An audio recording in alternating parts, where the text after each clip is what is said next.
Good morning. Good morning. While we're waiting for the minister, because we're here as teachers and as people who would like to do knowledge, so we're going to start with warming our tables, and we're also going to start doing it together. If your table gets it wrong, you have to all stand. And if you get it right, or if you get it right, you have to all stand. If you get it wrong, you have to all sit. Can we do that? We're trying to make sure that before the minister comes, at least we would have engaged with one another. So we will have to do this. I don't know how to explain. I hope there's somebody for universal access. So concentration, you remember what our children play? Let's start. Concentration, concentration, now begin the names of African cities. Abidjan, they've lost standard. Your table. We will go around the table. Or should we start at the back? Colleague, where do you want to start? Let's start. Okay, that was warm up. Let's start. 1, 2, 3, let's start. Concentration, concentration. Now begin the names of cities in Asia. So,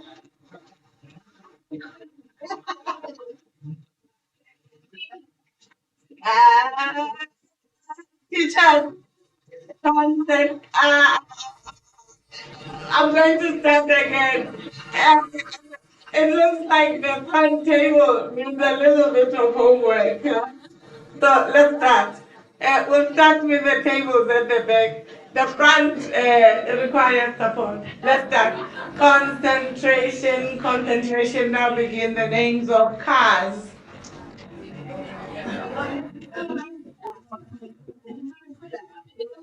So whilst we're going to get the minister, can you have your table talks, please? You could play the concentration game. Thank you.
Good morning. Can we all take our seats?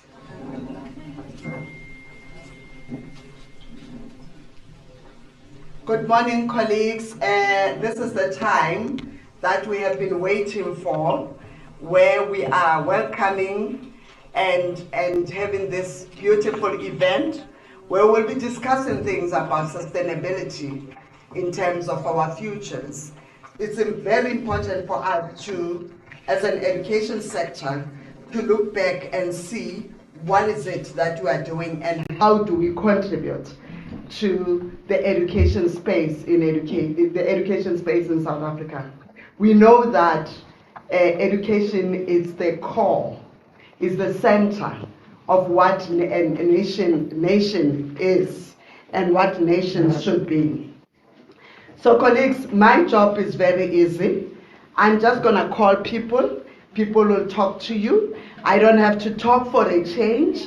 And I get paid for talking. So this time around, no teaching, no nothing. So I'll just call people to come in and say their word. Colleagues, today's session is a discussion. So we are going to open up so that you talk about different issues that needs to be talked about.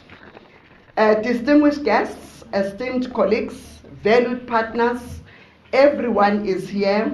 We have ministers, Minister of Basic Education, Mekwa Rube, you are most welcome. Thank you very much for coming and seeing our college. We produce many students for you. And I can say this without even any doubt that every person in this room has had something to do with UNISA. Yeah.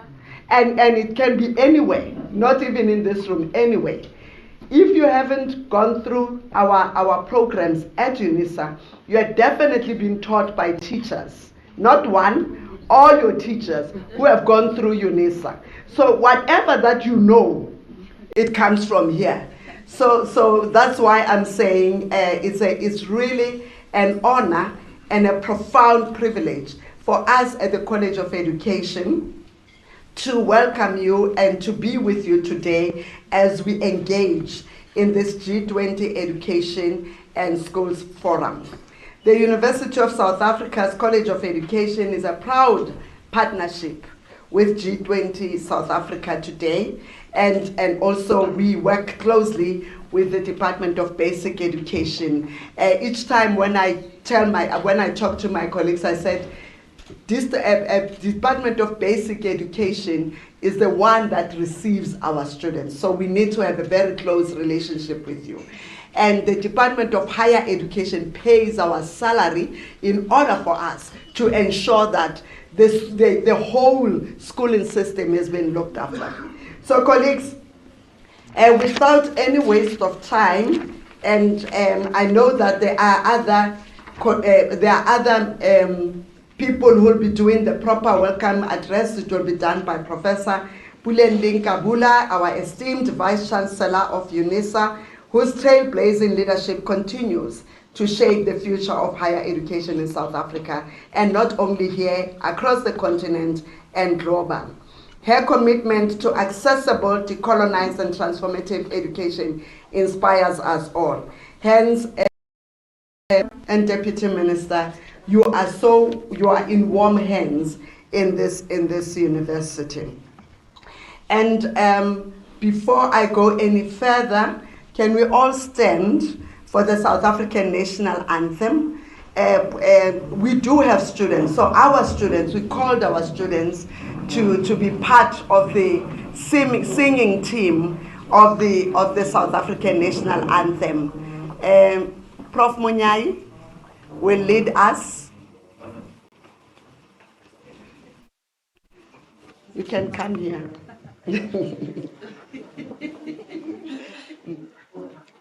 Are they coming? The students, where are they? Let's start. They will join. Are they coming? Yeah.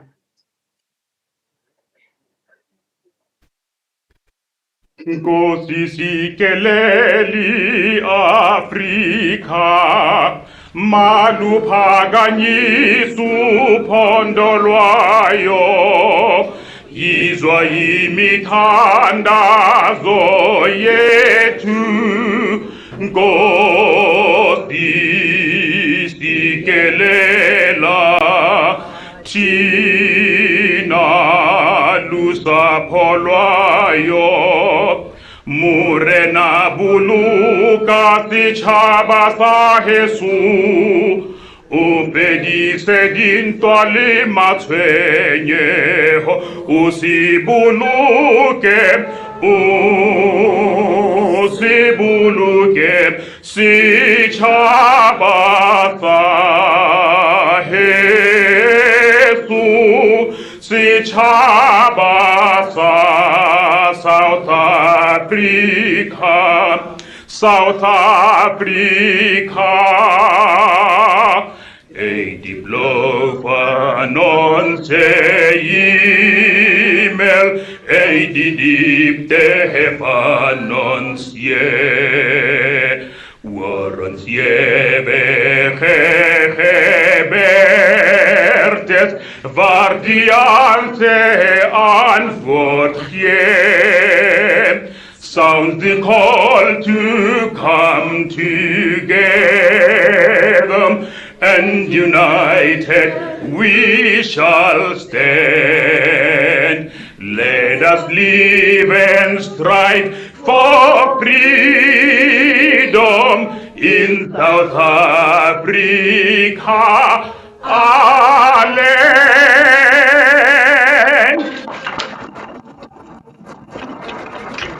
Lurudwi again, you heard us. You heard us. This double quartet, or not a quartet, a duo.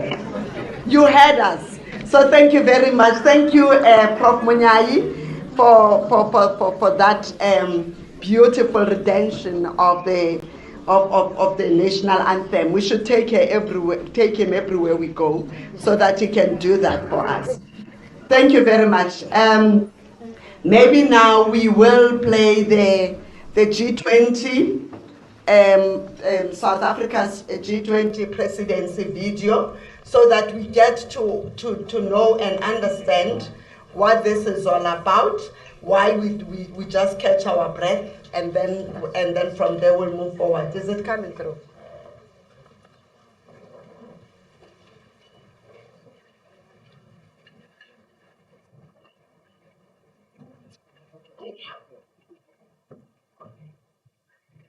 Can we sing the AU song before we get to the G20? I don't know.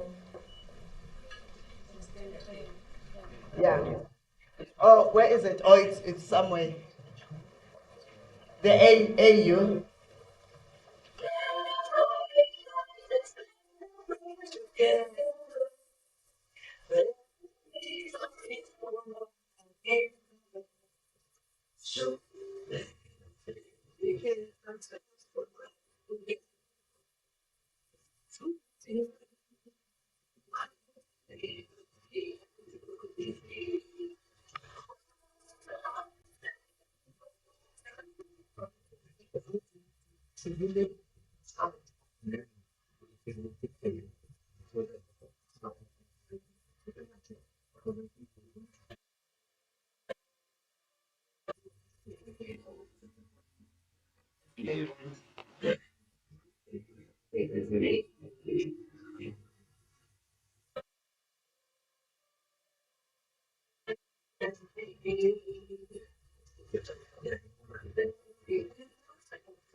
Let us make Africa a tree of life.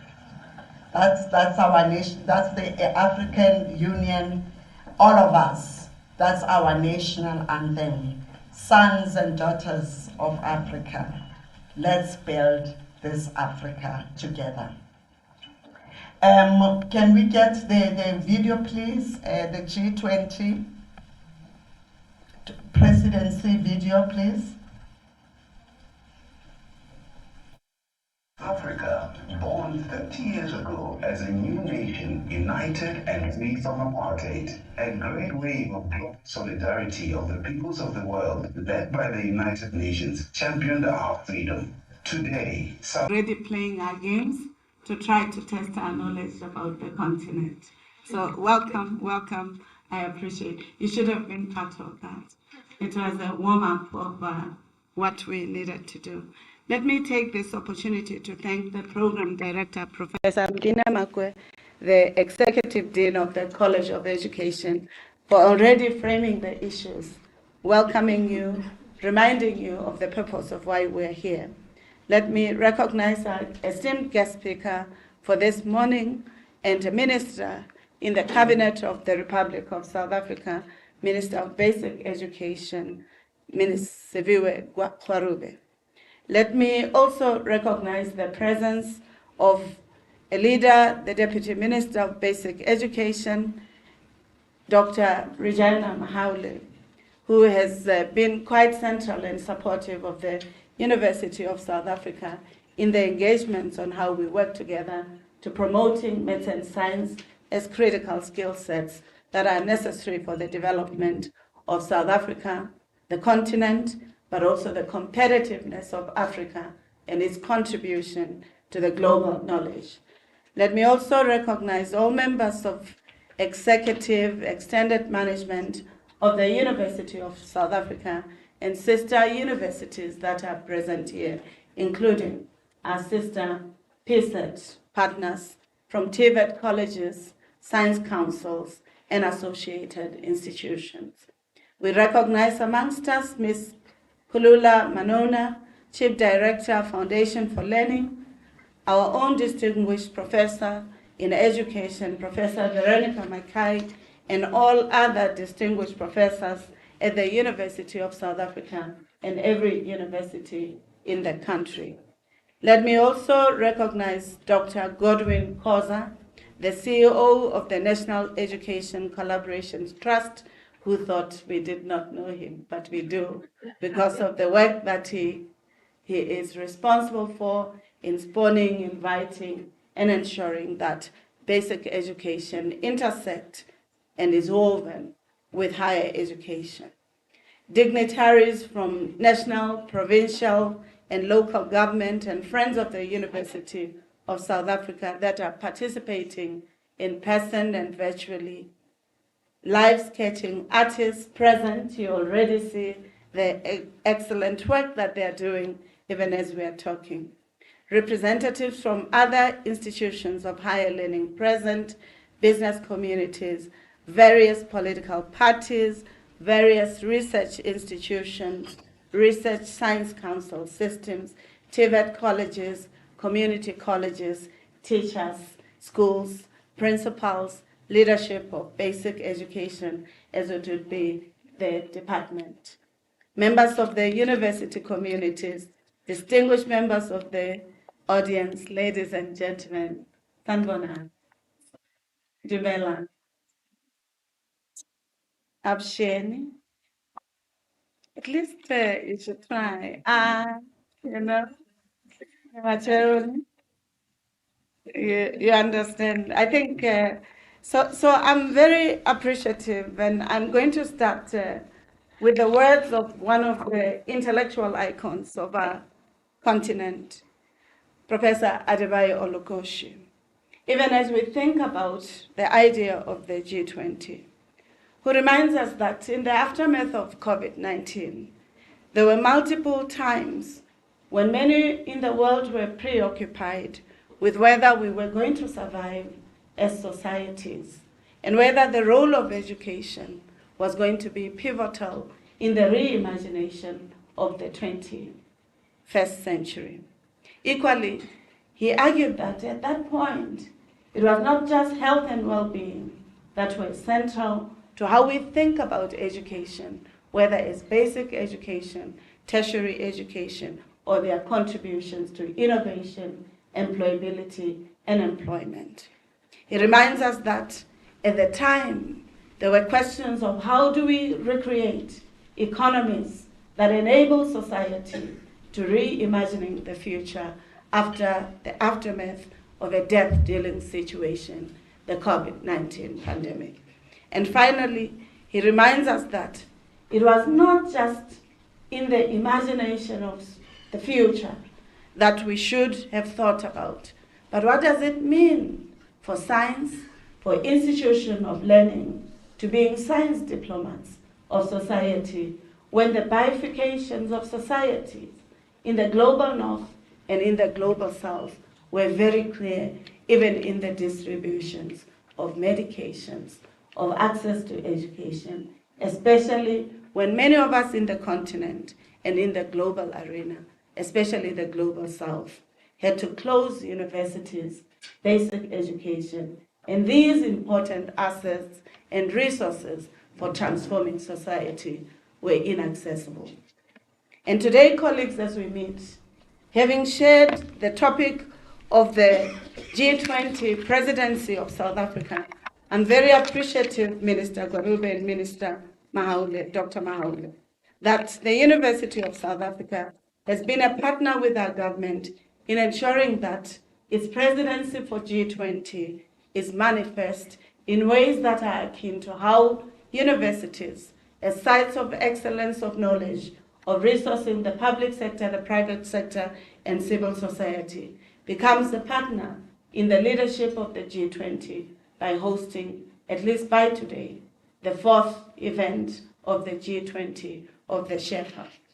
I think it requires a round of applause. Why does the University of South Africa become interested in the G20?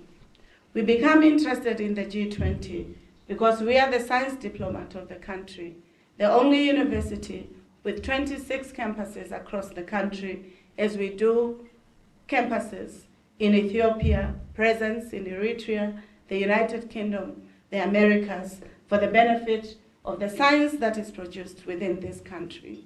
And we do so with grace, dignity, and commitment to ensuring that the knowledge produced by Africa's scholars, its intellectuals, its ideas that are humanizing, find expression in multilateral systems, including the G20. It's an honor and privilege, therefore, for us as the university, not only to appreciate that the Department of Basic Education and the University of South Africa College of Education are in proud partnership with G20 South Africa 2025, and therefore we are honored to welcome you to the University of South Africa. We also extend to the Minister of Education, Honorable Siviwe Kwaribe, Honorable Deputy Minister Regina, we remind you that we are your partner as UNISA. Professor Magoe was shy to let you know that we are the university that hosts 88,000 of the students that are pursuing education in the varied disciplines. 88,000.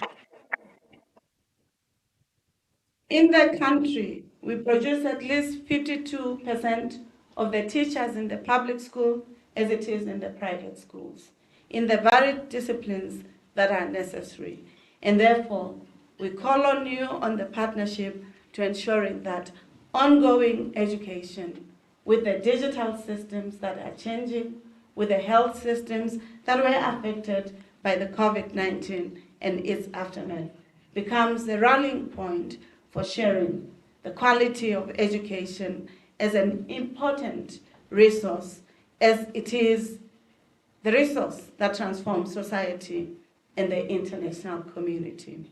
And therefore, as we gather here, we gather in the spirit of innovation, commitment, and hope that our partnership with you will not just be today as we reflect around the roles of South Africa in the G20, but it will be on how we look at the education system in our country. How do we address the math and science disciplines that seem to be lagging in our system?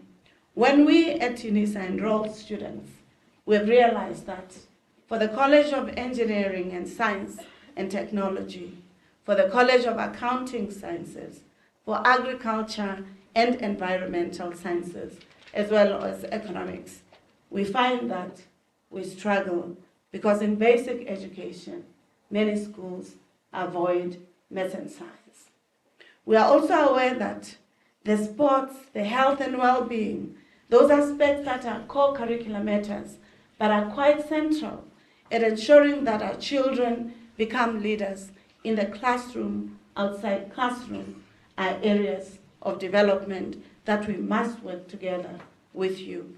Because for the future skills to be developed, for our students to be competitive like any other person in the world, there is an urgent need for us to collaborate to strengthen not only early childhood learning and foundational learning, but the intersecting systems of education. Because if we buy into the logic of the World Bank, where the focal point is just on early learning, we will forget that. For the students to learn a basic education, they must have teachers that are fully trained and trained well in higher education. For them to thrive, in the words of His Excellency President Mandela, who reminded us that education is the most powerful resource which we can use to change the world, our learners will not be able, if we don't work collaboratively, to ensure that the dance, the theater, the interconnectedness of basic education and higher is strengthened. And that convergence is quite important. And we sit here with you, Minister, with a commitment that we will be partners because we are the researchers, we are the engaged scholars, we are also the university. In the university system, this is where the most numbers of innovators, whether in teaching systems, in methods, in pedagogies, but also in how we use technology to reach majority of students or learners who might otherwise not have the quality and the capacities that are available in the majority urban areas. President Mandela's words serve as a reminder of the powerful learning, but also a call to use that power wisely and inclusively. Education is the engine of transformation of society. It offers transformative pathways towards national cohesion, knowledge-driven development, innovation, whilst fostering intergenerational equity. However, no matter how advanced our world becomes, we must never lose sight of the fact that behind every great nation, an education system stands empowered, well-supported teachers. And if we are to navigate the road ahead, we must equip them with the tools, training, support they need. The professional development of educators is not only a luxury, it is an absolute necessity. In an era marked by artificial intelligence, machine learning, the geopolitical contestations, climate uncertainty, migration, the shifting economies, the roles of the teachers have never been more complex, more critical, and more challenging.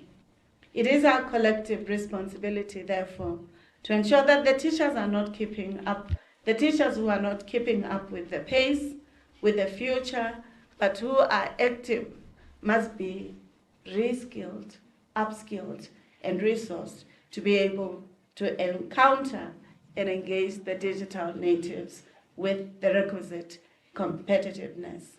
Equally vital, we hope that at the early stage of education, at its foundational levels, we are going to ensure that as South Africa, we invest a lot of resources that would be helpful to strengthening our educational outcomes.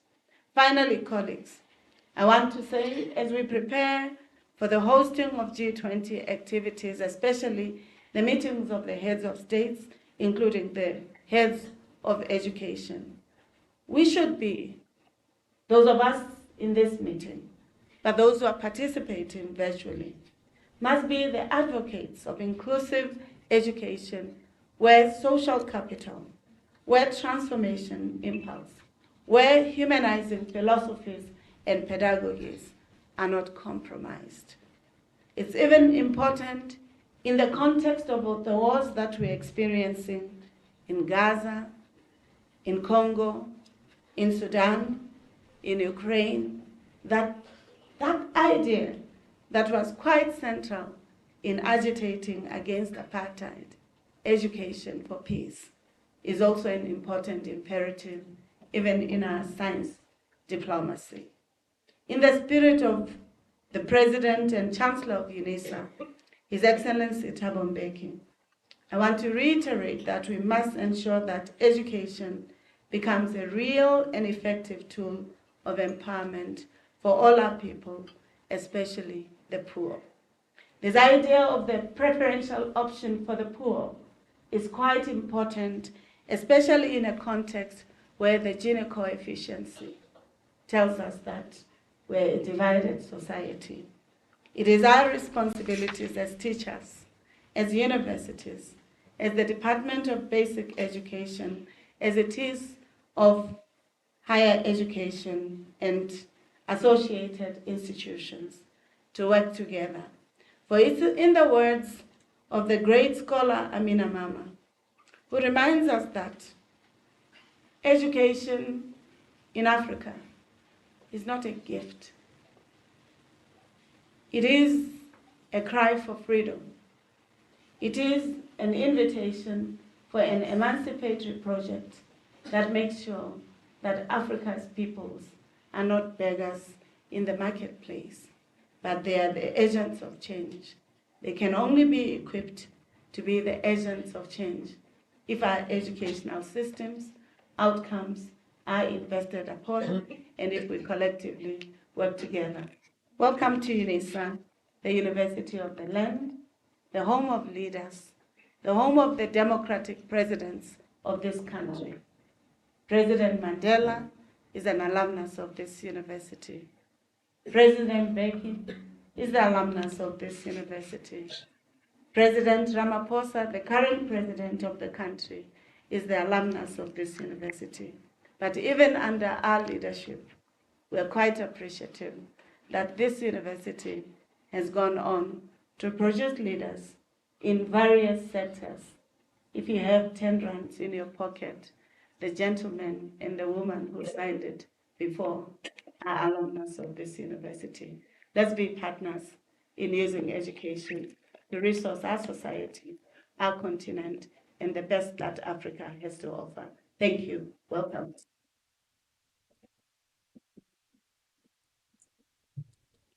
Thank you very much, VC, for welcoming our esteemed guests and valued partners in this relationship that we have. And it shows that your presence here is not only symbolic, but strategic. It signals your country's dedication to meaningful dialogue, global collaboration, and shared responsibility in building the future of education. We are truly, truly privileged to have you here in South Africa and to have you here also as part of the education sector that is going to be involved in this vital conversation. Thank you so much, Prof, for reminding us on the role that we need to play as educators. But as we are moving, and we have to move very fast, can I request that we play the G20 priorities video, and after that we will ask Honorable Dr. Regina Mhaule, our Deputy Minister of Basic Education, to come to the podium. So colleagues, please help us out with the video. Welcome to the 2025 G20 Education Working Group. This year, South Africa is proud to host the Education Working Group, building on the achievement of previous presidencies by fostering solidarity, equality, and sustainability through education. The theme for the Education Working Group 2025 is Educational Professionals for Solidarity, Equality, and Sustainability. The G20 Education Working Group was established in 2018 during the Argentinian presidency. Since then, it has addressed several educational challenges, including strengthening learning outcomes, equitable access, digital technologies in education, and education for sustainable development. As the 2025 G20 host, South Africa aims to champion the aspirations of emerging market economies and promote the continental agenda. The priorities that South Africa will therefore focus on are: firstly, inclusive economic growth, industrialization, employment, and inequality. Secondly, food security. Thirdly, artificial intelligence, data governance, and innovation for sustainable development. In considering the strides made by previous presidencies and the most pressing global challenges, the Education Working Group has 3 priority areas for engagement in 2025. Priority 1, quality foundational learning, the role of early childhood care and education to improve the quality of foundational learning. Priority 2, mutual recognition of qualifications in a global context. Priority 3, education professional development for a changing world. Let's take a closer look at each priority. Priority 1, quality foundational learning, the role of early childhood care and education to improve the quality of foundational learning. Quality foundational learning, particularly through early childhood care and education, is vital for developing early literacy, early numeracy, and socio-emotional skills. Early childhood care and education, a strong social equalizer, is the foundation for cognitive development and contributes to the inclusive economic growth of a country. However, access to quality pre-primary education remains a challenge in many low and middle-income countries. Addressing these challenges requires increased investment, universal access, and quality teacher training. Given the challenges and the importance of early childhood care and education, the following key areas are highlighted for deeper engagement at the G20 meetings in 2025. High-quality pre-service training and innovation in the in-service training and development. The development and implementation of quality assurance initiatives. Frameworks for innovative, sustainable parenting support programs. Fostering collaboration with stakeholders in developing a capable professional workforce. Priority 2, mutual recognition of qualifications in a global context. In an increasingly globalized world, the recognition of qualifications across borders is vital. This includes fostering internationalization in education, supporting labor force mobility, and ensuring quality assurance mechanisms. Recognizing skills and competencies achieved through micro-learning rather than just formal qualifications is essential for adapting to the evolving demands of the global labor market. One important push factor is globalization of education. As more students study abroad and institutions collaborate internationally, there is a growing need for standardized recognition for qualifications across borders, not only for students, but also for teachers, lecturers, and researchers. In addition, policy synchronization and labor market requirements has to ensure mutually beneficial and ethical utilization of micro skills and education. In an effort to enhance mutual recognition of qualifications globally, the Education Working Group will explore 1. The qualifications and quality assurance regimes. 2. The possible mechanisms for mutual recognition of qualifications and skills, including micro-credentials. 3. Global and regional conventions and continental qualifications frameworks and networks. 4. Innovative approaches to micro-credentials for lifelong learning and employability. Priority 3. Education professional development for a changing world. Having a competent, motivated, and empowered teacher in every classroom is essential for quality education and lifelong learning. The rapid pace of technological advancement is reshaping our world in profound ways and highlights the need for 21st century skills such as digital literacy, critical thinking, and collaboration. These 21st century skills have received prominence as countries grapple with the challenge of optimally developing and retaining teachers to be able to develop these skills in learners. In this context, there is growing recognition of the integral role that education can play in enabling young people to fulfill their individual potential and aspirations and to participate meaningfully in society. The G20 Education Working Group will focus on enhancing the role of the teaching professionals, which includes teachers, lecturers, and researchers. Therefore, the deliberations will explore 1. Practices of countries to increase teacher retention. 2. The impact of conditions of service and other factors on teacher retention, as well as strategies for enhancement. 3. Innovative practices related to new teacher induction, orientation, and mentoring programs. 4. Key strategies for enhancing teacher efficacy. 5. Insights and best practices on integrating 21st century skills into teacher education. And 6. Showcasing innovative practices for upskilling teachers. At the end of our engagement and deliberations in 2025, colleagues, I think time is not on our side. Can you turn it off? Please, time is not on our side. We will watch the video later during tea break and lunch because we are really running out of time.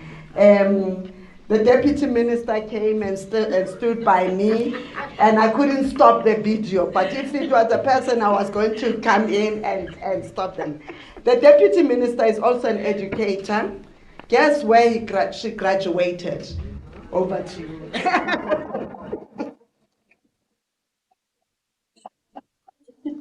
Thank you so much. She graduated at Muckleneuk College. But she was not happy that Muckleneuk College, you just get a diploma. Something, I want a letter. I don't want a standard. At that time, it was a standard, not a grade. I want to write letters. I want a BA. At that time, BA was the. Then I said, where can I go to? UNISA. Thank you so much, UNISA. You laid a foundation for me because in my province there was never a university. We never knew about a university in Mpumalanga where I come from. The Vice Chancellor has outlined the protocols. In the interest of time, I'm only going to greet my minister, Minister Sivio Kwahube. Greetings to you. I was reading your heart as I was sitting there, that your heart is not sitting down. Your heart is jumping because of your next engagement, which is not her making, of course. It just came that as she was prepared to stay for the whole day today. She told me, dear, let's stay with them the whole day. We agreed. To our surprise, then there was an emergency above, which is beyond our control. Greetings to the Vice Chancellor. Thank you so much, Ma, for hosting this event. and want to appreciate all the academics as the Vice Chancellor has greeted all of you. I join in that greeting. Ladies and gentlemen, you are all very important, esteemed guests. We appreciate you. It's both an honor and a strategic imperative to address you today, not simply as Deputy Minister, but as a teacher, like it was said, and as an alumni of this university, and a fellow believer in the power of education and ideas to shape societies. In 2025, South Africa assumed the presidency of the G20. For the first time in our democratic history, we were entrusted with steering the global agenda. And in education, we chose to lead with clarity, courage, and conviction. So, as chair of the G20 working group, South Africa has advanced 3 priorities. That's why I stood up as the thing. What am I going to say now? Because my speech and minister's main speech is in that presentation. I said, now let me cut it short because we have to go. But as I say that we have advanced 3 priorities that reflect both our national imperatives and global responsibilities. Quality foundational learning. Quality foundational learning. And if we get it right there, we've won the battle. Mutual recognition of qualifications and educational professional development for a changing world. And that's where you fit in. And as basic education, we must produce what higher education expects. We cannot produce something else and we expect you to manufacture something that is different from what we shall have produced at basic education. So these priorities are not merely policy statements. They are a call for to reimagine education as a tool for justice, mobility, and resilience. They are a challenge to all of us to interrogate systems, to innovate boldly, and to ensure that no learner is left behind. Our leadership has unfolded through a structured and rigorous progress under the leadership of our minister. She has always been there in all the meetings. And Minister, I want to thank you. Normally people are thanked when there's a coffin in front of them, but I want to thank you when you're still young and alive and vibrant. The first meeting was between 12 and 13 February. Was a virtual meeting. South Africa introduced its priorities to the global community under the leadership of this minister. The response was unanimous. Every country on the call endorsed on our agenda that this was a moment of alignment and a signal of trust. The second meeting was between 27 and 29 May at Sun City. We hosted an in-person dialogue focused on a quality foundational learning and mutual recognition of qualifications. Again, the minister was the one leading this meeting.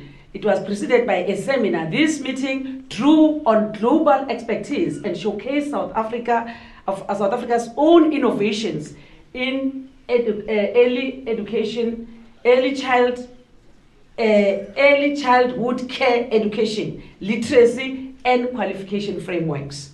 The third meeting was between 1 and 3 July. This meeting deepened the discussion, education professionals for a changing world. The fourth meeting will be in October, which will be the last meeting before the actual summit, the ministerial summit before the presidential summit. This process will culminate in a ministerial declaration, which means all the things that we're going to discuss today here will be incorporated into one program of South Africa that will be deliberated into that ministerial summit, which will be taken to the actual summit where all presidents will be meeting in November in South Africa. So, as the department, we took G20 into all provinces that they must participate, and provinces had to invite all stakeholders within provinces that everyone must feel the G20 as per the call of our president, that we don't just want to have our president being a chairperson, but we want South Africa to chair. And as we chair as South Africa, everyone must have a feel, everyone shall have given his or her own input, and not just a talk show, an input that they will share when the presidents are meeting in November. So as I conclude, before I call the main speaker, a declaration of shared purpose. South Africa has not only chaired the G20 Education Working Group, we have redefined what leadership looks like by listening, by engaging, and by elevating voices from every corner of our country. Let this academic engagement be our declaration that knowledge must serve justice, that research must inform action, and that when South Africa leads, it leads with both heart and mind.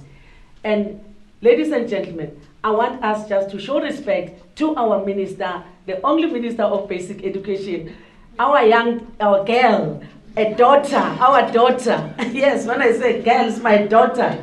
Our daughter, but a leader in her own right. As she ascends the stage to address us, let's all stand up and welcome her.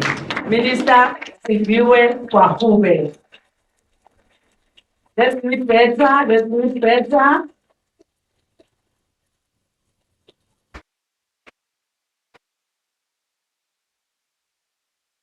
Thank you very much, Tim. Program Director, our Vice Chancellor and our host today, the faculty and staff at UNISA, distinguished guests. I think the VC did a very good job at welcoming all of you. So I'm going to stand on that very established protocol. Thank you very much for inviting us to be part of this incredible engagement. And it is really an honor to be here on your wonderful campus. UNISA is one of our nation's most important institutions in shaping the next generation of teachers, one of them being the Deputy Minister. This morning, colleagues, we meet at a truly extraordinary time, a once-in-a-generation moment where South Africa, as the G20 President of 2025, has pledged to take the G20 to the people. I think it's important to understand that this is not just a slogan, but it's really, really quite important that the work that we do on the global stage is very much rooted in the work and the daily lived realities of our people.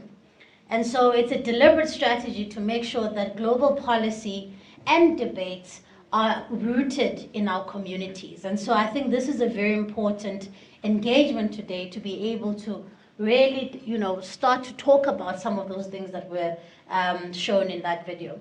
It starts in places like this, amongst minds who train our future leaders, who shape pedagogies, and ultimately determine the future of millions of South African professionals. And so this gathering is really purposeful. Every faculty of education represented here, whether serving urban centers, whether rural districts, or innovating through online platform, plays a decisive role in building the very backbone of our national development. To UNISA, I say thank you for leading the charge in teacher education. I wasn't aware that we have such a large cohort. 88,000 is really no small feat. So thank you very much for the work that you do in really shaping our country's future by really developing the educators that we need, not only for today, but for the future. These are teachers who are not only just in every phase of our schooling system, from early childhood and care, to foundation phase, to intermediate, to FET, and all the phases, and as postgraduates and doctoral candidates.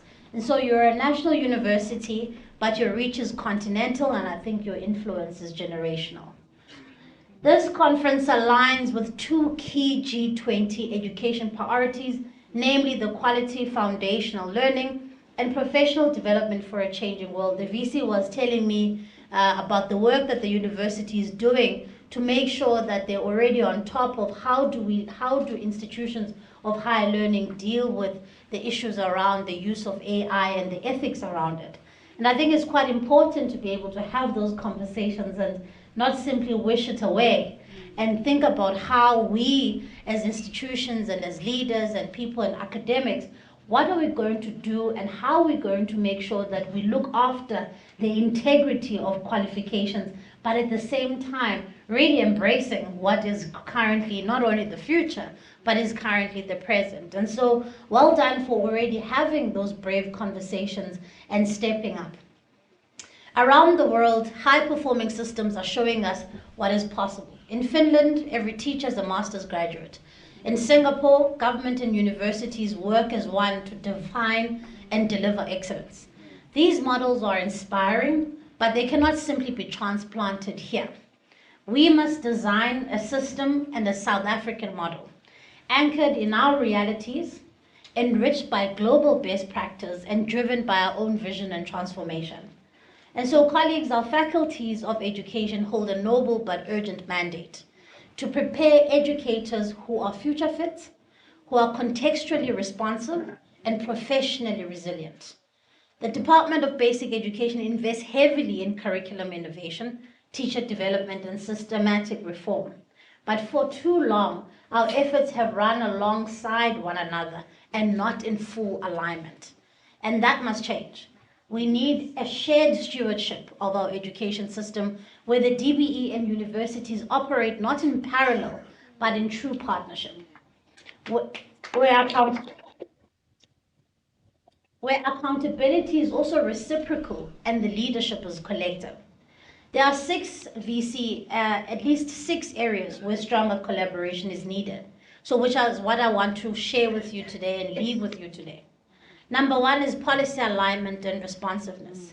We need continuous engagements between DBE and our universities to ensure that initial teacher education programs stay aligned with national priorities and adapt to emerging needs while the system is responding to our strategic reorientation of the system.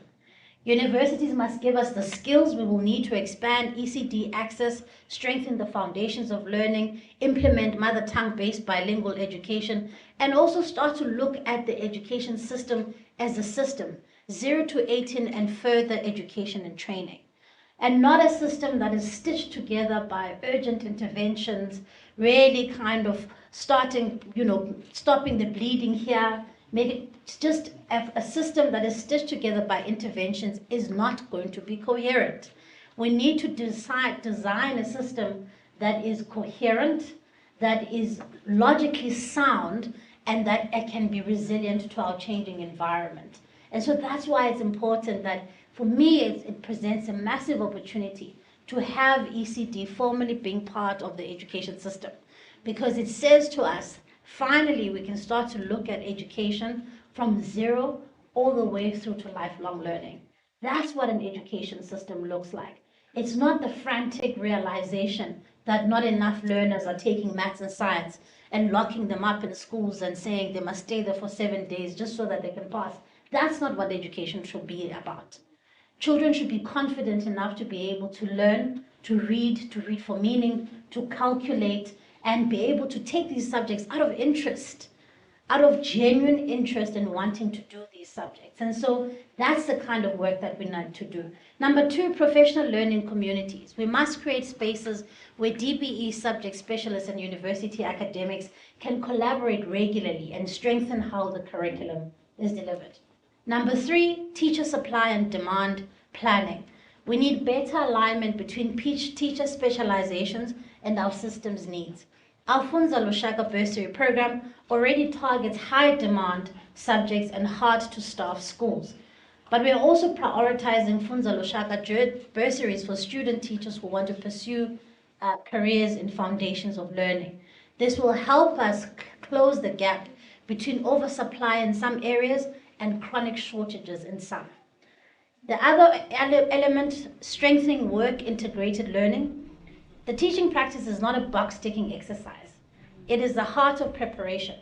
The DBE with provincial education departments can help ensure that school placements give students the right exposure in the right context. And together we can design practical tools of mentoring frameworks that can guarantee quality and consistency across the country. The second last area of collaboration, I think strong alignment that is needed, is the seamless introduction in CPD pathways. The transition from graduation to the classroom is a vulnerable moment for new teachers. By aligning the induction and CPD programs with pre-service training, we can create a smooth, coherent path for professional growth. And so as I was whispering to the VC, that's one of the things that I really want us to discuss, so that we don't simply throw graduates into a classroom without giving them the requisite support that they need so that they can be not only future fit, but they can also be professionally resilient. And the last area of alignment is joint monitoring, evaluation, and research. The DVE collects a vast amount of data, but universities have the expertise to interrogate that deeply, help us make sense of it. And so I think a shared research agenda is going to be really, really important. So if we commit to these areas, colleagues, we can, one, align teacher education and national priorities. Two, match teacher supply and demand through shared data. Number three, make sure that CPD frameworks are rigorous and they're practical. Our teachers are stepping into classrooms shaped by artificial intelligence, as we were talking, climate change, migration, and economic uncertainty. And so the G20 Priority 3 asks, are we equipping them with transversal skills, adaptability, resilience, and the resilience that they need? And so this conference becomes extremely important. Let us strengthen the compact between the Department of Basic Education and our universities so that it's more deliberate, it's more practical, and unshakably focused on impact. Let us listen intently, speak boldly, and act decisively. As custodians of knowledge, let us meet this moment with rigor, with the creativity that's needed, and the refusal to accept mediocrity. If we do that, the ripple effects of our work here today will not only just be felt at UNISA lecture halls, but in every classroom around the country. And that for me is really the reason why we need to do what we do. It's the only way that we can truly change a generation of children in South Africa. When we make sure that the decisions that we make here can be translated to every single classroom, whether Mqanduli or Kwakwa, let children have the same amount of opportunities with the same kind of quality. And let's not resign ourselves to simply saying, this is the system we inherited. We have the power to change the system. We have the power to change the South African child's future. And I think here, with all these minds that are gathered here, we can do that together. Thank you very much.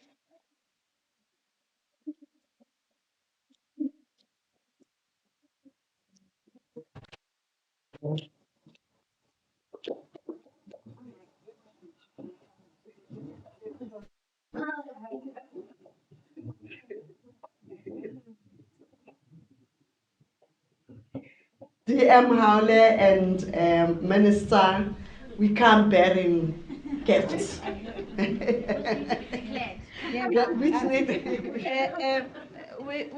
We checked so that we don't put you in a quagmire. They are within the non-declaration. Thank you so much, Minister, for that inspiring speech. I think all of us are motivated, and we are going to do what you said we should look into. Thank you. Thank you, DM, also for giving us that background of the G20. This is quite helpful for us. Colleagues, the Minister and DM will be leaving us shortly. So, and I think it's time for a short tea break, a very short tea break, so that we can be able to make up our lost time. So thank you so much, colleagues. Thank you, thank you, thank you.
Maybe we can actually just get away with it right here.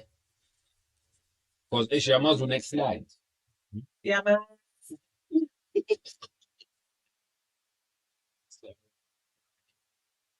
We need to switch it in the room. Yeah.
So we can run it. So we become to make sure we're yes, fine. yes, It's done. perfect. No, we're gonna kill it. Great. So one down. Now we need to find the other two. Yes, I don't know, because we don't have the other presentation. So Weston is supposed to be there. oh, okay, Problem. Oh, but problem is K. Problem J. okay. So, That's all.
Colleagues, can we start? Colleagues, can we start?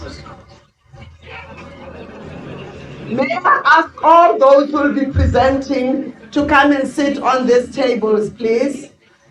The presenters, the panel discussants, please, so that we can get through quicker.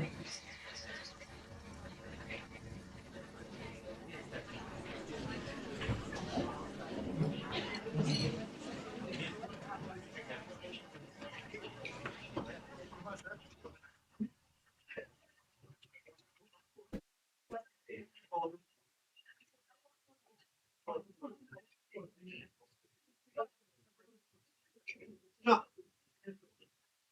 nothing.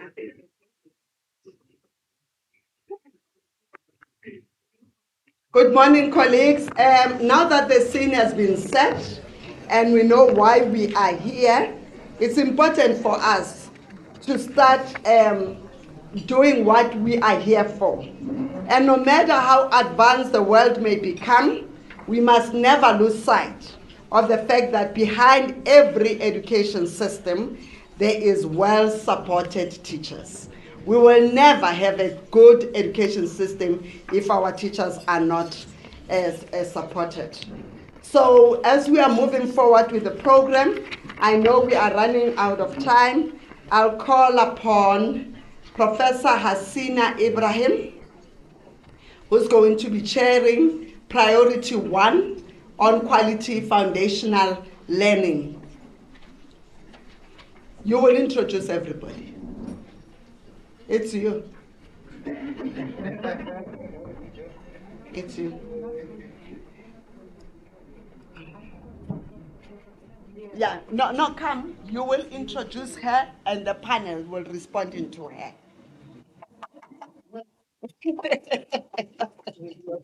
And the panels, this is your session. I'm done with foundational learning. This is the quality foundational learning passage. So I'm leaving it all to the foundational learning people.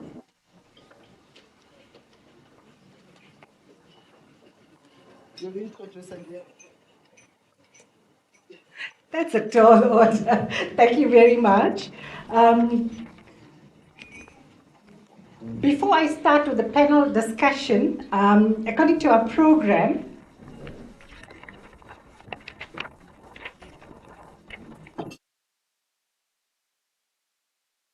it is my pleasure to introduce you to Mrs. Kulula Minona, who is the Chief Director of Foundations for Learning. So we are already in session B, and our priority is on quality foundational learning. So how we've done this is we have an input presentation, and then we are going to have our panel that is going to respond to the issues raised by Mrs. Kulula Minona. Over to you, ma'am.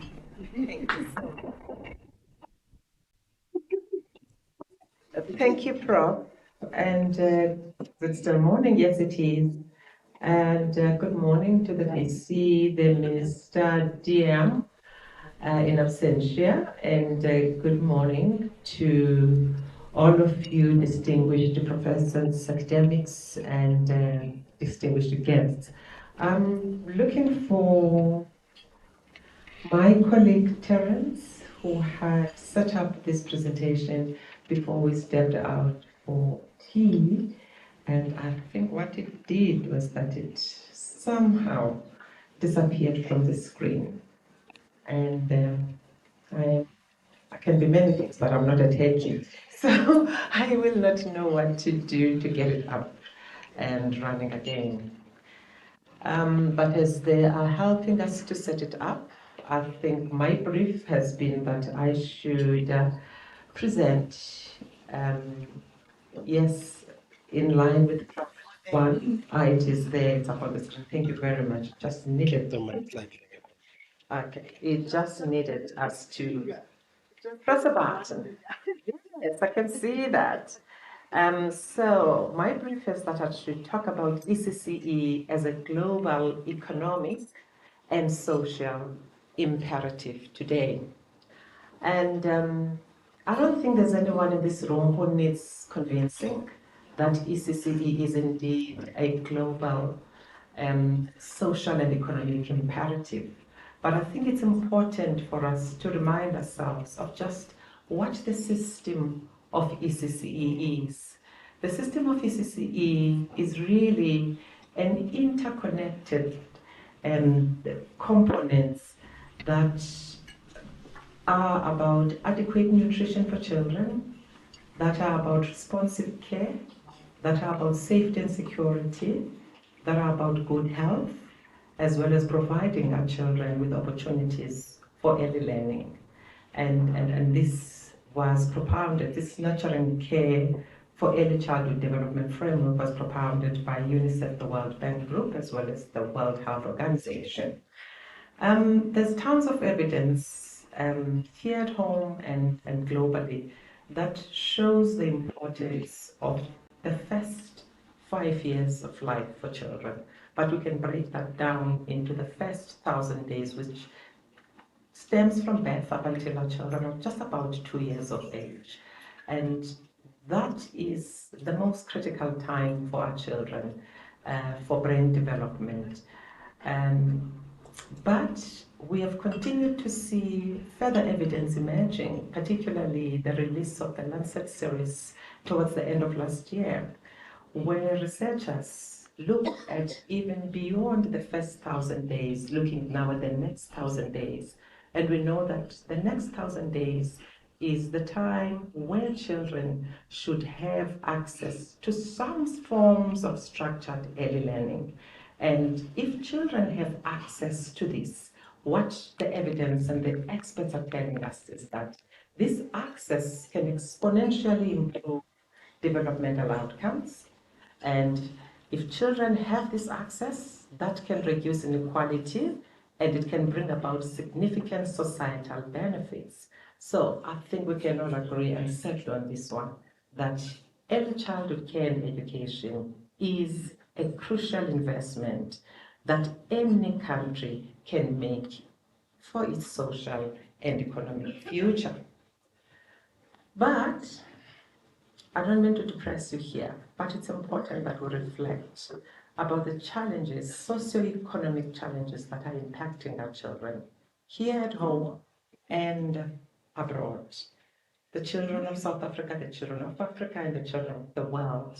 So globally, we have data and evidence coming from the World Bank and UNICEF that shows that we have about 349 million children who have no access to childcare.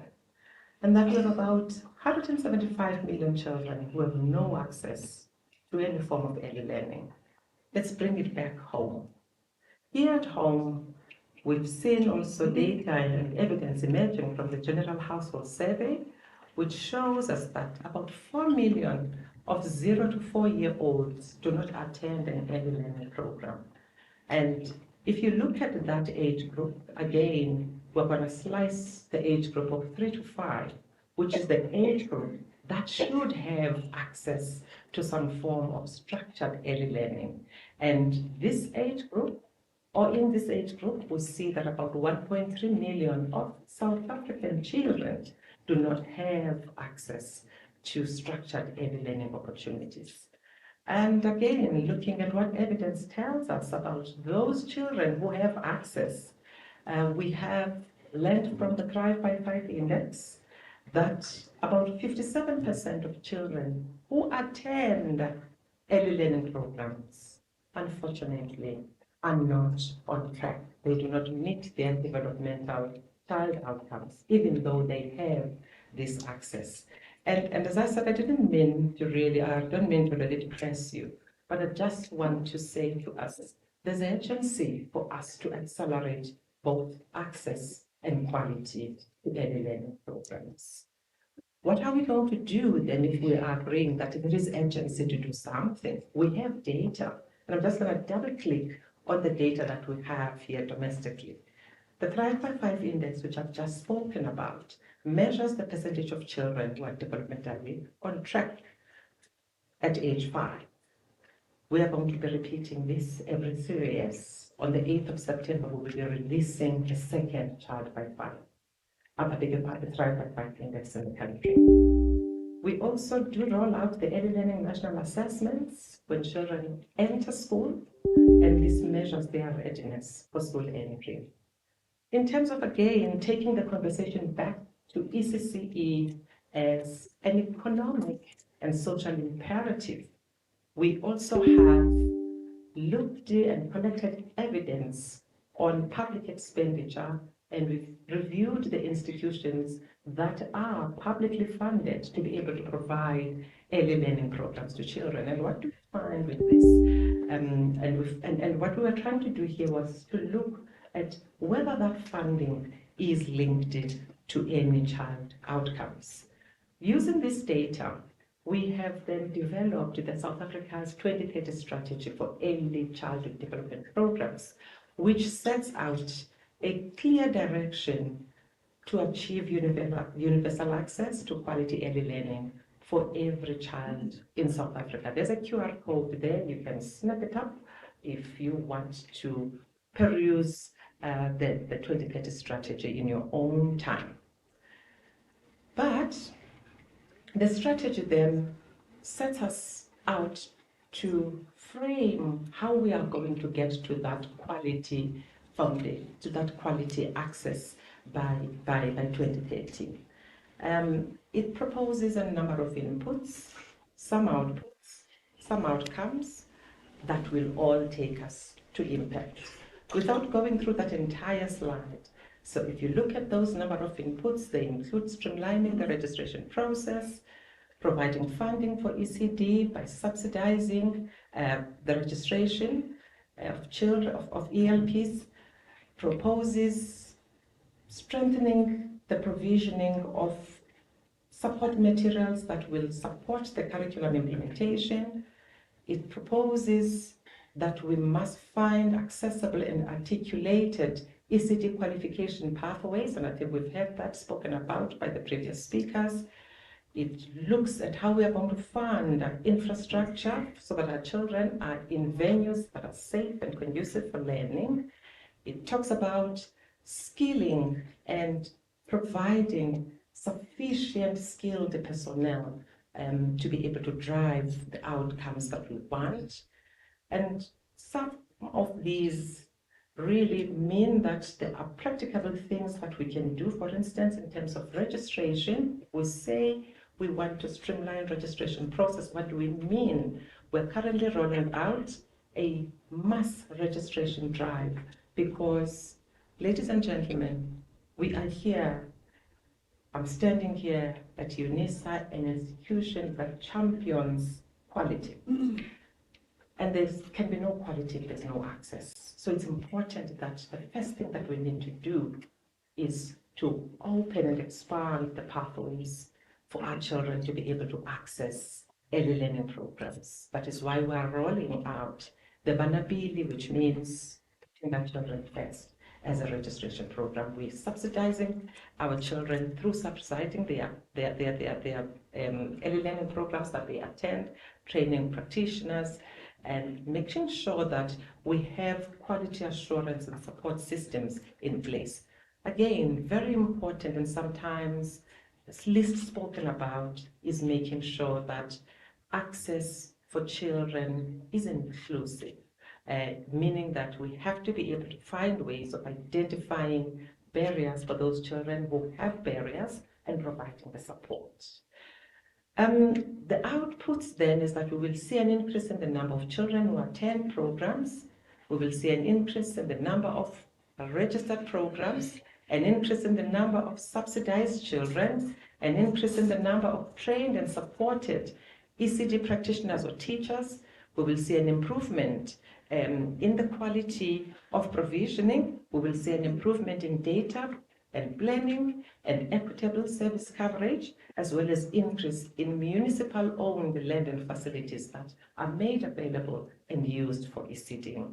The outcomes that we are all looking for here is that our children have age-appropriate physical, cognitive, language, and socioeconomic outcomes, and that more parents and caregivers are engaged meaningfully and can work, and that there's more employment, and that the micro enterprises that are championing providing these learning programs are revived and are supported. And the outcome that we're all looking for is that there'll be better academic results across the schooling system, because we agree that ECCE is the bedrock for that, and that there will be improved lifelong outcomes for our children, and that will indeed lead to strengthened local economies.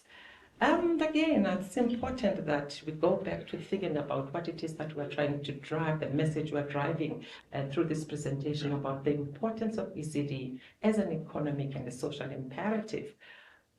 It's important that we celebrate what this country is doing in terms of really putting its money where its mouth is.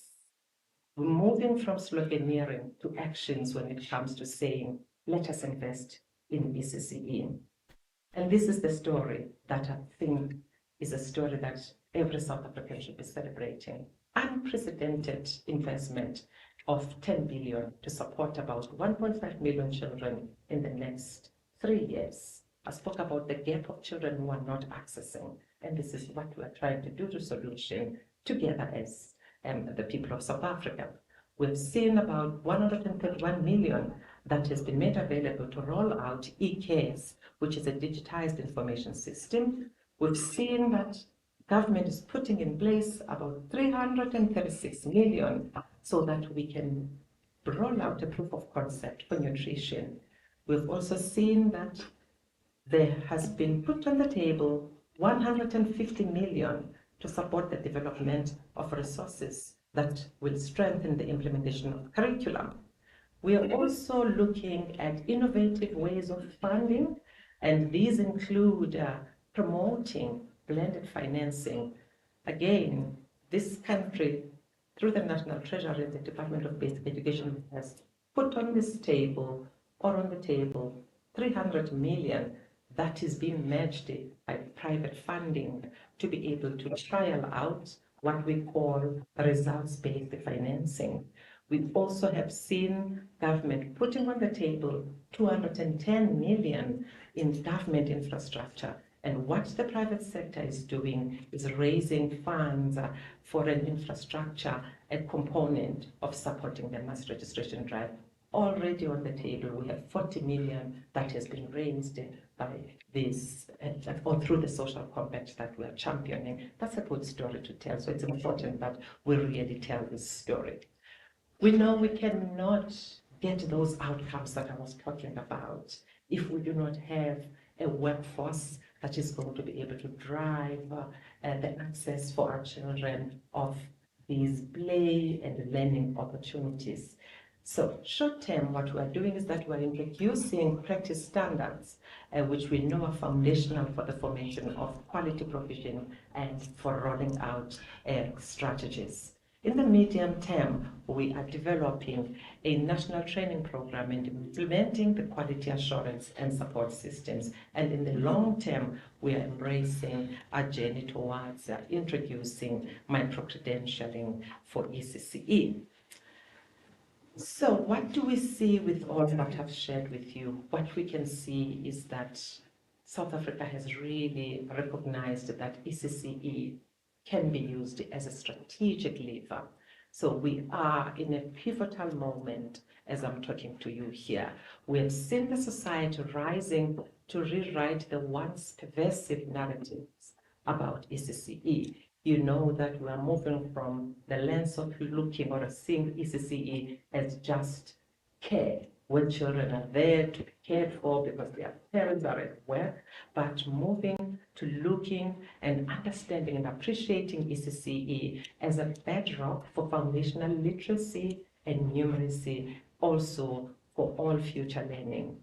We have seen that ECCE is a powerful component of the care economy. And lastly, but it's not least, we are seeing that as a country, we're embracing systems thinking, which leverages multi-stakeholder and cross-sectoral power to drive exponential change. I'm going to double click on that. But back to our strategy, which has given us an implementation plan. And from that implementation plan, we are developing, just about to release the blueprint that will actually help us to journey to that 2030 audacious goal. So the blueprint indeed builds on the 2030 strategy, and it lays out a pathway to align and orchestrate the entire early learning ecosystem, from government to communities, to early learning providers, to caregivers, NGOs, and funders. It also provides a framework to move at scale, to move with speed and sustainable, so that no child is left behind. Before I leave this podium, I would like to make this call to action. So the call to action is that let us all increase and sustain investment in quality ECCE. Let's ensure equitable access to affordably, inclusive, equitably, safe, and quality ECCE. Let's enhance support for parents and caregivers through evidence-based interventions, through social protection and family-friendly policies. Let's strengthen the ECCE workforce, and we really are appreciative of the strides UNISA is making in this regard, with quality training, including continuing professional development and improved conditions of service. Let's enable and strengthen the ECC ecosystem. And I think both the DM and the Minister have emphasized that there's nothing that we can do as just one. So the state needs the non-state sector. The non-state sector also needs the state sector to be able to drive exponential change. Let's also promote multidisciplinary research and develop contextual and culturally relevant standards and measurements. Before I thank you, I'm calling on all of you to join the ECCE Social Compact today. You have seen what we have been able to do when we work together as South Africans. So we're calling on the entire sector of ECD, we're calling on our implementing partners, on our donors, our business, academics, government to come together to be able to drive the change that our children are ready for. We have there with you as a QR code, again, if you are interested in seeing and just journeying through what the ECCE seminar that took place in Northwest for Priority 1. So this is just sharing for you as a resource for you to really just go through that at leisure. And I want to thank you.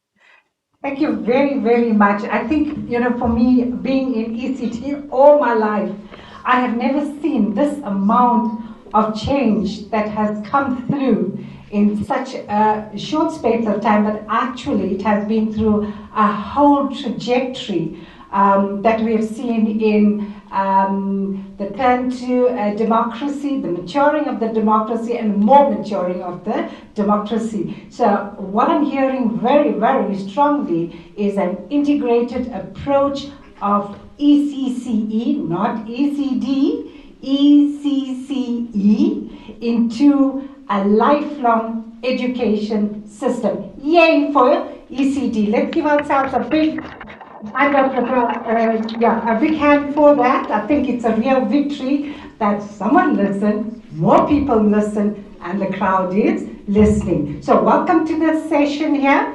We are in the G20 Priority 1, Quality Foundational Learning. Let me thank Mrs. Kalula Menona for her presentation on the global and social imperative. We are now inserting ourselves into not only national priorities, but also global priorities. And what we're learning is that we need to pay serious attention to the foundations to build equitable and prosperous societies. And foundational learning, it is very heartwarming to see that this segment of the nurturing care framework is now an integral part of birth to 9 years. And of course, we go back and we look at the first 1,000 days and also look at conception, which is absolutely essential to look at. So we can go back, and we'll say, we need to do this at high school because we have a lot of teenage pregnancy. That's where the problem is. We should have an elective on early childhood development or strengthen it if we have it already. And so this section here actually focuses on the question is, if we are moving on this trajectory of development, who will do the work? How will they do the work? What kind of support will they be needed? What is forthcoming that is very enabling for us to work together in the social compact? And specifically, this session will look at a critical issue of inclusion, language, and innovation as pathways to equity.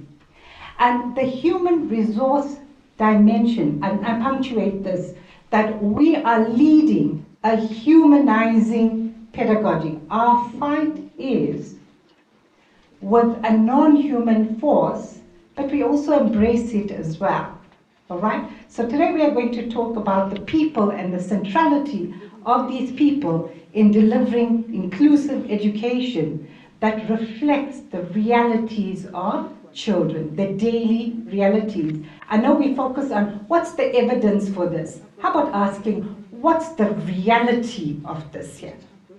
And I'm a key researcher on lived experiences in early childhood policy, practice, and workforce development, powered by the Research Professor Program at UNISA and continuity into another phase.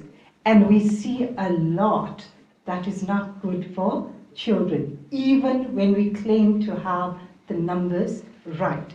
And with that, I would like to now invite our panelists to join us to share their insights on the workforce priorities that lay the foundations for equity and inclusion in early childhood care and education. So if we want to turn around the country, we need to focus on the workforce, and the panelists are all experts in their field and will share their insights with us.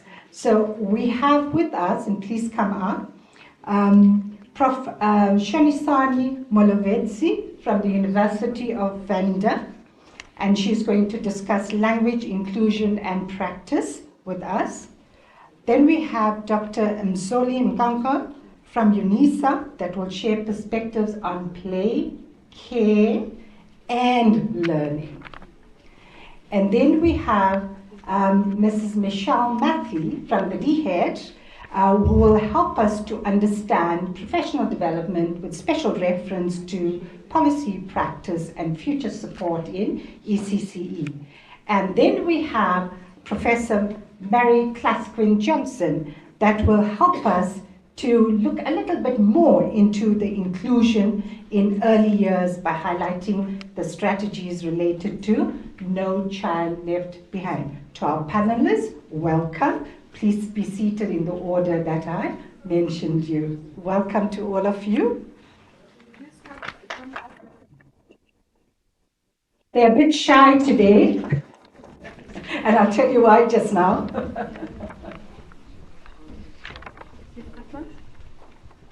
Yeah.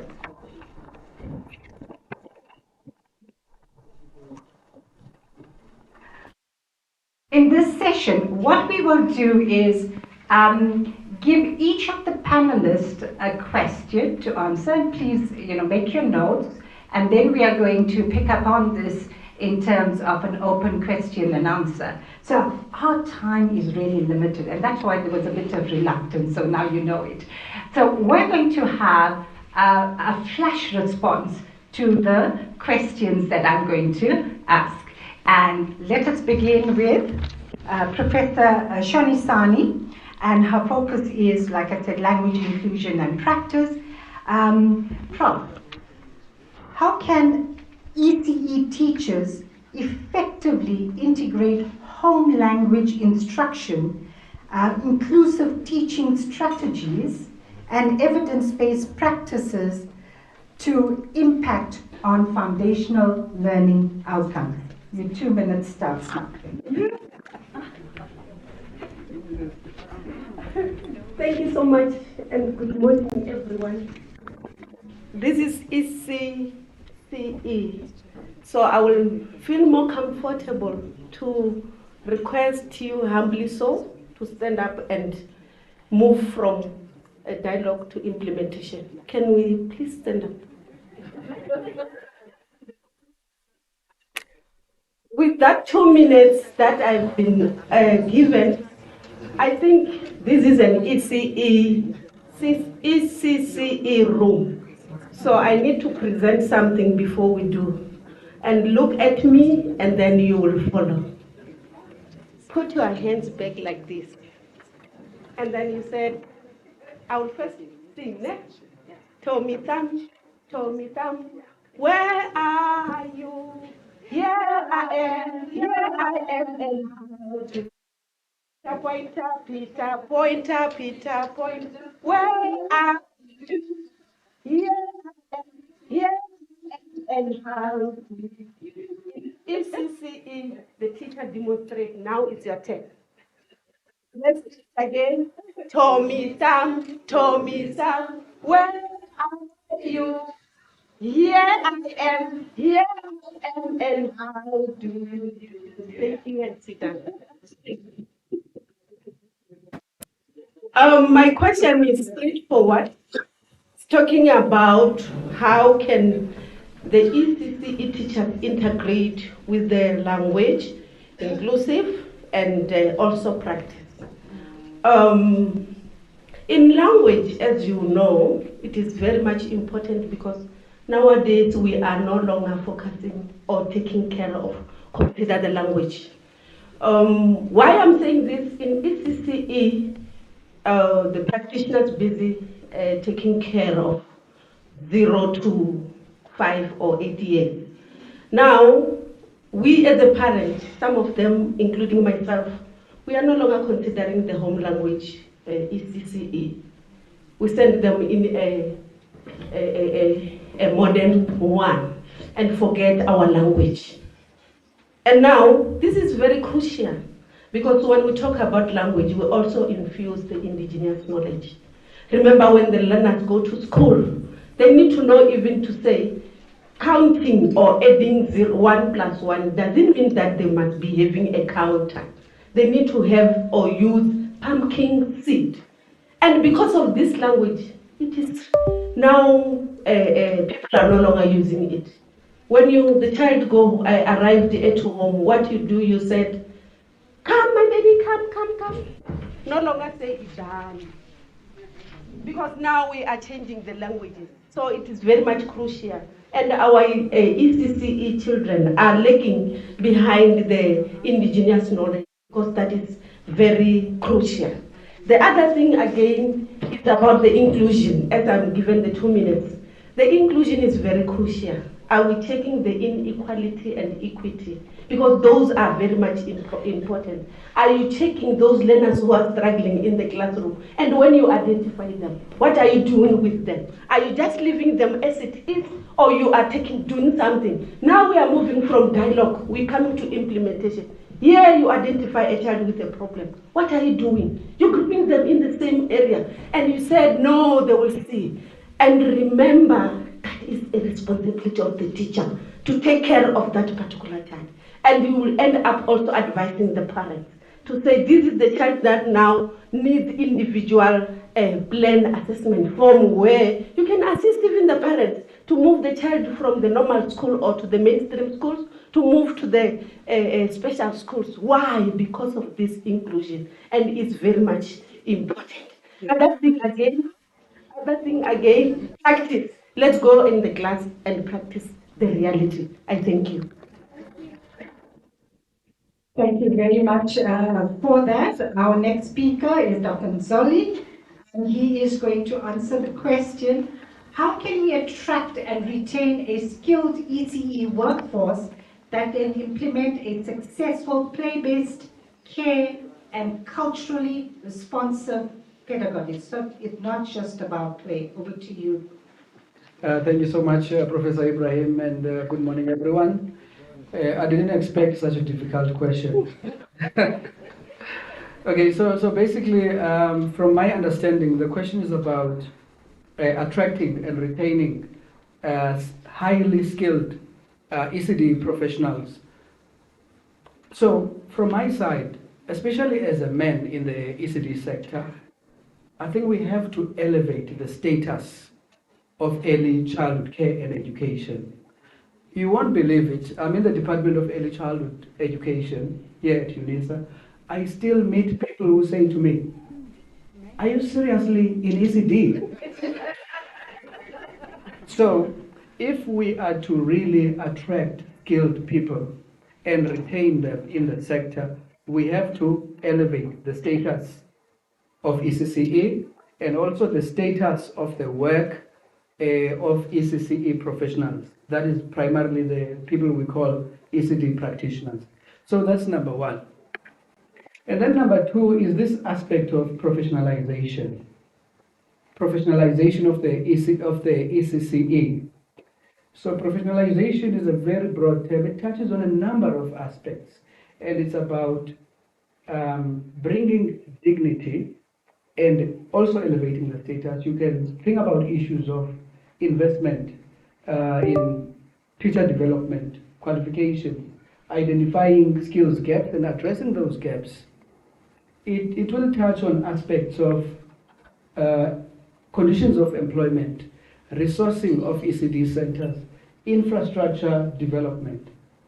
So if, Professor Ibrahim, to answer your question directly, if we are to successfully attract, train and retain highly skilled ECD professionals, we are going to have to elevate the status and professionalize the ECD sector, number two.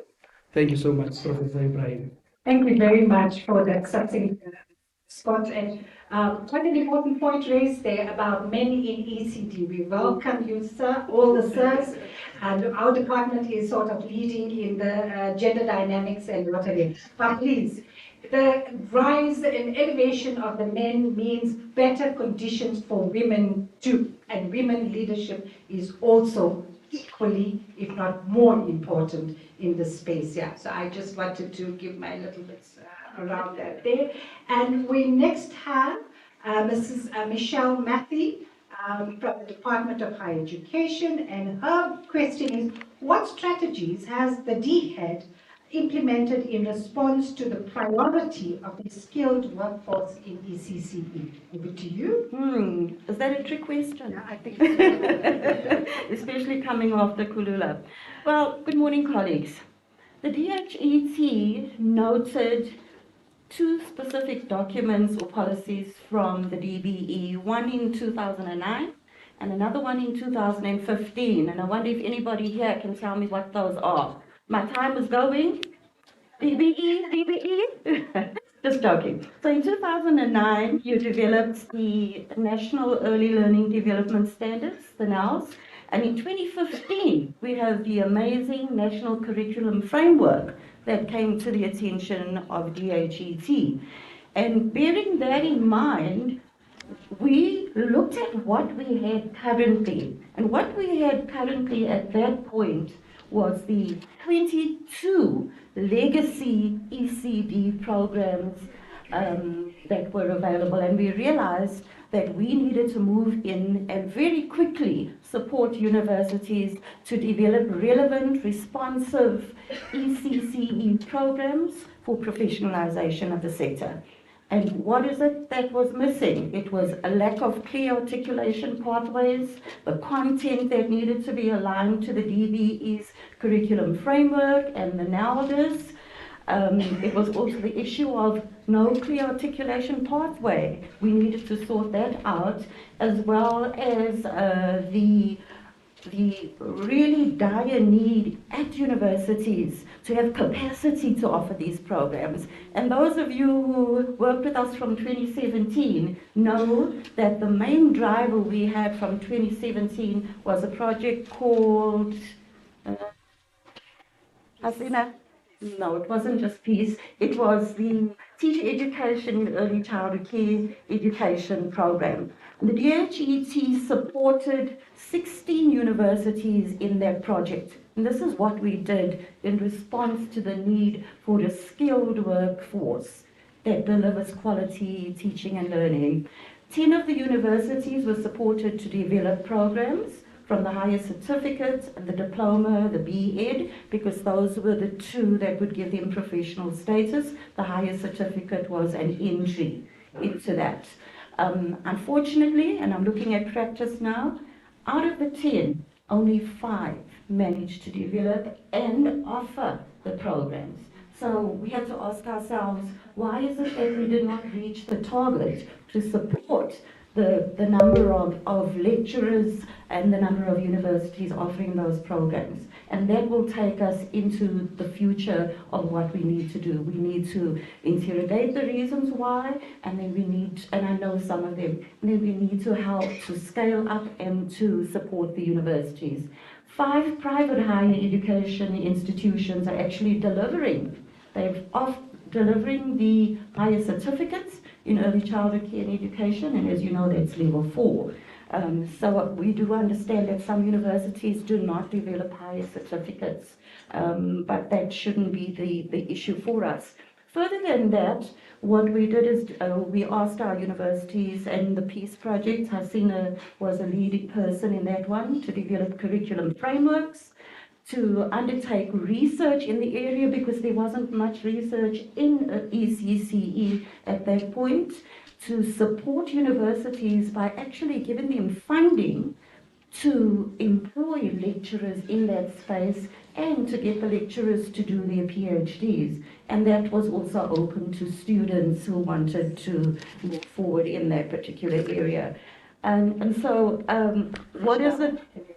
Yeah, thank you. And so basically, colleagues, that is what we did in terms of the skilled workforce. And going forward, I mentioned one of the areas, which is to have a look at how we can support and scale up the delivery and offering. And the second one is that in 2017, that policy, whose name I cannot remember because it's so long, we call it Mr. QECD. That policy was developed in 2017. It's now 2025. It's 8 years. That policy has to be revised based on all the activities and etc. and research done in the sector since then. Thank you. Thank you very much, Michelle, for that input, and just a response in terms of why is the uptake so low? Yeah, it's because, and we are the first university in the country to offer the diploma.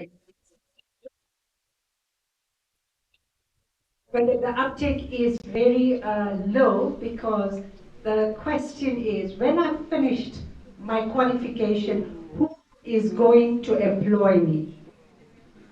So why should I, and who's going to pay my salary? Am I going to have a per cell number? Okay, all right, there we go, people. More advocacy coming in that direction there. So we'll carry the message too. And with that, I hand you over to Professor Clasquin Johnson, who's been doing some really stunning work in inclusion. And the question is, how can we support equity and inclusion in early childhood? Good morning. So, you know, what I find interesting from Ms. Manono was this concept of leaving no child behind and reflecting honestly on how far we've come, but what we still need to do. And so I think when it comes to early identification and intervention, you know, it's very important to remember that in 1994, 70% of our children with disabilities, actually our learners across the education system, were out of school completely. And in 2024, in 30-year reflection, our Parliamentary Monitoring Group on Education reported that 70% of our learners with disabilities were still out of the system completely. So when we talk about leaving no one behind, that needs to be, you know, flagged as an urgent area of need. And then I think it's not just about foundational learning as social and emotional and the early literacy and early numeracy. It's also about this concept of relational well-being, where we think of children, our teachers in terms of the workforce, and parents and communities. And we're fortunate that within our national curriculum framework, we have highlighted elder on belonging and well-being of children, and that we see that in relation to children, teachers, and parents. Thank you. Thank you very much to our panelists for educating us and presenting some very powerful insights on the issues that are still grating at the front line. We initially planned. Okay. All right. We initially planned 2 questions for each panel member, but you're off the hook now. I think you've really said what you needed to do. And I think it will be remiss of us if we don't open it up for some questions. So here are the issues that were on the table on Indigenous language and linguistic appropriateness for early childhood, the policy uptake, the access and professionalization, the gender dynamics related to that, relational well-being, looking at early childhood. And for me, I think what it sums up the issues here is that the focus should not just be on the school readiness academics of learning, right? It's about holistic child development. So it's development, learning, and well-being. All right, given what we are facing in the field. And with that, I'd like to open up the floor for questions.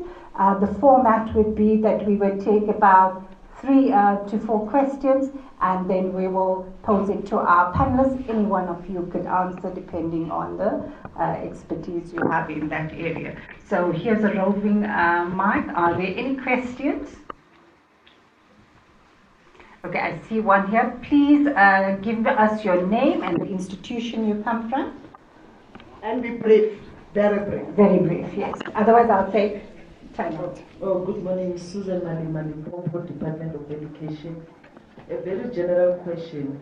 Given what Ms. Manola has presented and what they are saying, what type of an initial teacher education program are you thinking of as institutions of higher learning that will deal with all these issues? Because the current one might not be giving us what we need. Thank you very much. Thank you very much. Do I see another hand? Am I missing someone? Okay. Hand in the back there. Dr. Paula, yes? Thanks, colleagues. I'm Tebi Pala from the Early Childhood Department. My question is in relation to the workforce, or maybe to appointment of ECE practitioners. As a department, I think Prof. Ibrahim indicated that we have already rolled out the implementation of the diploma in early childhood care and education. And next year we'll be having our first cohort of students that have been graduating. So my question is there any plan for now in terms of their employment data, and how best can we move? Because this is the critical moment or the critical issue that we need to look at. Thank you. Thank you very much. Another hand there. Thank you. My name is from Limpopo. Mine is on the issue of home languages and with specific reference to Prof. Muckleneuk. I just want to ask that having identified that more often than not in our communities, the home language of the learner is not used for learning, what should be done? Because the linkage that must happen from there to the MTBBE education is something that we should not just leave a gap behind. What needs to be done then? Thank you very much. We have three questions so far. Another one coming up.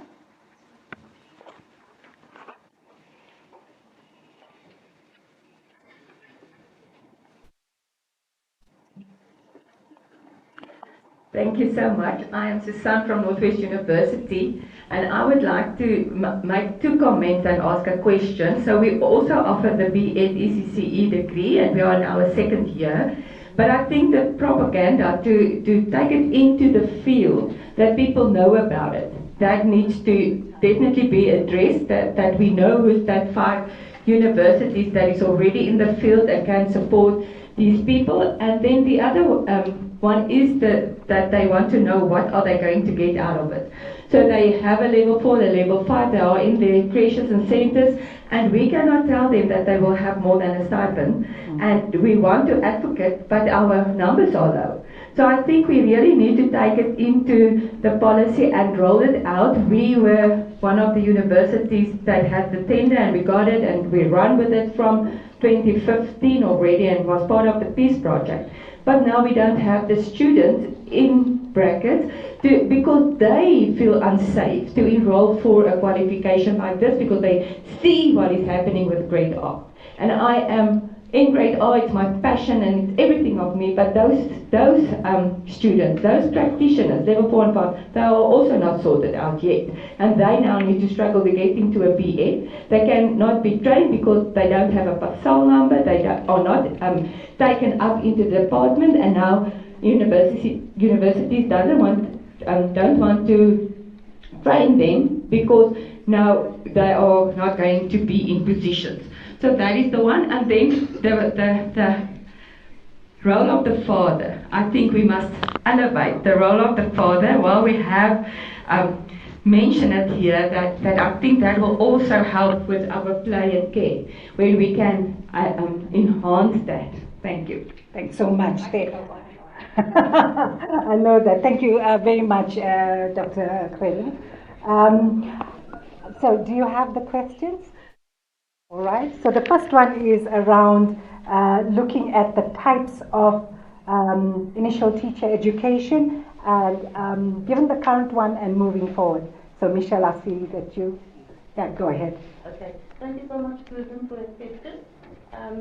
So when you say the current one, I'm not sure whether you're referring to the policy on minimum requirements for programs leading to qualification. And if you are, then that particular policy has programs starting from level 5, which is a higher certificate, level 6 the diploma, level 7 the Bachelor of Ed, and going right up to honors, master's, and PhD. So it really depends on what the students want to study. But having heard from Susan and from my own experience, the universities that are offering these programs have had very little very low numbers of students coming to them and saying we would like to do this. Another reason why this is the case is because we know that the DBE is currently working around the professionalization, the training of practitioners from level 2, 3, and 4.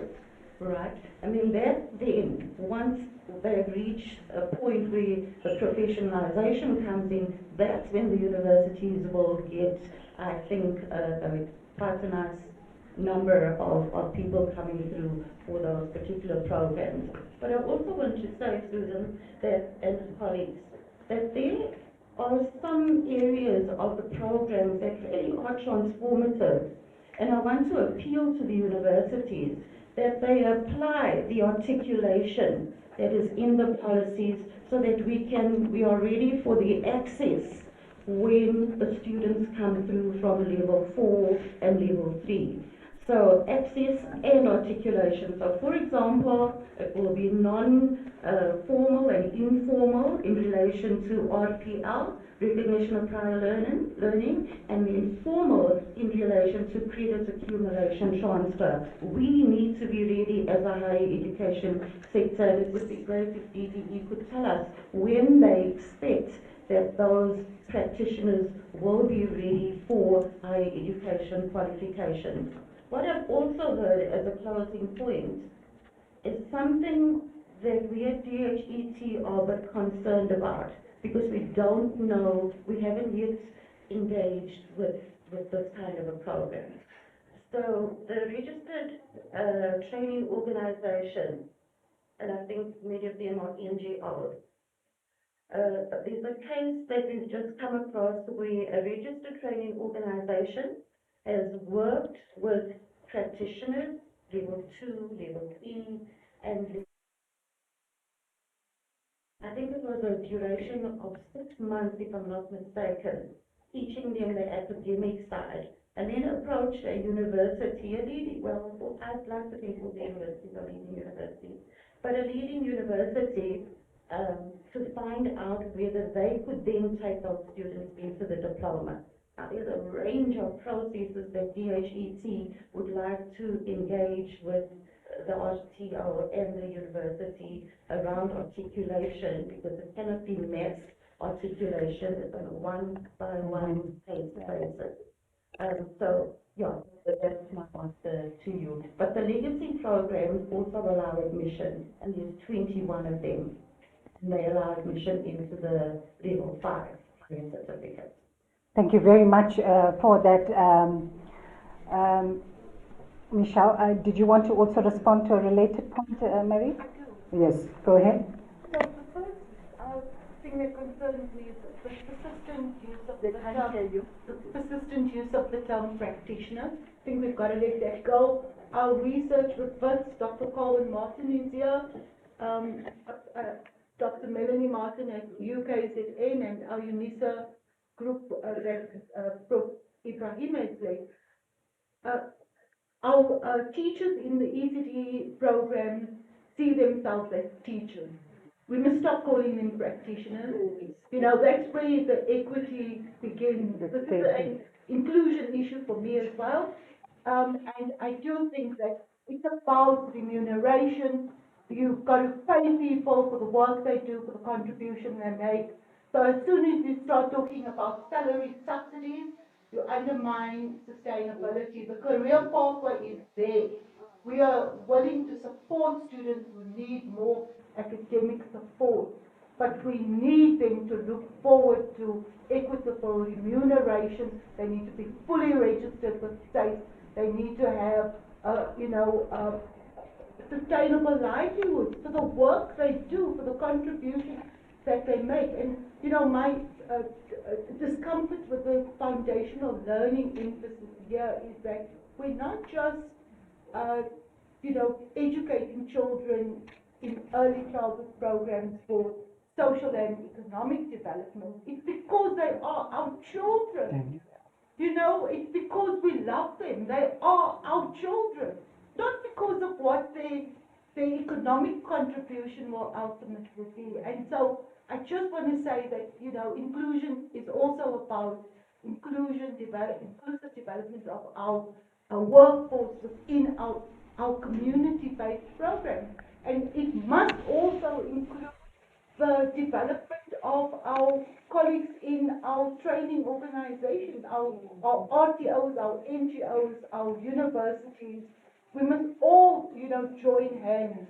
And this persistence of practitioner, we've got to let that go now. Thank you very much. Well said, Mary. I couldn't have put it in a better way. But I do think that the points that you are raising are very, very important. And just to say to you that at UNISA, we've started this partnership project, the Civil Lutuba project, with the NGOs and UNISA. We were there 2 weeks ago for a lot of things. And so the social compact there is really unfolding. You know what I'm talking about because you were part of the project when we just started. Michelle, I see you want to say something. No, I just want to thank Mary for a very, very strong emphasis on the term practitioners. And, coming from bureaucracy, I must say that it didn't sit well with me as well when I saw the program, the policy, because practitioners is a term that is used to cover everybody, even the principals and the managers, whatever, in the ECD centers. And thank goodness the policy will be revised, and I'm sure that the powers that be will take that into account as well. Thank you very much. I mean, we are really running out of time. I think that Prof. Malvezi, you would like to say something, and then about a point that was raised about the language issue, and Dr. Mzoli, maybe the issue around the male bits that came up. The other things that we didn't cover, we're going to have a general session. You can raise it again.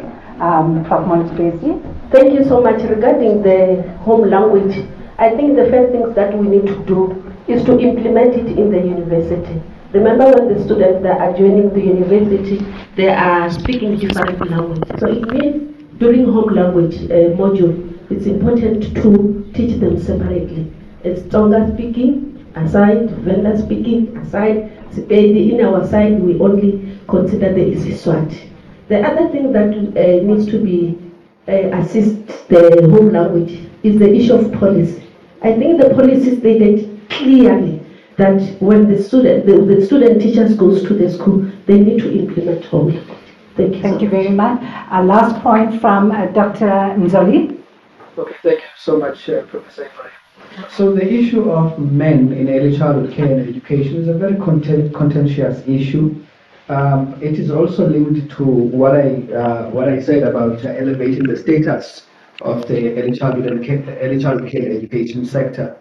It's seen primarily at the moment as, we call it a feminized phase of education. It's only females that are working in that space. But we also argue that if we are to elevate the status and take ECCE seriously, we need to open up the space for participation by everyone, including me and Prof. Tabane.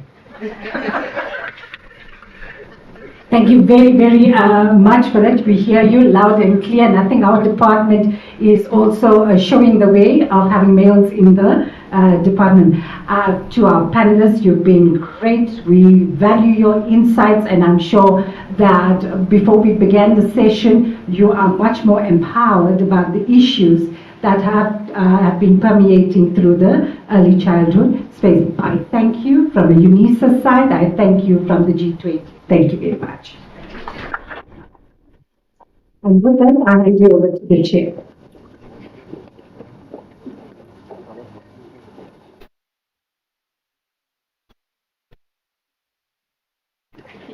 Thank you very much, Prof. Hasina, for that stimulating conversation that we just had. Colleagues, if you have any questions, please jot them down, because we're going to have an open session where we are going to have the key learnings. I will call upon Professor, we are on priority 3 now on professional development, and I'll call upon Professor Veronica McKay, who is our distinguished scholar here at the College of Education, and we give her Maybe 10 minutes, Prof. You know the time. The panel, okay. All right, can I humbly request Professor Lee Rasnek,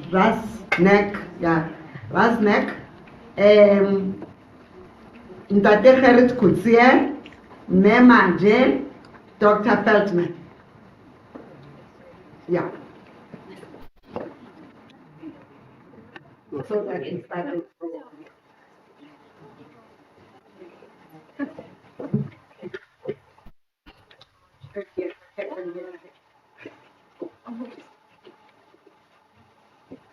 Okay, colleagues, thank you so much, Prof, and welcome to my panel members. And we will introduce them maybe very quickly, just the names and should we do that now? Okay, good. Okay, colleagues, I'm presenting and I'm going to watch the clock. I have strict time constraints. Priority 3, and I'll talk about it, it was split into different areas, and the last area will be dealt with after mine. What I am going to do is firstly to locate priority 3. To say that when we looked at priority 3, we took into account the uncertainty that we find ourselves in today. This was the backdrop behind when we spoke about professional development going forward, the future focus on professional development. So priority 3 is the working group focused specifically on a capable workforce, different models for professional development, and developing educators or professionals for the 21st century. The session after this will focus on point 3 below. But what we do know is that the quality of any education system cannot exceed the quality of its teachers. So when we decided on what areas we were going to look at, we looked very broadly. We looked internationally, continentally, and nationally. And we started recognizing firstly that in the past our focus was specifically on giving learners access to schooling. We've now shifted to focusing on quality of schooling. SDG 4, we've looked at the SDGs. The African Union Agenda focuses on education for sustainability and Africa's transformation. The recent one on the Continental Education Strategy for Africa, the CESA, looks at the whole teaching continuum, which I'll explain in a moment. But they talk about STEAM and not STEM, and they brought in arts to develop creativity, innovation, and problem solving. So that is sort of a new innovation. Of course, our own South African National Development Plan, and then again, priority of our 7th administration, we had Minister Protea here earlier today. The focus there is on foundation phase, specifically as Manoma presented. And so we also looked at the future of jobs, and while that is Northern Hemisphere, it impacts on us. Nothing that happens there doesn't impact on us. You can see with tariffs, it doesn't matter where they are. These things, somebody spoke about a system, and the system, if somebody sneezes north, it does have impacts on the Southern Hemisphere. So we know that there's demographic changes, climate change, and all of this is going to impact on the future of work. I know we're not training our learners only for work, but that is something that we do have to keep in our peripheral vision. So basically, what from all the research that we did, we looked at teacher development through the lens of lifelong learning. It doesn't end when you get your qualification and you do a little bit of learning in school. We know that there's learning poverty, and that is a very Southern Hemisphere, the global South. We know that we need to attend to teacher well-being, and I'll talk a bit more about it, and the panel will take that up. We know that professional learning communities, whether you're a student or whether you're a teacher or whether you're an old teacher and even a mentor teacher, we found that mentor teachers ask for professional learning communities for themselves to share. And then in the early years when I studied as a teacher, we were looking at car and chemists and action research and the whole research cycle, and that seems to be trending back again, that teachers are researchers, because they're in unique contexts and they do need to research. And then lastly, we look at teachers as mentors.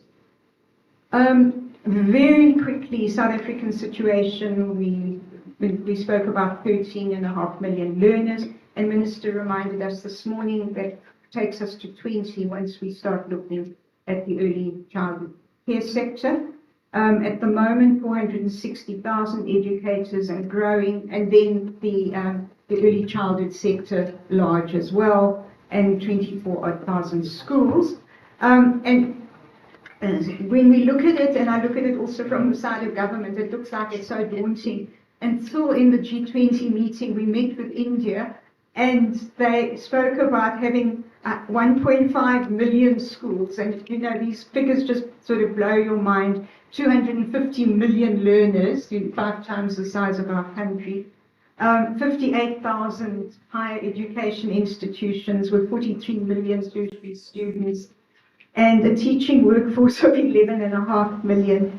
And yeah, approximately 17,000 teacher education institutions that graduate 1.6 million a year. So those figures kind of like blew my mind, and I think that they are. It's something that sort of puts us nicely in our place to see that it can happen, and there is space for growth. And I took this quote from the Indian presentation, and I've used the he because it was used, and the male, but it's fine, maybe it's in ECD. A teacher can never truly teach unless he is still learning himself. A lamp can never light another lamp unless it continues to burn its own flame. And I think it's such a lovely expression. So what the working group has looked at, and what most of the country spoke about, is teaching as a lifelong learning. It's a lifelong learning. We start with our recruitment, and we make sure that we recruit the best with aptitude, and aptitude as well as academic and language. We bridge them into service, and that bridge is very important. Most of the countries were doing that bridge very well, and South Africa has got that bridge going. And then what happens in service, in continuing professional development, which does include everybody, including higher education. So in terms of the data we were using, also for projections, we know that there are gaps in the system, looking at the different sources of data in blue, and how in green they can help us with workforce forecasting, development tracking, qualification monitoring in and out flows, and SDG reporting. So there's a whole range of different systems, and as scholars, that's why I love being in the department, because I have these things at my fingertips, and you can do a lot. You can do a lot of projecting for ourselves as academics as well. The teaching landscape that we look at in South Africa, we don't have a shortage of numbers, but we do have a shortage of subjects. They're either geographic shortages, like in the rural areas, or shortages in languages, mathematics, science, and especially in rural provinces. We do have high attrition rates. They're high in the beginning of a teacher's career, the first 5 years, and they're high in the latter years of their career. And we know from all the research that it takes a teacher 10 years to reach full competence. And we're losing teachers in the first 5 years. So it takes you 10 years to become a good teacher, and often because without support, they leave in the first 5 years. So it's high attrition among early career teachers. They leave before they reach their peak efficacy, okay? And that is something that is a challenge, and maybe as academics here and as teacher educators, we need to see what is it that we can do so that when it doesn't lie only in teaching practice. There are other things that we can be doing, and we need to think about them. We know the overburdened classrooms, we know the under-supported learners that because of large class sizes, again, a global south problem. And okay, we know that the information systems need to guide us better. This is taken from the OECD study on why teachers, what is their stress and their work intensity. And it's the number of hours spent. It was looking at the previous week. And in short, I want to say that the most stressful components came out as administration and marking. It wasn't what was happening in classrooms, it was these other activities that eat up teachers' time. And so we do know teacher well-being, and I won't go into that because Beverly will talk about it in a short while. Challenging work conditions, difficult school circumstances, heavy workloads, lack of resources, school safety, all of that are problematic. The key aspect was that teachers must not work as isolated eggs in a box. We need to have omelets, and they need to work together where schools are learning organizations, where they can do collaborative inquiry, action research, and have a learning culture. And this chart, I'll only talk to the last bar to say that where teachers worked jointly as a team teaching, where they were able to observe each other's classes, engage in joint activities across different classes, and do work in PLCs, professional learning communities, their self-efficacy, their confidence was high. This was our own study here in South Africa. I'll give you the reference, but basically PLCs, and Gerrit will be talking about it, really help teachers. The range of barriers that teachers can't do professional learning, it's either conflicting with work, or they have other challenges, but there are a lot of challenges that prohibit professional learning communities.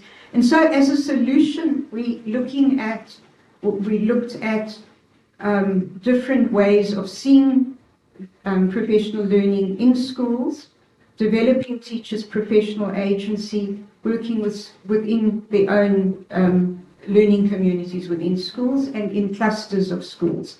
Right at the bottom left, the job status and prestige, that is an issue for teachers. It's a definite issue that if we look down on their profession, they perceive themselves as less valuable. I've used 2 case studies, and most of you will know the Japan lesson study model, where teachers collaborate around difficult areas, especially in maths. I see the maths people there. And then also in Finland, where they train teachers as researchers. These are high-performing systems where teachers are doing their research in collaborative groups. I'm going to not go to the slide, but to say that we need horizontal pathways so that teachers aren't bleeding into government, that they are able to stay in the schools, that there can be high-level roles, even with us as academics, instead of wanting to become vice-chancellors, that we should be able to have specialist roles in our departments, that we don't go up, we go sideways.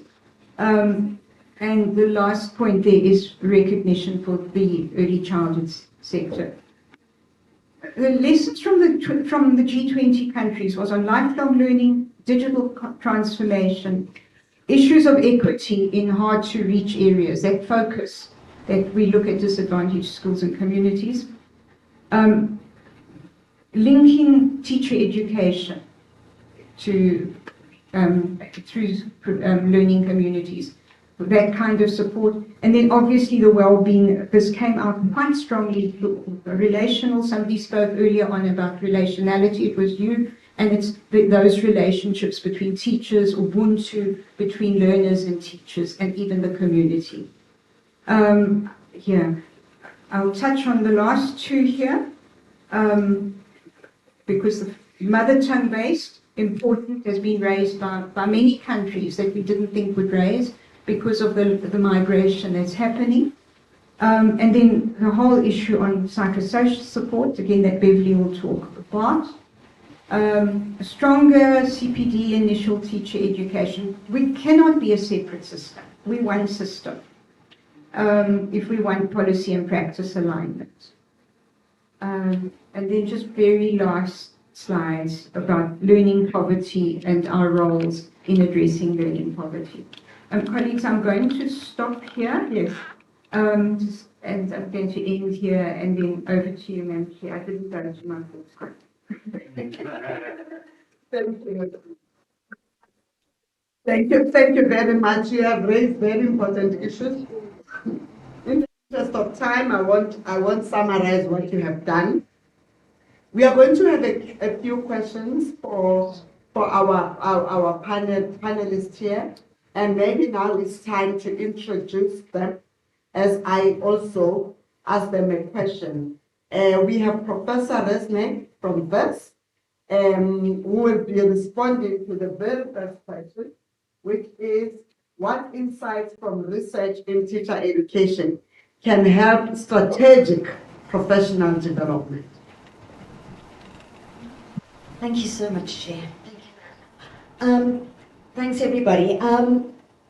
I think one of the big things that I've been so excited to hear today from the Minister, the Deputy Minister, Professor Mackay, and others, is this awareness and this intentionality to look at teachers as lifelong learners, not just about not leaving any children behind, but not leaving any teachers behind.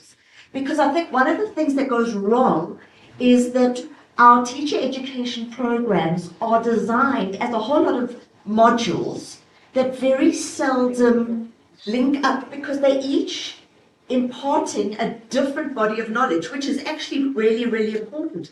But it's in the schools that those knowledges have to come together to inform what they're doing, why they're doing it this way, not that way, and why they're doing it like this, in this context, as opposed to that context, and so on. So for me, what is crucial is to put on the table a systematic development, a pathway of development from novice who have already spent 12 years in class observing practices, sometimes very good practices, sometimes not so good practices, but very often they don't see the thinking, the reasoning about what teachers are doing and why.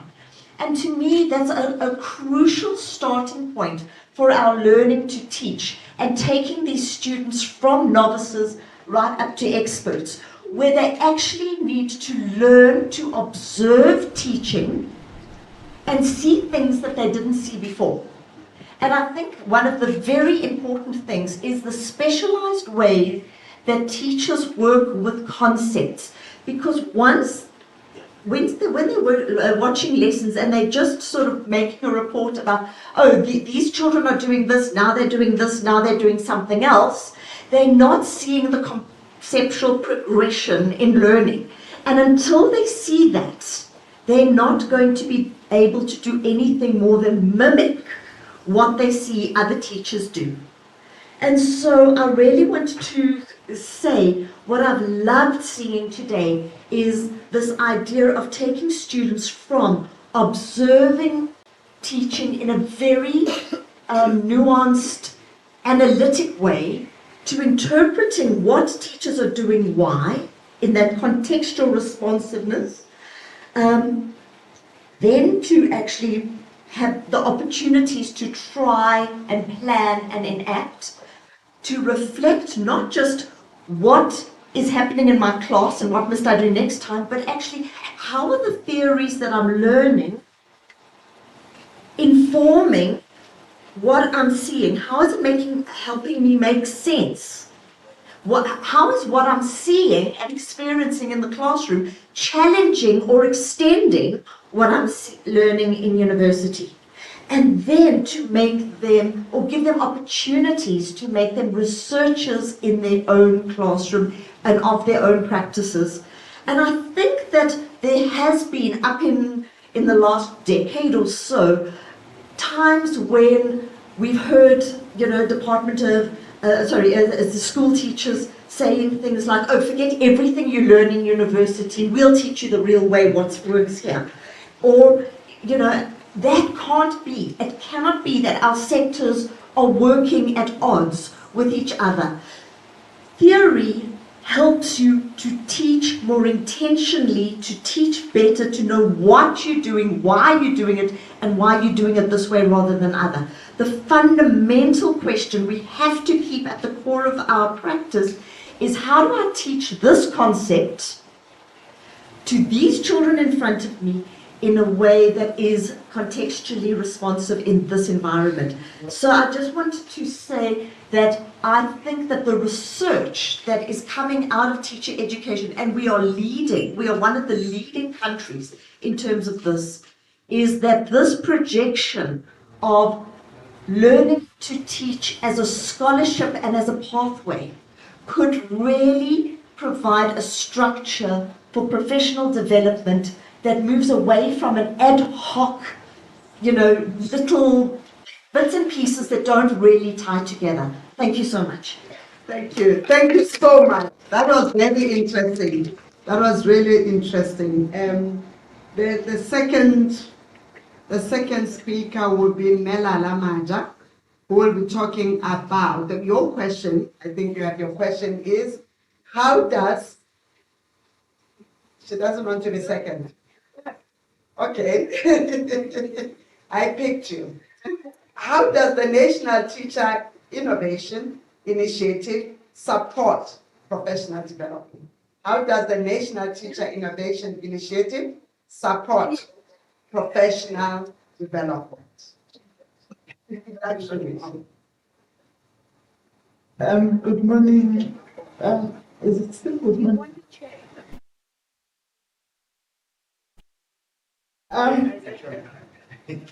I hope I'm not stealing my 2 minutes. The question said, you said, new teacher induction, I suppose.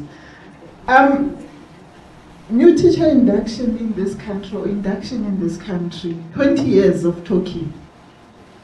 Since 2005, those who know, when did we start saying we really want to support our newly qualified teachers as they enter the schooling sector? So it's 20 years. 2005 when it started, and in 2020, only in 2020 did we pilot, working with a partner, VVOB, we piloted provinces.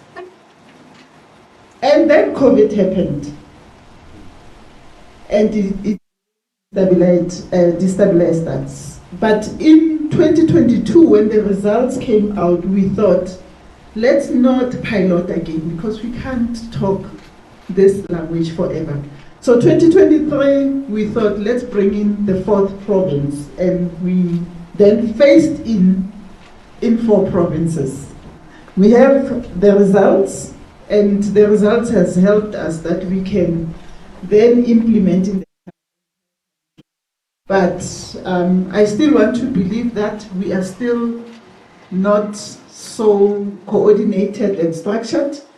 We are still not following the same framework that we have actually drafted for the country. So we are moving towards having policy around new teacher induction. But how is this program, how is induction supporting professional development, but also how is it supporting other aspects of teacher education, such as teacher well-being, teacher efficacy, teacher autonomy? How does it help in that regard? Here's a newly qualified teacher. It's not me, it's someone else. And me, I happen to be the girlfriend of this person when we were still growing up. then this person gets employed, they start working in the school, and all of a sudden we meet. And when we meet, he wants to rekindle what we left 5-10 years ago, or maybe let's say 5 years ago, only to find that I dropped out at that time. And then after dropping out, I stayed, and then I decided to go back to school, but not in the village that we were staying at. So this guy meets me, meets girl says, yeah, no, we can pick it up from where we left. We pick up, we do things that we are not supposed to do, and then 2 days, 3 days down the line, we meet in class and he's shocked. This person is in my class. But the policy says he can't as a teacher be in love with me as a learner. And some of them get into this kind of trouble not knowing that I'm not supposed to do certain things such as that one. But induction helps our teachers so that as they are coming in, they are paired with that mentor. They are able to start learning the policies of the department. And they are also going to be able to learn about classroom management. They are also going to learn systems that are going to help them so that they are more efficient in how they do their work. Because there is tons of books that I must mark. I'm busy piling them up in my boot and taking them home and coming back with them, and additional work keeps on coming on. But only to find that if I was paired with a mentor who could help me to come up with systems that are going to make me more efficient and so enjoy my teaching. And the other one is that, man, you're so quick, you didn't take these people so quickly. I also need to highlight 3 or 4 more programs that are linked with mentoring, and these are things that we're doing as a Department of Basic Education. When we recruit young people to study teaching, we do what we call district-based recruitment. And for students that are studying with UNISA, distance learning, I'm giving an example with UNISA, we also pair them with a school and support them through our NGO so that they are going to find that their work integrated learning is rich, because they'll find that practical. And I need to also highlight that as a sector, we have employed about 200,000 young people in our schools, and 65% are helping teachers in classrooms. That program is targeting, this year, is targeting young people who are studying teaching on distance learning so that we can improve their classroom experience. We are using this program to support induction, not only after they have done their teaching, but we also are supporting them with their teacher wellness, well-being. Because remember, we are supporting existing teachers with teacher well-being, reducing those administrative tasks and so forth. That is why we see when the program ends, teachers go and say, no, you can't go. We employ you with our money. We'd rather donate as teachers to ensure that we can keep you. So that is program number 3 that I want to highlight. But I also want to highlight the last one, that work integrated learning. We have seen that as a sector that we want to support our schools so that when universities bring students into our schools, they feel supported. Right now there's no policy, so we are working towards producing policy that will come from next year. So that, the first time I started with this job, I got a call from a university. The schools are refusing to take our students. So we are coming with those programs, and this is when we are making G20 work. Thank you. Thank you very much. The second question is for Dr. Beverly Thurman, who will be, it's all about well-being. Why should teacher well-being be important? Morning, everyone. Thank you, Dean. Dr. McKay gave me many things to think about. I don't think I'm going to make that in 2 minutes. But I think teacher well-being, the simple answer is that no educational goals, local or global, can be achieved without a teacher. And they are an extraordinary resource because they hold not only, not just anybody's lives, but everybody's lives do they hold. And so it's important that we prioritize and think about who they are as people. So professional development, training of teachers, curriculum delivery is all happening very much in the head space. But what's happening in the heart space, where we connect with each other as people, where I care about you as a human being and not what you can do for the system or do to meet your ATPs, right? Because underpinning all of that, we are people who are growing and developing together as a nation. And so what's happening in that heart space? So prioritizing teacher health and well-being is not merely a benevolent gesture. It's a fundamental necessity for fostering a thriving learning environment, for promoting learner success, for improving classroom management, which is a big problem in our classroom, but it's because we are struggling with that heart space connection. So I would like to advocate that professional development be accompanied closely with personal development, because a teacher is first a person and then they are a teacher. Just like all of us, we are first humans and then we are our professionals.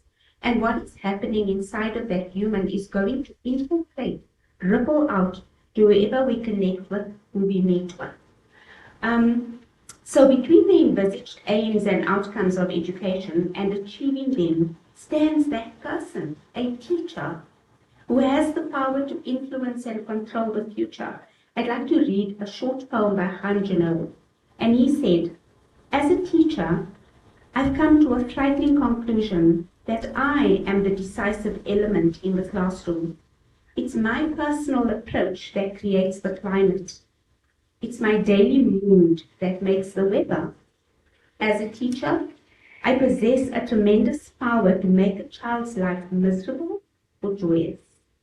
I can be a tool of torture or an instrument of inspiration. I can humiliate or heal. In all situations, it is my response that decides whether a crisis will be escalated or de-escalated, a child humanized or dehumanized." And as we speak here today, all the school-going children in our nation are interacting with the teacher. And if we can just think for a minute about what kind of experiences they are having, probably all or most of us in this room can be guaranteed that our children are having engaging, healthy learning experiences. But is that the case for the majority of learners in our country? Some of them right now are being engaged, they're being excited, they're being inspired about learning, they're becoming conscious and aware of their potential. But others are being crushed under the weight of a dysregulated, angry, frustrated, stressed teacher. And that is the teacher that we need to take our hands and say, we care about you, because it's important that you care about them. So yeah, teachers have a profound and lasting impact on their learners, extending far beyond the classroom and the immediate present. They're not just the workers. They are the pivot, the extraordinary resource that will make it happen or not happen. I need to ask a question. Are we going to get to our second question? No? Oh, then I have to say that quickly. So the cost of ignoring teacher well-being is far too great. Because, sorry. Thank you. I'm answering my second question quickly while I have a minute to spare. So teaching is a high demand profession. We can expect that teachers are going to be stressed. We can expect that their tanks are going to run empty, because that is the nature of their work. But we need to empower them to understand and recognize when their tanks are empty. For the most part, teachers are just running ahead, delivering the curriculum at all costs. And it's important that we become conscious of the unintended consequences of monitoring and evaluation. When we say to teachers, here is your ATP, and you ensure that you cover that by this term, the unintended consequence of that is that the grade 2 teacher says to a parent, I cannot help your child who needs learning support because you see all this work that I have to do. It needs to be done by the end of the term. So teachers are left feeling guilty and feeling incompetent because they know that they've not done their job, which is to teach the child, while they were busy delivering a curriculum, whether it was received or not received. Thank you very much. Thank you. But I have to. I'll ask the last speaker, our last presenter, is Harold Kutsia. And let me.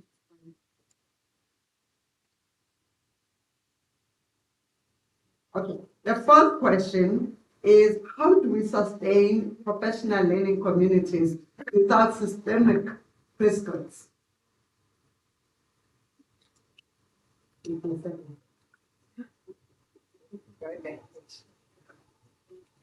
Thank you very much, Program Director.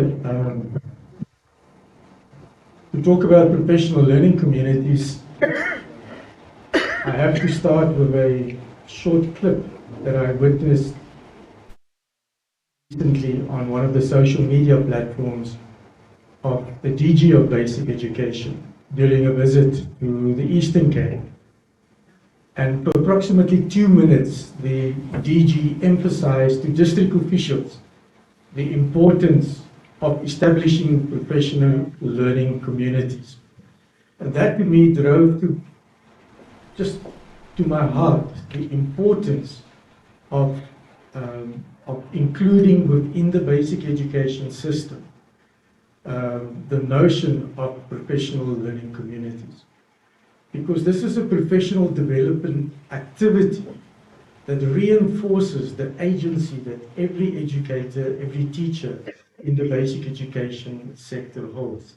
And therefore it's essential for us to reinforce the importance of professional learning communities. And it is critical for teachers at the school level, it is critical for leaders at the school level, it's critical for circuit managers at the circuit level, and for district officials at the district level.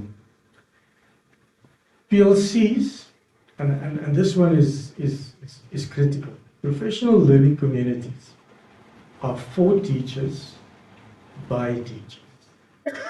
And I think that mantra is important to remember in a system that gladly prescribes and set boundaries and agendas. And I'm saying that for myself, who comes from that system, and that system is still very much in my heart, that we need to stand back and allow teachers to take ownership of professional learning communities. We need to make sure that there are incentives for teachers. And at the moment, the South African Council of Educators have included professional learning communities within the CPT system, which is a wonderful thing. We need to make sure that school leaders share that vision of the value add of professional learning communities. And every school leader needs to answer that question that was raised earlier on this morning in terms of time. Time for professional learning communities within schools. So hopefully school leaders will be able to do that. How do we make sure that the professional learning community remain focused and remain at the center and keep teaching at the center of the discussion of teachers? I think one is if you keep the learning experience in the classroom at the target center, that will hold the conversation in professional learning communities towards what is needed within the classroom and what is needed in the school and how we can share our experience around it. The second one, and this is one is very much informed by what we've been doing in VVOB is to make sure that your professional learning community is held in content. That the reason we have this discussion is because it is home in terms of what we are discussing and experiencing at the moment in our classrooms. And the example that I would like to give is the early grade reading instruction program that VVOB has been implementing in KwaZulu-Natal in a collaborative effort with the KwaZulu-Natal and there were 4 key components. One is an in-person orientation session. There's an online self-study component, and it is reinforced by professional learning communities that are supported by school leadership. And then there are check-in moments from time to time to make sure that the online self-directed learning is on track and to gauge to what extent that content find expression within the professional learning community. Program Director, thank you very much. Thank you very much. Thank you so much. Colleagues, this was a very interesting presentation because it focused on the work that we are doing in higher education. How do we ensure that we develop teacher professionals for a future-ready workforce? We are going to have the second panelist, and we have heard that we've moved from teacher as a researcher, and Liu told us about teacher as a researcher, and I was very passionate about it. I'm also passionate about it because you cannot teach if you don't reflect on the things that you need to improve on. So when you research, you are constantly reflecting on what you need to improve in your work. We heard about many initiatives of ensuring that teachers are professionalized. I always say that, teaching profession, you take it as, by the way, you go through our system and then you go and teach. But other professionals like nurses and doctors and whatever, they spend a lot of time in places where they are supposed to be working in. So it's important for us also to start that process.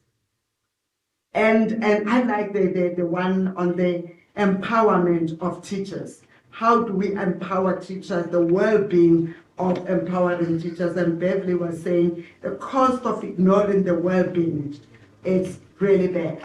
And we all know that because we are in schools where the well-being of teachers are completely ignored and everybody jumps up and down if something wrong happens to a teacher, but the other way is not happening. And teachers are not empowered, and therefore they decide not to do anything about it and just, come to work and do what they can do. There is no motivation. So if we don't do that and we don't look at that, it's not going to help us. And thank you so much, Gerrit, for bringing the issue of learning communities, because we are not learning in isolation. We need to learn together to help each other. And that is very helpful. I think classrooms, the situation of a class, this is a so-and-so's class, this is so-and-so's class, is what also a killer in our spaces. They are no longer social spaces where we all gather and exchange ideas and let this teacher teach, because they'll teach differently and the next one teach and they'll teach differently, so that the student is exposed. We always talk about creativity, but we don't do creativity at all. How do we enable people to be creative if we just continue with what we have read and give it to students? So I'm just going to call upon the second panelist. This one will be chaired by Mr. T. Maponya. Thank you so much, colleagues, for that question. Thank you. Okay. Your laptop, okay. So, Mr. T. Maponya, you'll come in and introduce your panel and even the speaker, the first speaker.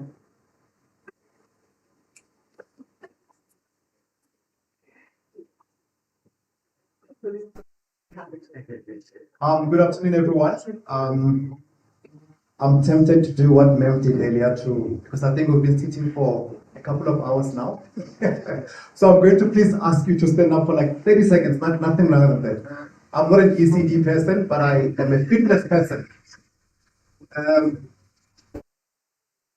Yeah, let's just do like stretches. Like as you put everybody started doing their stretches. Stand on your toes, and then down again. On your toes, down again.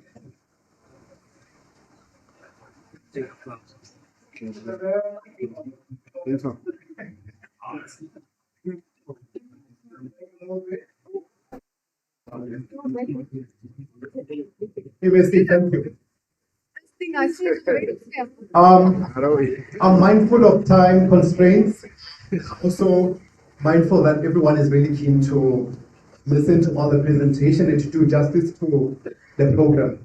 The next session that I'm going to be overseeing or chairing speaks to the future of work in the 21st century skills.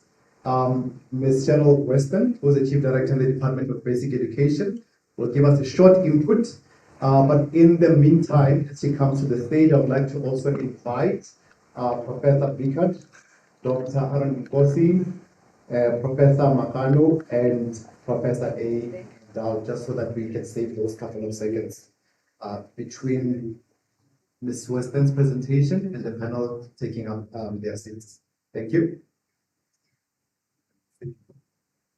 Thank you very much, Mr. Muckleneuk. Good afternoon, everybody. It's actually already afternoon. Wonderful to be here in a space where the intellectual energy of our universities meets the demands of the changing world. So very privileged to be here today, engaging conversation and truly encouraging all of us to relook. Is this necessary? To relook and rethink how we position the work that we do. Today, our conversation, especially this session, but in general, it's been very ambitious, but it's necessary. And in this session, we're going to look at the future of work and 21st century skill, and really begin to, through our panelists, begin to understand what is the role of teacher professional development, both initial and continuing, in shaping this future. Our discussion today is anchored in priority 3 of the G20 Education Working Group, which is Education Professional Development for a Changing World. This is not an abstract slogan. It's really a recognition across the world's major economies that the quality of our teachers, their preparation, their ongoing growth are decisive in whether our education system equips learners for the uncertainties and the opportunities ahead. In many conversations that we have, educational conversations, whether you listen globally, locally, nationally, there's been much talk of this changing future, this new, fast-changing, unpredictable world we're entering into. And I think in this room, colleagues from the higher education would know so much more than what we do properly in basic education and understand this world better.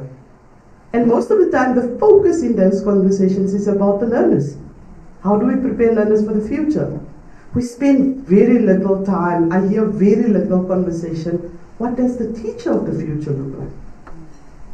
And this is really the question that we should begin to ask ourselves. If we want to develop this learner of the future, how then do we begin with our teachers?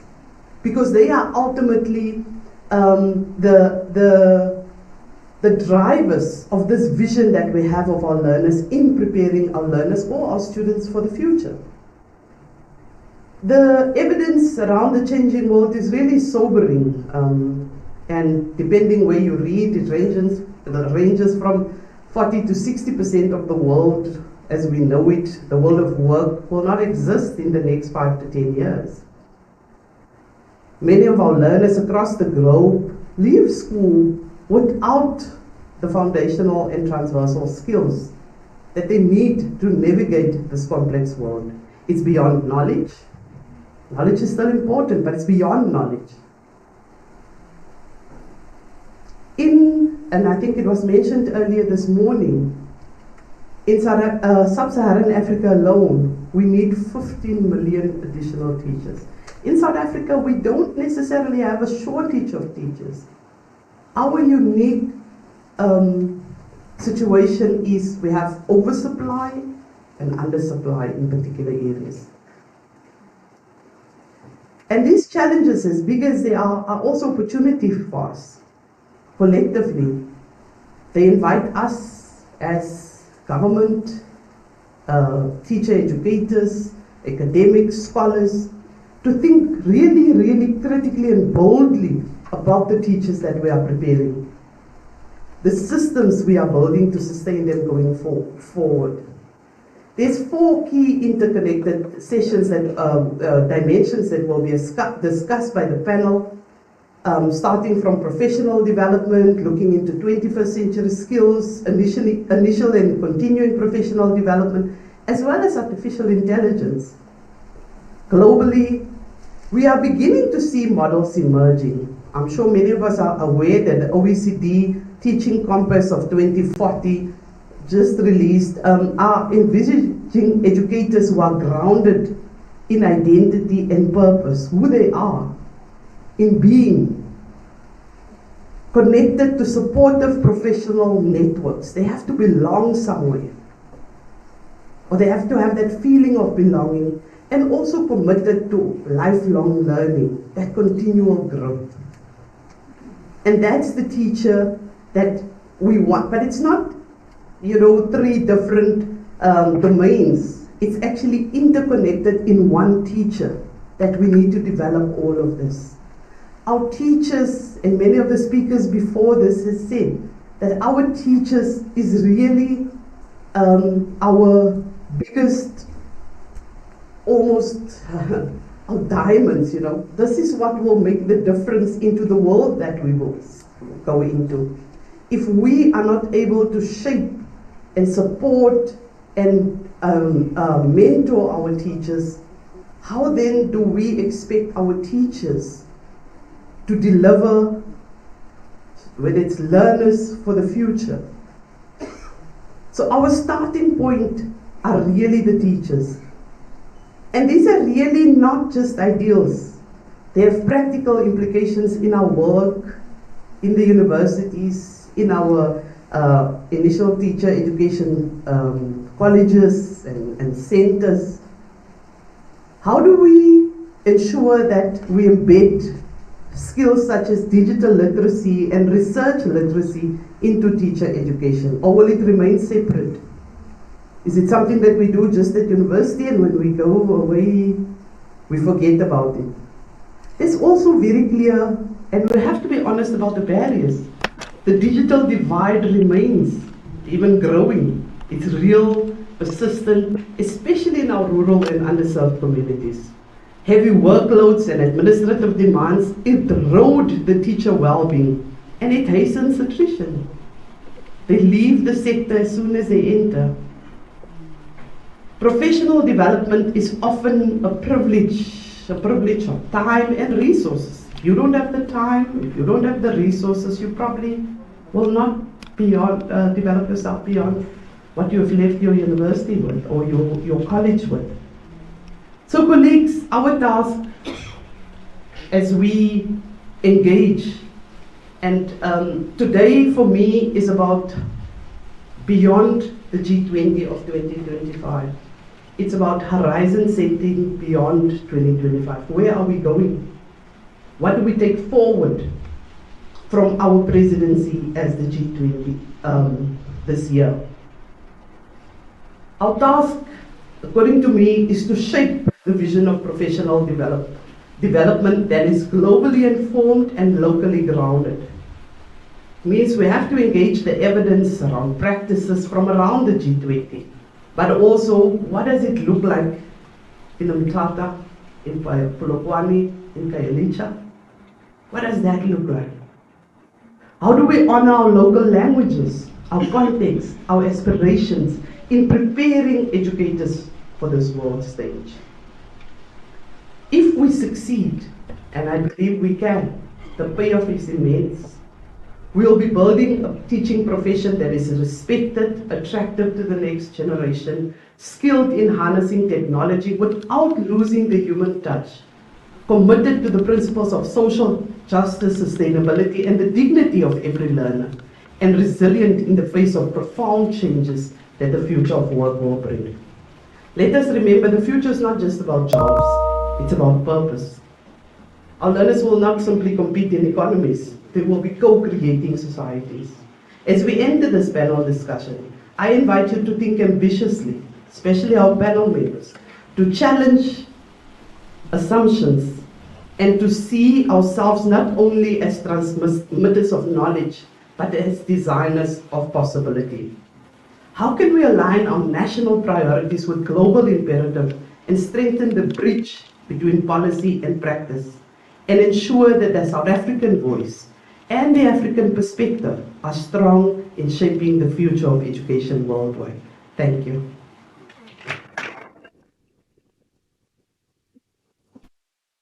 Thank you very much, Ms. Weston. I'm not going to repeat what she said. I think this is one topic that maybe all of us have engaged with on a number of occasions. So I don't want to really belabor the point. I think it is most important that we listen to our learned friends. Let's advocate for it. That's the language often used in court, but we're not in court today. I'm going to then pose a few questions to our panelists. I'll start with Prof. Bickert, really just around this whole issue of artificial intelligence. But I think that's one thing that is actually, I think, on everybody's lips, on everybody's minds, on everybody's laptops and so forth. So the question is, how can professional development programs ensure that teachers not only adopt AI and digital tools, but also develop the deeper human skills needed to use them effectively and ethically? I'm going to give you 3 minutes. 5. Okay. 3 minutes.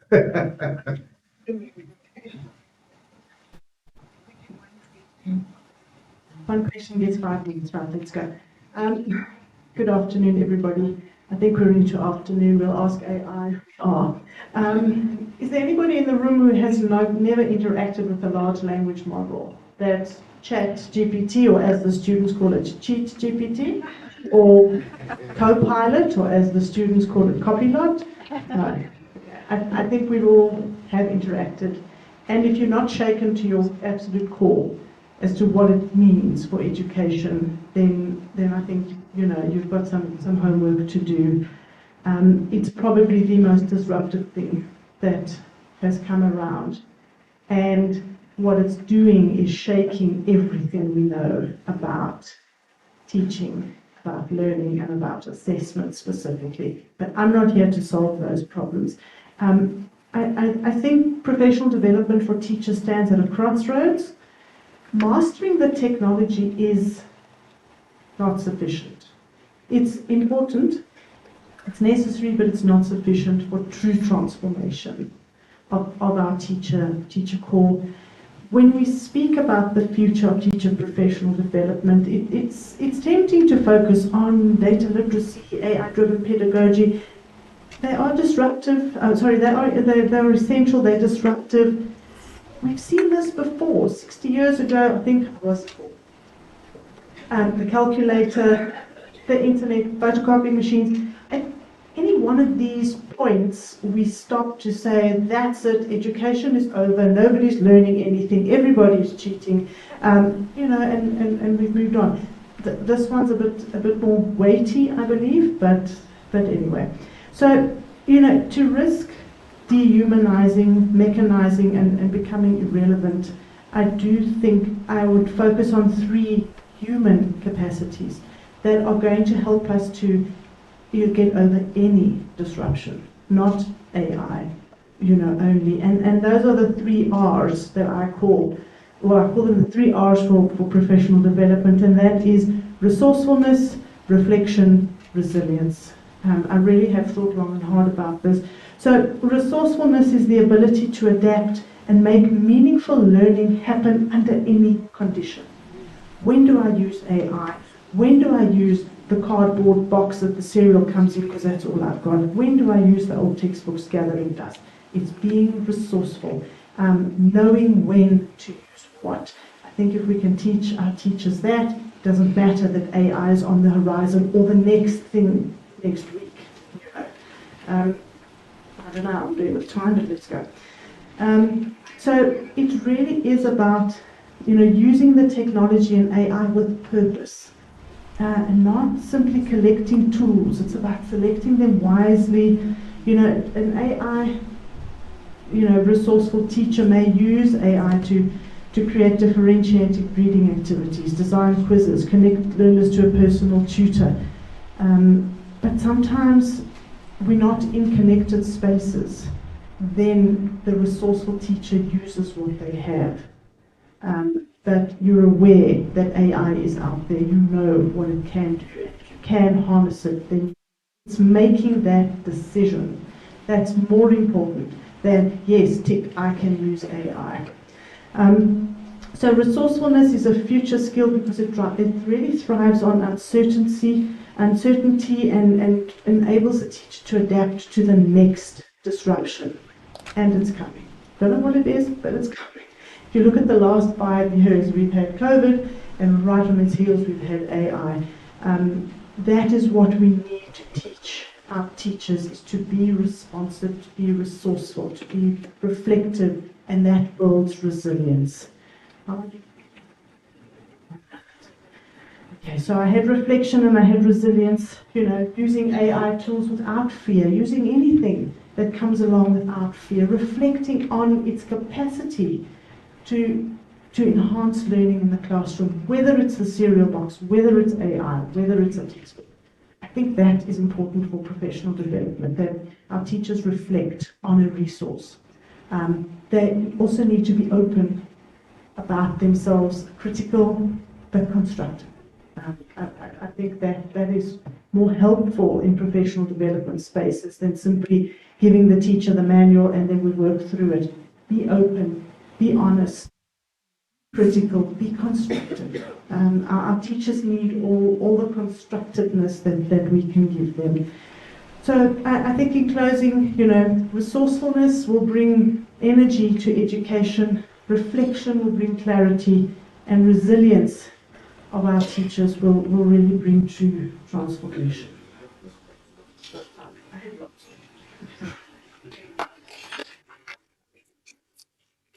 Thank you, Prof. Because whenever I listen to people like Prof. I wish we had more time or a dedicated session just to speak to the issues that she was presenting on, because I think we can probably have a whole session or a whole semester speaking about resourcefulness for teachers, speaking about reflection and resilience as well.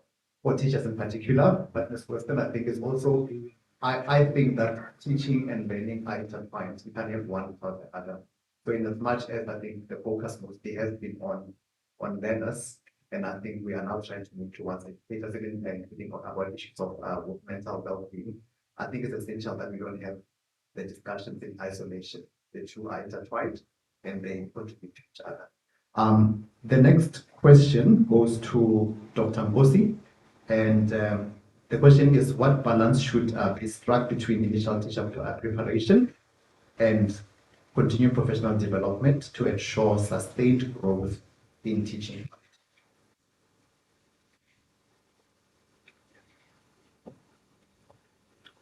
Okay, thank you very much and good afternoon. You are asking a very difficult question. And I'll tell you the reason why in terms of my experience. That last year we had a student from university who was appointed in one of the schools in social media, in a technical high school. She was then introduced to a workshop with the CNC machines, the computer numerical control machines. She was shocked because she never saw a CNC machine. Now, how do we then bring the balance? The student stayed 3 months, the teacher there stayed 3 months, and then she left, went back home to the Eastern Cape. You that not that much, troublesome. You observe such a situation. It is because we need to bring the balance. The universities are there to make sure that they produce a student that has got a very strong pedagogical foundation, very strong content knowledge, a content that is relevant to what is happening at the moment in our society. I mean, just imagine producing a student that will deal with a school that is an agricultural school and specializing in animal production. The teacher does not know how to milk a cow. The teacher does not know how a plow looks like. The teacher has never even understood what pasteurization means. How can that teacher be in a class and produce the type of a learner that is needed for the society? At the moment, the department is moving towards the schools of specializations. What kind of a teacher that is needed by a school of arts? Will that teacher be able to survive in that school? The job of the department is to make sure that when we deal with continual professional development, we look at emerging technologies. We look at the revision of the curriculum. If there are amendments, how do we then assist the teacher within the classroom to do that?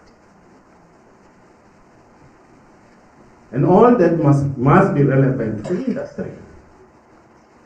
That is why it's very critical that in any space we must make sure that we have industry partnership.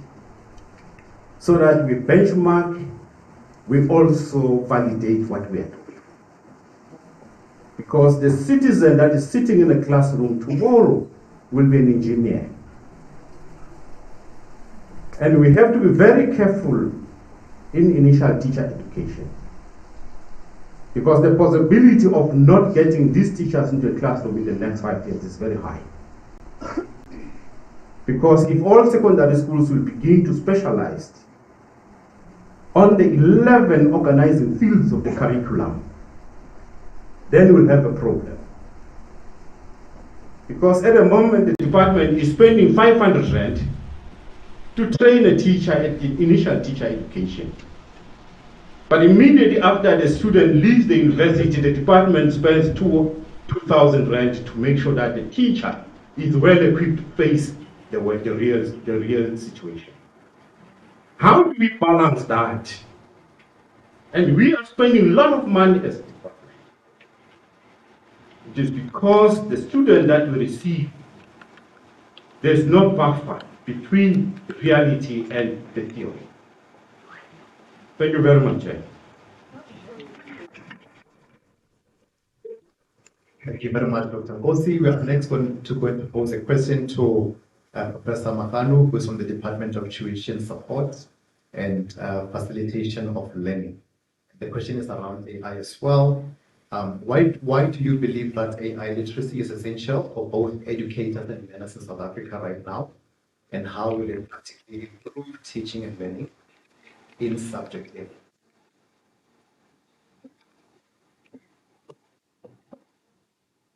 Thank you very much, Program Director. UNISA had a vision of establishing a maths center.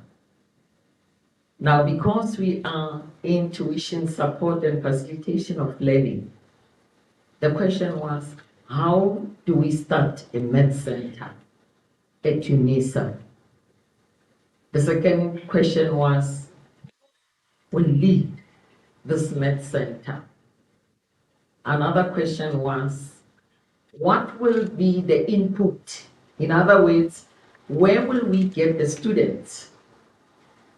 We looked at basic education, the abandoned mathematics running into maths literacy.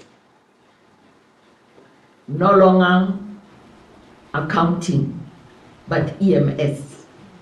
We looked at the subjects that are suffering in higher education: life sciences, low enrollment; physical science, engineering, accounting, low enrollment.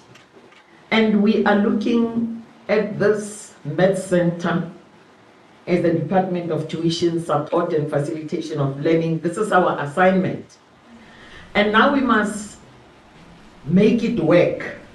How do you get it working? We started to talk to DBE. My team members are there, Dr. Chetty Denzel and also Dr. Makatu Kuno.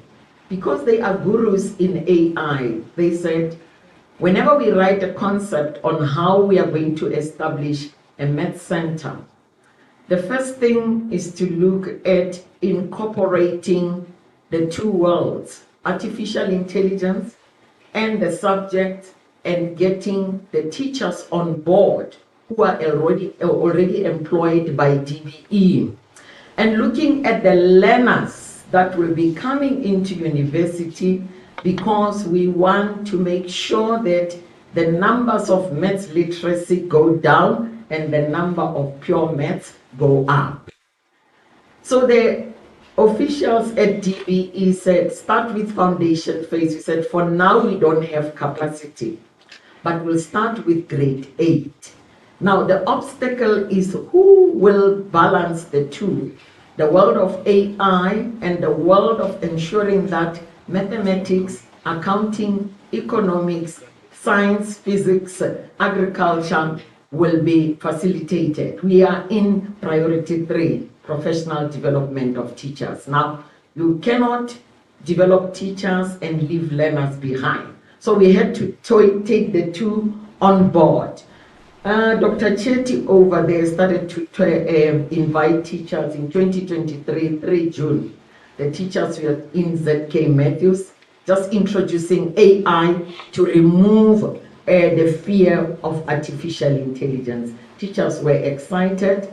16 November 2024, we had 1,000 teachers in ZK Hall to say, how can you use AI in your subject? But that was not enough. The dream is to have a math center established. Now, 2025, now we had to face the problem.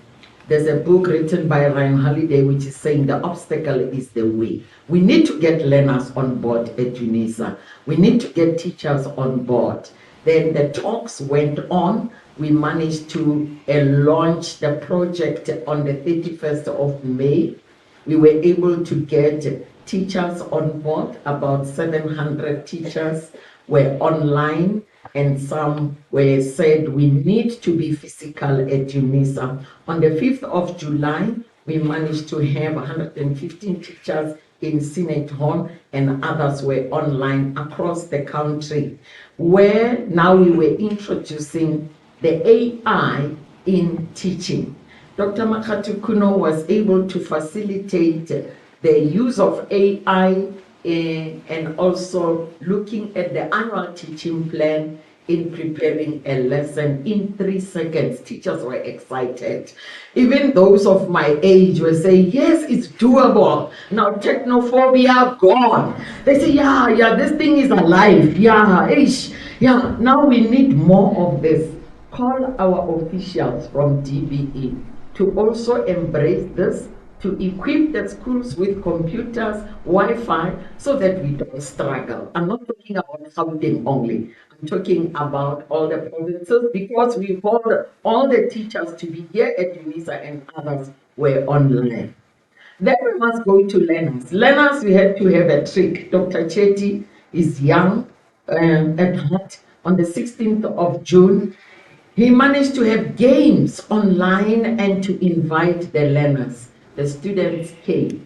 I don't know from what grade to what grade, but there were many online. We said from protest to progress. Now we are bringing the Mandela theme on board, and also that we are introducing the teaching of maths, accounting, economics, agricultural science, life sciences, and physical science. The learners came, they were happy, they won gadgets and the use of artificial intelligence, posting on social media, they get prizes. Then we said, now on the 21st of June, we are starting with these subjects, lessons.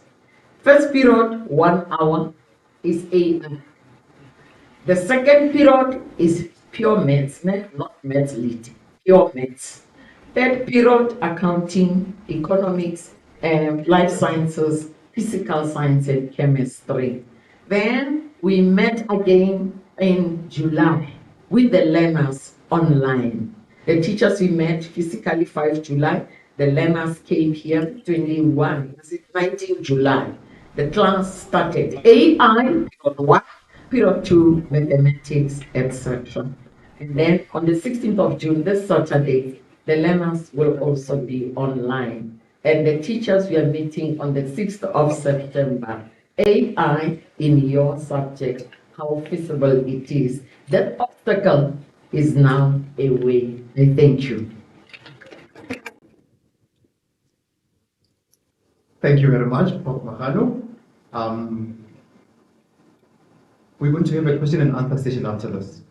So I think only 5 minutes now. If at least one to engage further, which I would like to, they are request to do that. But also during tea or during lunch, we will be able to engage further with some of the issues that were raised in the floor. The last but not least, I have a question for Dar. It's about STEM in ITE. So the question really is, should STEM content be taught within the Faculty of Education or within faculties of science? I actually want to qualify this, but I want. I'm one of those who did BSc and PhD.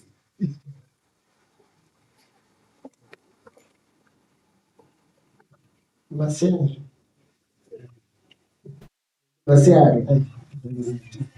Okay, good afternoon. Okay, thank you. The outsourcing of STEM subjects to other faculties is not desirable. And if you're not happy, it is fine. For several reasons, such as the lack of pedagogy and conceptual development in the subject matter, and also the alignment of school campus curriculum. This is important to support the notion of science for secondary school teachers, and it takes into cognizance that a B.Ed educational qualification, therefore the lecturers must also have relevant science subject specialization as well as education qualifications. This is a way of avoiding having the pre-service teachers take generic sciences courses that are not fit for purpose. This concept is not new, since the same is applied to the preparation of other professionals such as engineers, where they take courses such as chemistry for engineers. In cases where the teaching of the physical science, maths, life sciences, and other STEM subjects are outsourced or taught in other faculties due to the way in which resources are allocated.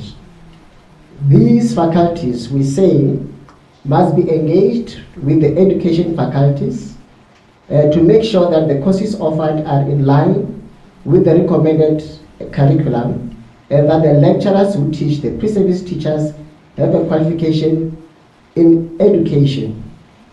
So it means we are saying that there is a need for adoption of the fit-for-purpose content coverage, science education curriculum, as a common policy document for all universities, so that principals will not say we need Mawera from Limpopo University, we don't need Mudao from Univen, because these teachers should be exposed to the same programs.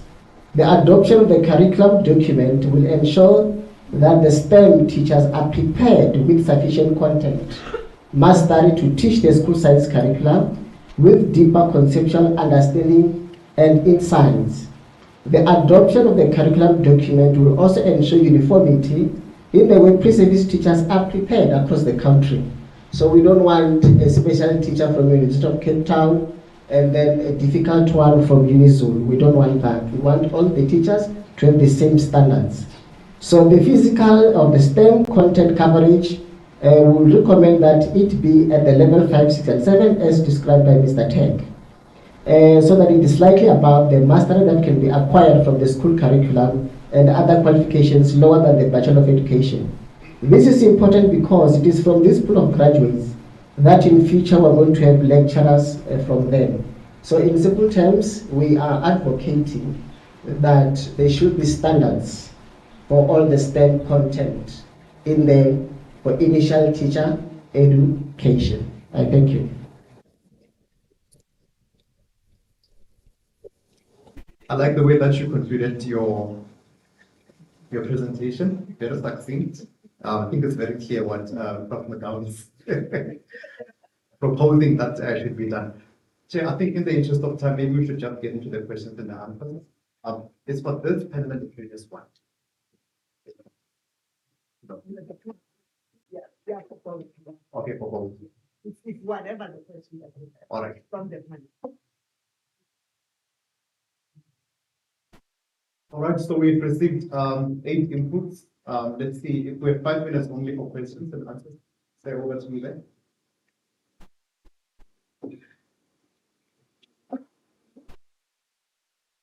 Also say who you're directing the question to. Okay, thank you, Chair. My name is Rampilan CA from South Africa. I'm directing this question to Ms. L. Actually, a comment, but I'll start with a quote from Ms. L. Maje, 20 years talking since 2005, I'll quote, and then I will flip into what I was thinking at the time. Now, I want to ask myself this question, and then I will also provide my own, answer that's going on in my head, and then make provision for other colleagues to contribute. Are we doing enough to ensure sustainability, to ensure that optimal conditions for learning, in order for optimal conditions for learning to thrive? Are we concerned about, learning takes place in environments that wherein conditions are possible for learning? Does it matter that, I'm thinking about little things that we talk about every day in the public domain. Does it matter that, we won't be concerned about service delivery protests?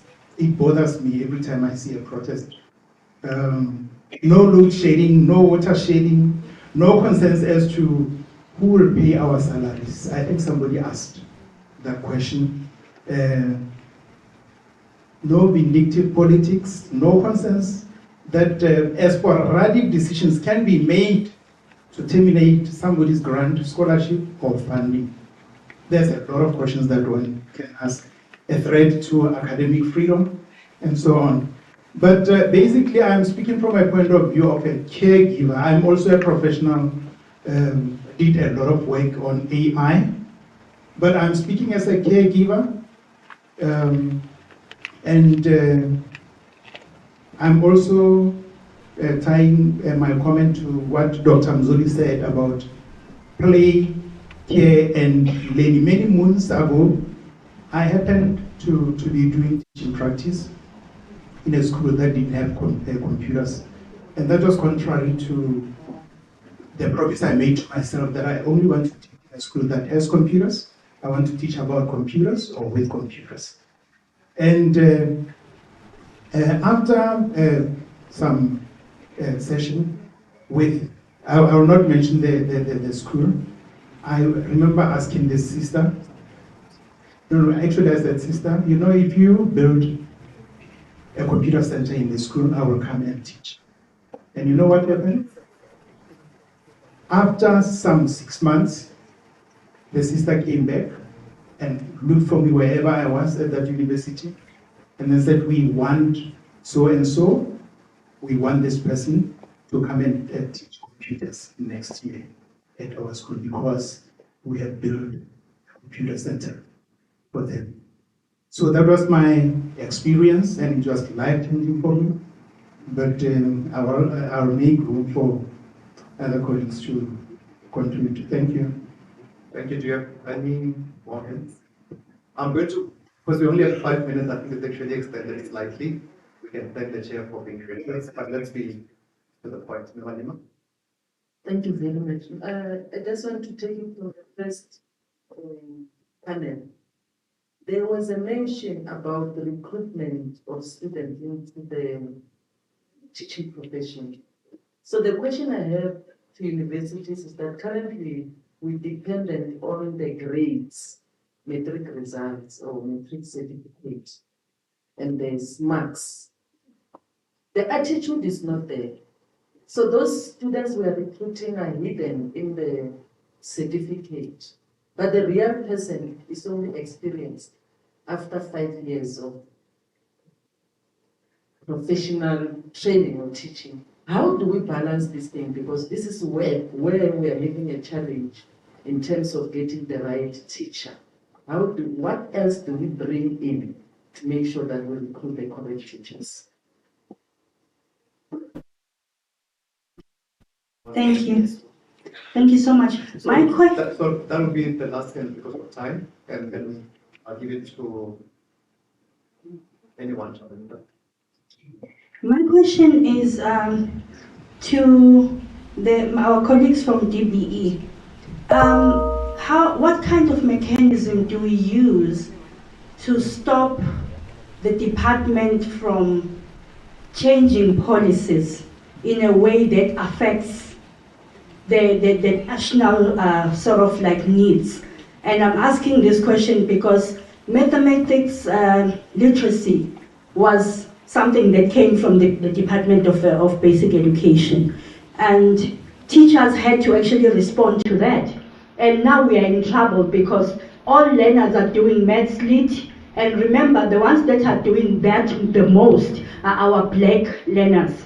Now, what has happened is that we have a lot of people that have, I'm sorry to say, useless qualifications, and they complain about non-employment. And when you go into all the universities, you go to the STEM faculties, it's white kids, it's Indian kids, it's non-South Africans. And it's not their mistake, but because their parents know that mathematics and science are important for innovation. That's my first question. The last one, Prof. Mahano. At the university again, we had ISTE before, the Institute for Science and Technology, and it was dictated, it was open based on the maths and science that was needed from DBE. And it was closed at UNISA. Again, the same question. How do maths people and us academics and practitioners stop the leaders from closing critical departments?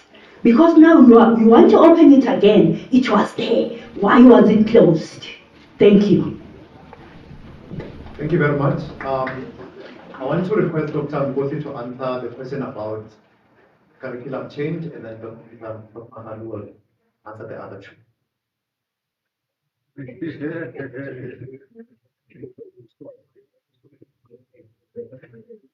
I hope I won't be controversial. It's okay. The curriculum is determined by the country needs.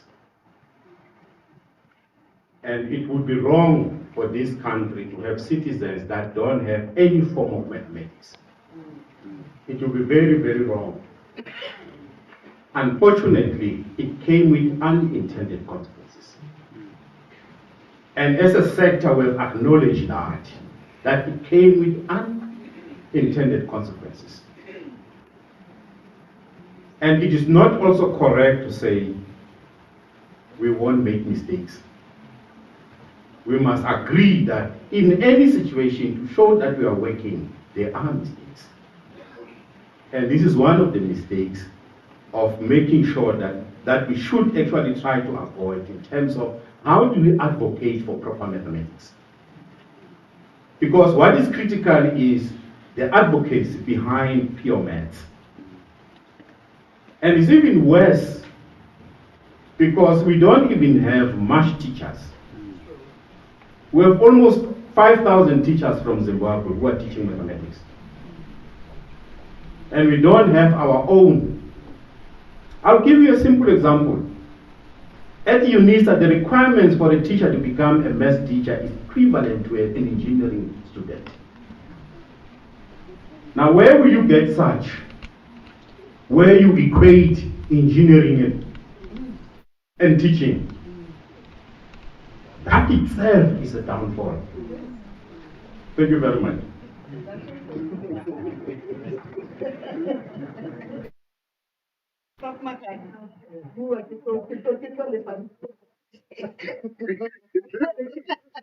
Thank you very much. Dr. Kumani, thank you so much for that question. Why was Easter closed? You know, for an institution to start something without a clear vision, where is this thing going to? And then later on, the institution realizes that we made a mistake, that there was something wrong with the conceptualization. And again, institutions must not start based on who is the leader. You know, you create a job for this person, it's going to fail. But a concept should be developed around an objective. And a concept should continue even when this person retires. Then there's a clear vision in an institution. But if you want to create jobs for X and Y, it will die ultimately. Hence, when we started the Future Minds, when you see on your program, it says Future Minds. In the ED, I said, I can't conceptualize this thing alone. Why? I have the younger generation, both Dr. Chetty, both Dr. Makatukuno, both Chibi and the like. And then I said, colleagues, let's see how this thing can be formulated. In few years' time, I'll be a retired professor. But the vision must continue. And how do we, that is why I said the obstacle is the way. Will do this. And how will this thing unfold?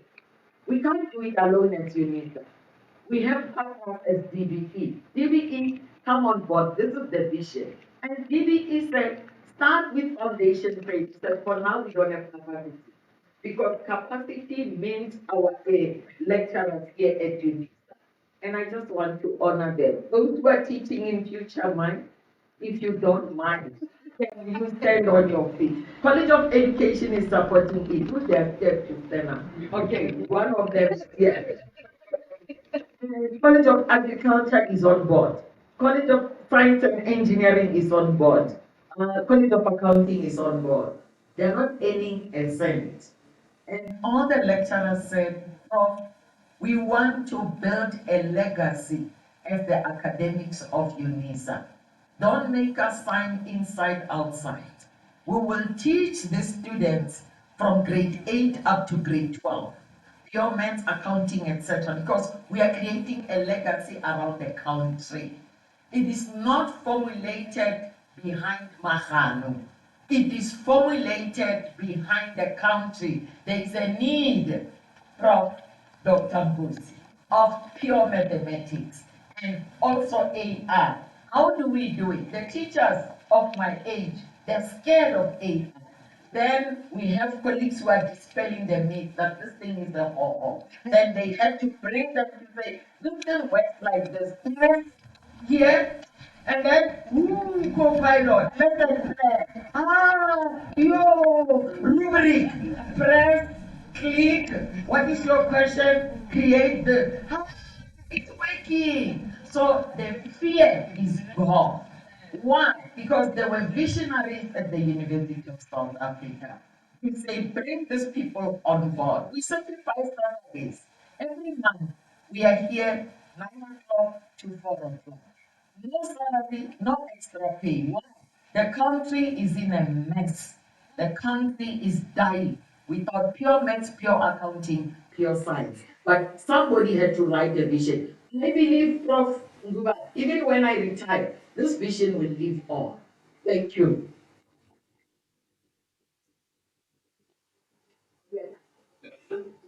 Colleagues, we not done, but because of time, I think we could go like, about You're not going slightly long. Thank you very much, colleagues, for this session.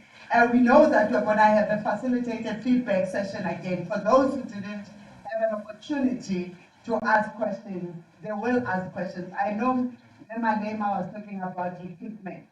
Recruitment is our nightmare for all of us.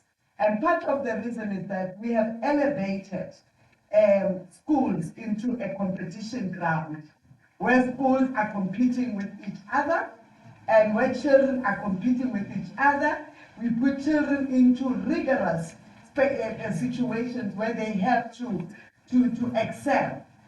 And if they don't, they pull them down to maths lit, and we know the practices that are happening in schools. That's a disaster.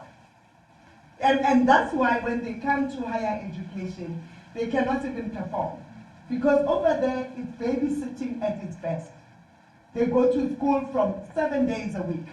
They are being spoon-fed 7 days a week to make sure that they graduate and the school principal gets a high mark or whatever that they get, or money or whatever. So we are playing with our own children in the interest of being elevated alone as a principal. Let's call it what it is.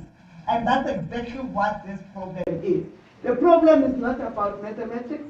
If we were teaching and supporting students to be maths literate, we will do that. But we are not, because if the student is like and not performing well, as if people should be the same. Why should people be the same? The competition that has been really elevated in schools is a biggest problem. And what it does is that in communities where there is no resources, those kids are left behind completely. Because they don't have good teachers, they will not have maths teachers, definitely. And in school, sometimes there are not even any of these teachers that we are looking for. So some of us who go into the ground, that's why it's important that basic education, Department of Higher Education, can we please talk to one another? Because we don't, and because we don't, every one of us is saying whatever that they want to say at any given time. Can you stop this competition among schools, and then we parade them on TV as if, is the best thing that has happened in the country. And when they get out of that place, there's no employment for them before they even go to school, to universities. So please, let's help each other so that the children that we get, they are these ones that Prof. Bikat was talking about, resourceful, reflective, and resilient. Otherwise, we'll never move. My job was to bear, I'm coming with gifts for all the panel discussants. Can I call up all the panel discussants?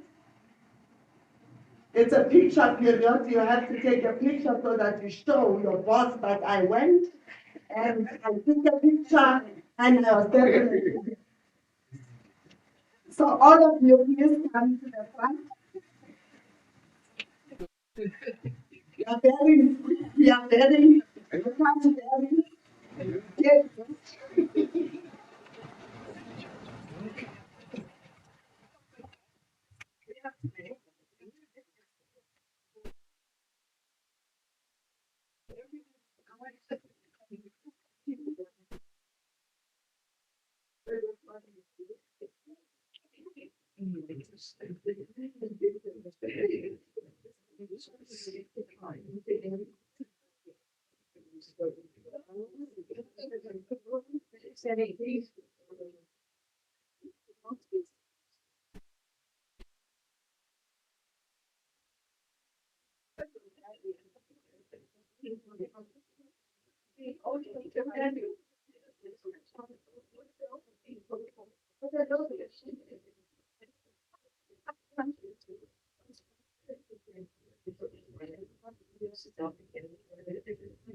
Even when I see her. Oh. What time do we have?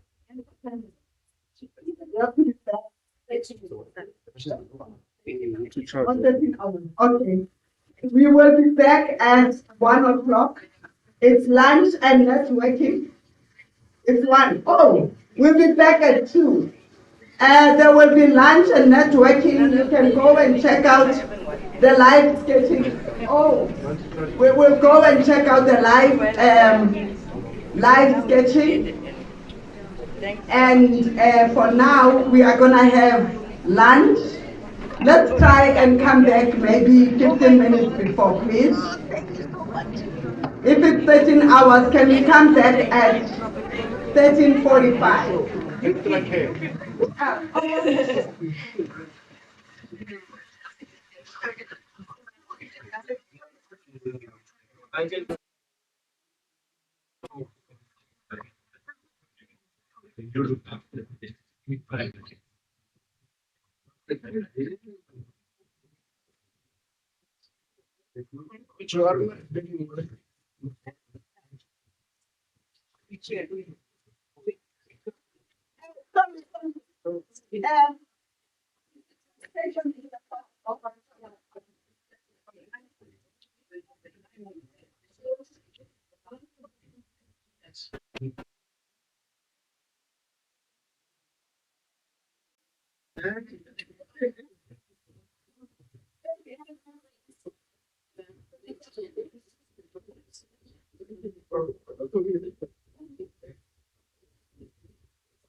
care and education is about your thumbs and your pointing fingers, putting them at the back. So that was her interpretation of, one of the interpretations of moving from talking to implementing. So how do we move now from dialogue to implementation? I'm going to ask that we stand on this for 15 minutes, then we move to the next one, the universities as ITI providers. We only have one roaming mic. It is with Professor Mudau. Prof, can you give up? Give up? There she is.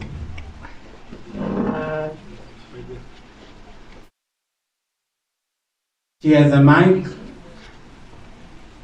and anyone, any input. How to move?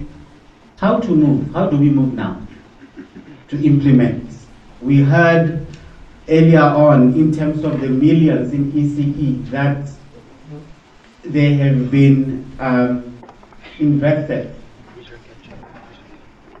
When we had a presentation around 1,000 days of birth, we had about 10 million or 12 million, I can't remember of what.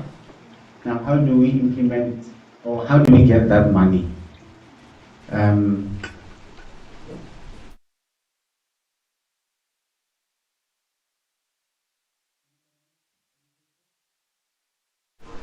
This side, Makeba?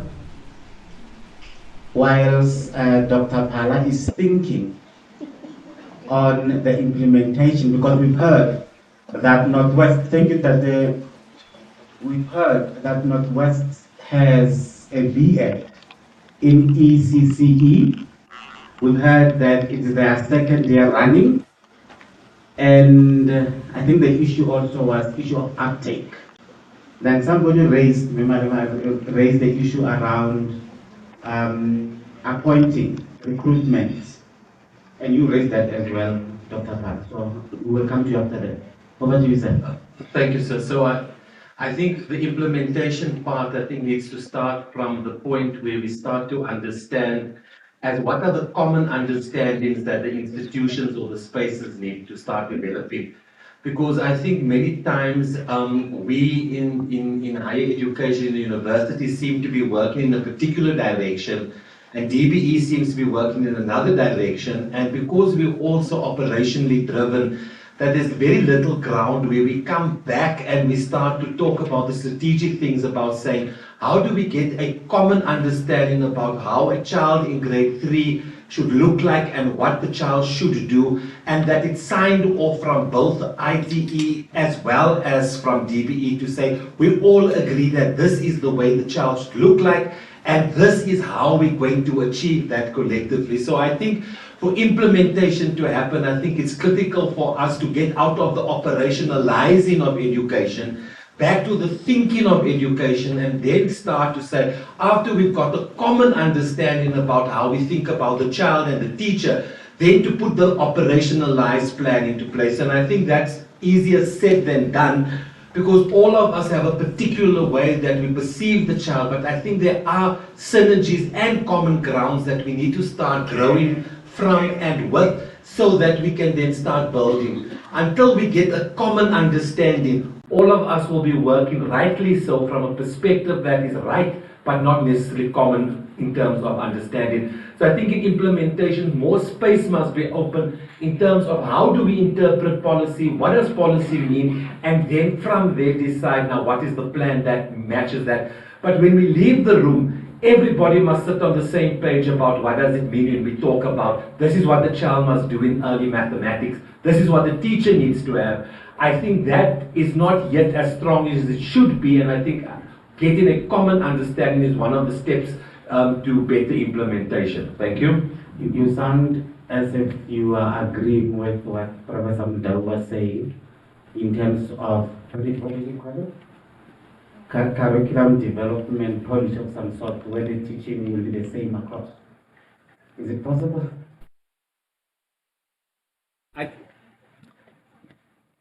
or let me not ask it in that way. Why is it not possible?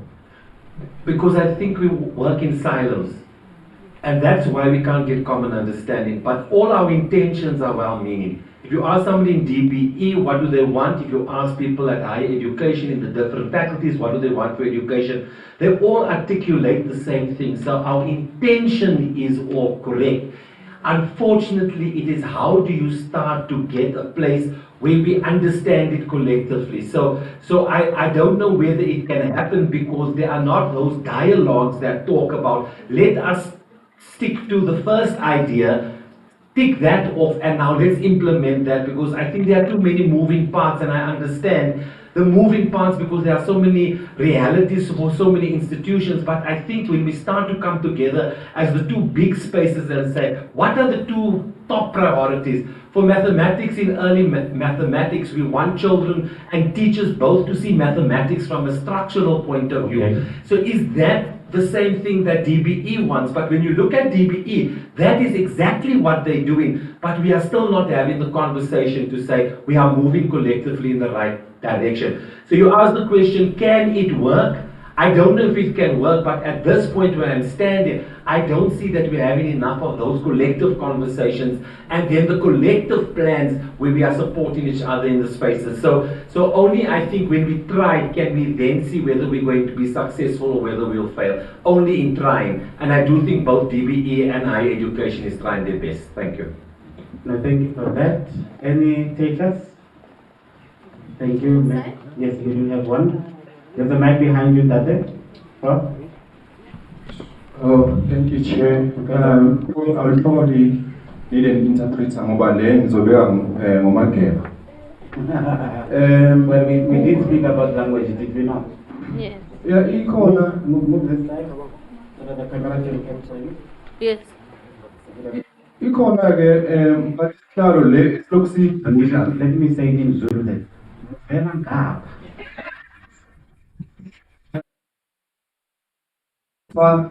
bengizothi bathi sihlalo ikhona lesihloko sidla esingafuni ukukhuluma ngayo siyithobe ngoba siyazi ukuthi imali efakwa ku-education esikhathini esiningi kuyahanjwa kuye kwamanye amazwe ibolekwa and la ebolekwa khona imali yayana iqhamuka nemiqathango yokuthi ungayisebenzisela ukuthi futhi ngeke uzuyisebenzisele ukuthi.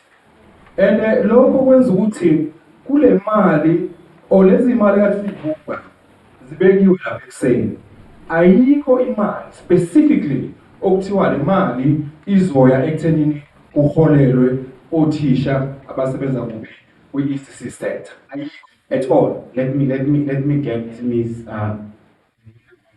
that.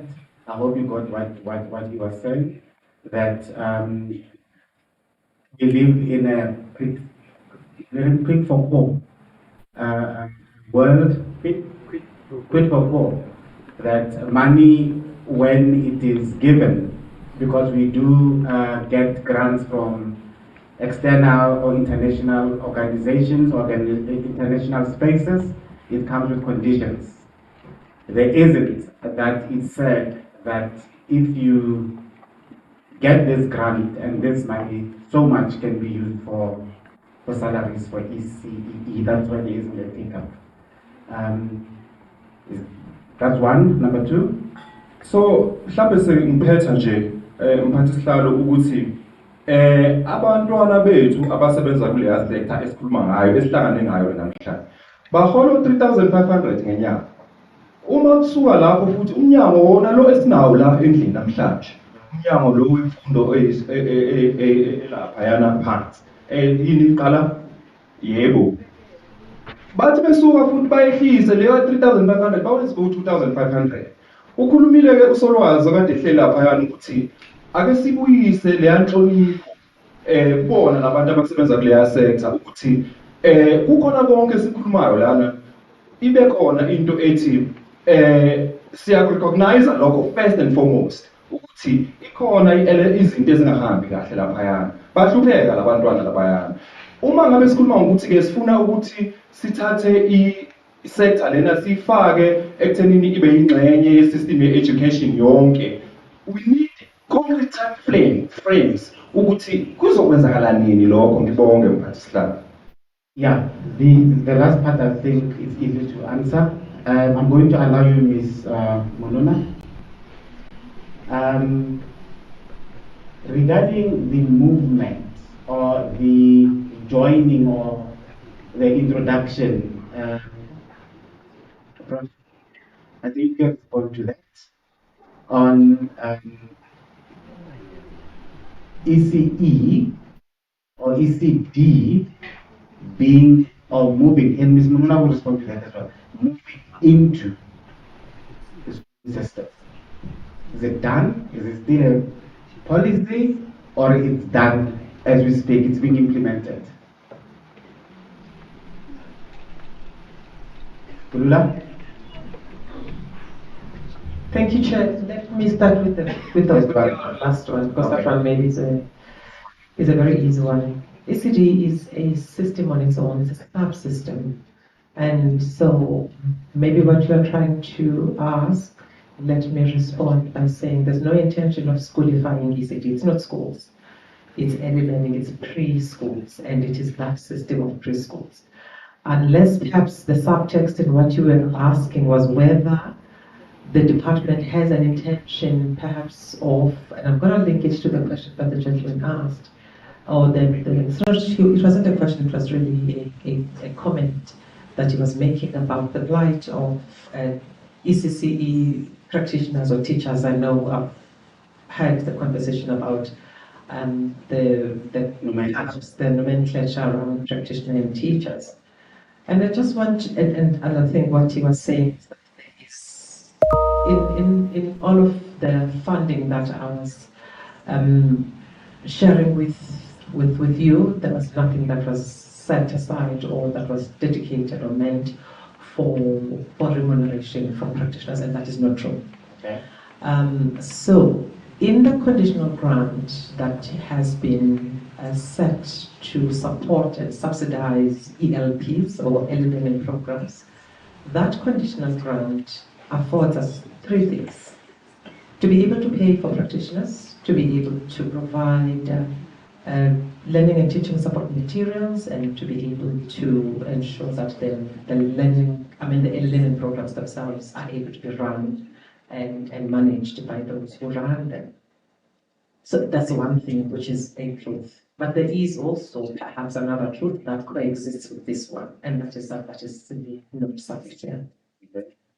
And I want to remind this House that when this function came over to DBE, only 2 years back, or 3 now, there was no additional funding whatsoever.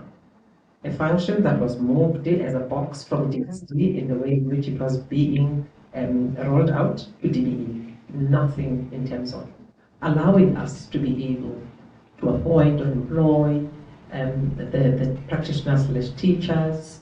And so there is none. And we live in South Africa, we know the fiscal challenges that we're faced with. So when government says, all right, we're hearing your plight, you've placed the data on the table, this is what we can do for now, this is our government, all of us, we can put on the table 10 billion. So what is that 10 billion going to do? That 10 billion has afforded us to be able to raise that subsidy from 17 rand 24 rand a day. It may seem not enough, but it is something. So that means then that we are able to pay our practitioners or teachers a little bit more than what we were paying them before we got this money. We know that this money is yet to be appropriated anyway, so we know the delays that happened in terms of the appropriations bill and all of that. But that is what is going to help us to be able to pay them a little bit more. But that does not mean that what he's saying isn't true, that the plight of our teachers really has to be solutioned for. And so what we're doing is, together with the sector, with the universities, they are part of this task team. This task team has been set up, which is concluding its work, and some of the organizations like PVOB that were part of the panel discussion, to develop a human resource development plan. And it is that human resource development plan that is a product of contributions from the entire ecosystem that is going to set us up as this country to be able to really respond to what we need there in terms of the teaching careers for those who are in PCCE. So I just wanted to clarify that. It's one thing to say it's not there, it's another thing to say it is not sufficient. Yeah. And again, I want us to be very careful of the narratives and what narratives we are pushing. Thank you. Very clear, thank you. There is a hand there. So much. My question might be a bit disturbing. Anyway, South Africa as a country has ratified to the United Nations and all its AU protocols and all that. And I want to zoom into the rights of the child and link it with, I think that was priority number 2. When you are looking at, of course, the ECCE, but also the mutual recognition of qualifications. 2 things. There are children that are here in South Africa as refugees. If not as refugees, they've been born in South Africa, but the parents are not South African. And because they're in a home that has parents that speak Somali or French or whatever it is, but still they have to go to a school in South Africa. What kind of mechanism is there within DBE to accommodate such kids, keeping in mind that you've said no child must be left behind? Okay, that's number 1. Then number 2, we have children that have come in again with parents from outside the country, and they have qualifications from non-South African institutions. What kind of mechanism do we have to actually assist in recognizing the other qualifications? Actually, even there are South Africans that could have done medicine in Mauritius or wherever it is, and they're stuck. They cannot practice because they still have to go through certain qualification authorities that do not recognize. Now the question is, why are they then, as South Africans, allowed to go and study outside if they are still going to struggle when they come back with these particular frameworks that block them from practicing or whatever it is in South Africa? Thank you. Interesting question. Don't take the mic yet. I want you to come back to the 2 priorities we're focusing on for today. Priority number 1 and priority number 3. Nothing wrong with priority number 2. And as you articulated, I want you to bring it to priority number 3, the professional development, right? If you can go to that and answer your questions. No, I will not answer because I'm not an entity. Within UNISA, of course, we have, let's take the College of Education. We don't even teach French. So all the children that are from the Francophonie, our teachers can teach them. We don't teach Portuguese. Instead, even the English that our teachers learn is from College of Human Sciences with no pedagogy. So therefore, I cannot even respond to it because even our own teachers are not taught within the college itself. Remember what Professor McKay, when she presented, she spoke to education uncertainty. She spoke to capable workforce. All this is what you are speaking to. She spoke to models of professionalizing teaching and deepening education. So I wanted you to look at that and say how, as we are focusing on priority number 3 for this G20 conference, do you think we might be on the right path to address issues of micro-credentialing as we're talking to, the recognition of other outside, as we had earlier on in terms of the language and all that, or do you think we are still too much into silos, as it was said? I think we could, as part of a call to action, maybe a resolution of this particular sitting, look at how we can have policies and whatever enablers to ensure that we also remember these particular gaps that we have in terms of these priority areas. So in other words, let's not talk for the sake of talking. At the end of this, we should be able to say, This is how we recognize other publications, and we put in SAQA, bring them in. This is how we're going to do it and move on. And this is how we are going to make sure we protect the rights of the child if they are not South African, because we have ratified. Therefore, we're supposed to do that. Let's say you are adding on Professor Classroom Johnson's no child left behind. It does not only mean disabled, it does not only mean South Africans, but it means the diaspora. Yes, thank you. Noted. I'm sure that was noted. Thank you, Professor Mbani. Any other? There you go. Thank you, Prof. Oh, Dr. Sala, I apologize. I will come back to you. Thank you, Chair. My name is Vusim Caesar. I'm an associate professor in the ECE department. So what I want to talk to relates to what Dr. Nyanya presented and also touch on the uptake.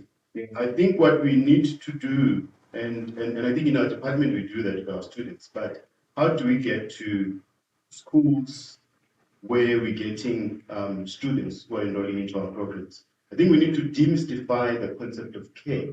Because part of the problem that people don't want to take, or rather students don't want to take early childhood, is care is associated with low status, doing dirty work. So I think we need to demystify that.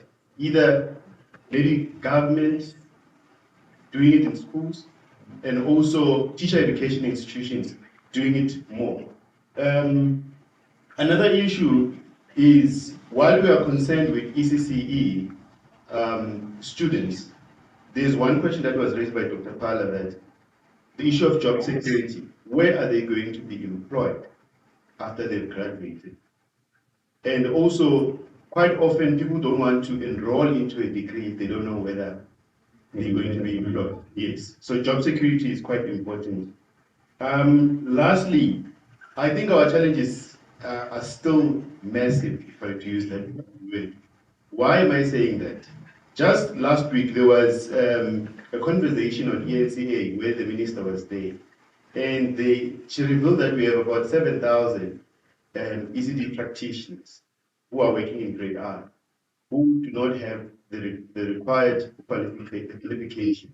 So I think we need to go back to the drawing board and think about how do we address that as well, while we're also working on ECCE. Okay, thank you.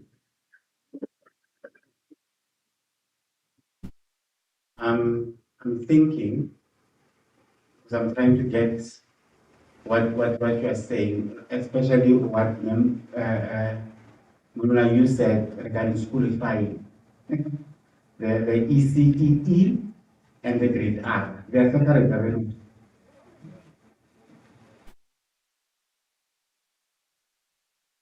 Yes, they're separate. Continue.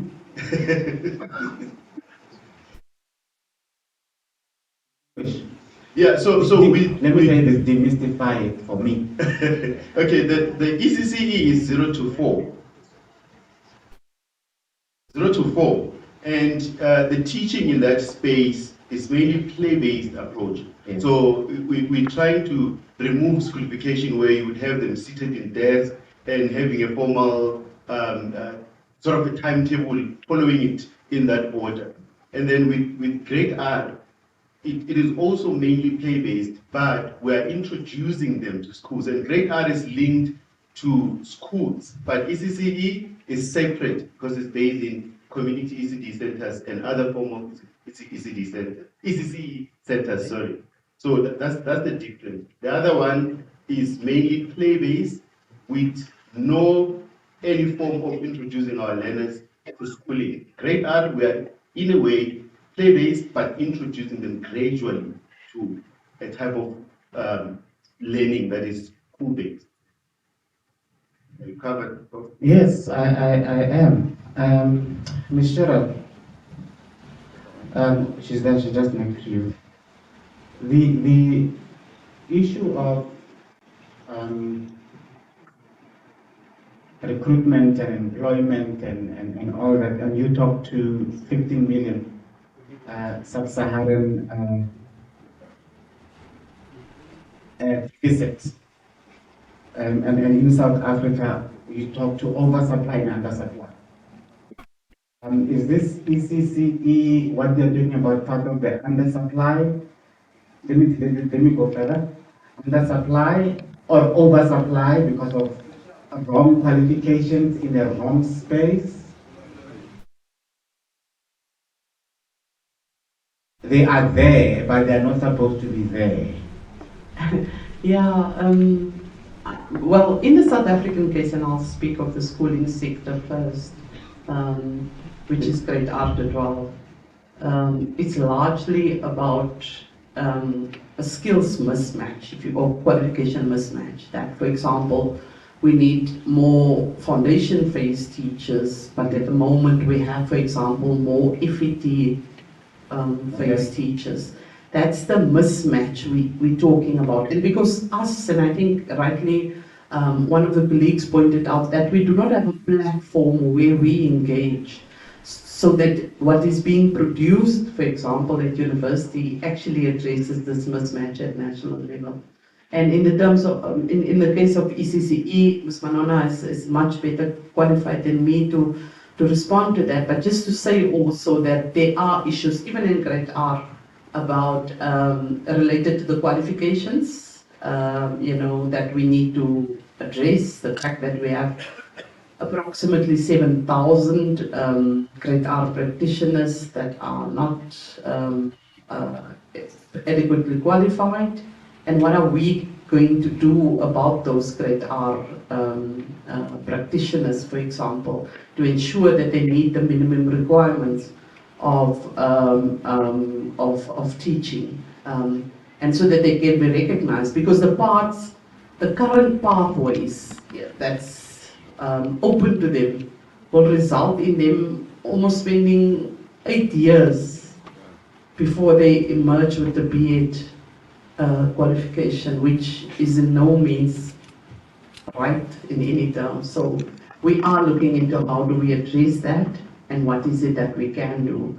And all of this slightly happened at the background of grade R not being compulsory at the time. As much as they were part of schooling, but they were not compulsory. It's only now through Bella Act that when it became compulsory, and that we pick up, how do we then assist practitioners that are currently in practice to be able to upskill themselves without going through a 7-year process. Thanks. So did you just say Bella Act is part of moving from dialogue to implementation? Did you just say that? We heard you. There's no need for you to cut back. Continue though. Yeah, no, of course. I think there's particular direction and guidance and directives that we receive through the Act that we must enact. Options are no longer there. The truth is we can't work outside the Act, can we? No. All we can do is how to enhance. Yes. How to enhance. I would like a comment from you.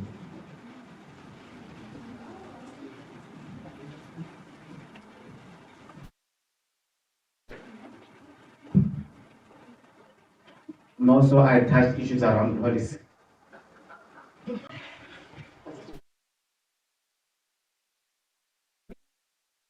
Oh. It is me. Yes, you. It is I. Okay, thanks so much. So many things that have just been spoken about, but perhaps I'll touch on the grade R issue first, because it has been, it was a special diploma that was developed for grade R practitioners, so that they could be qualified. But now it's become a bit of an issue in the sector for some reasons that I won't go into.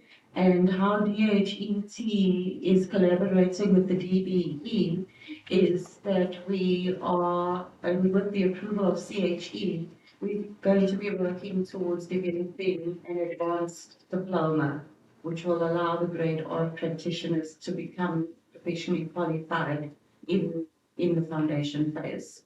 So that's something that's coming forward. And then the next thing that I'd like to talk about is the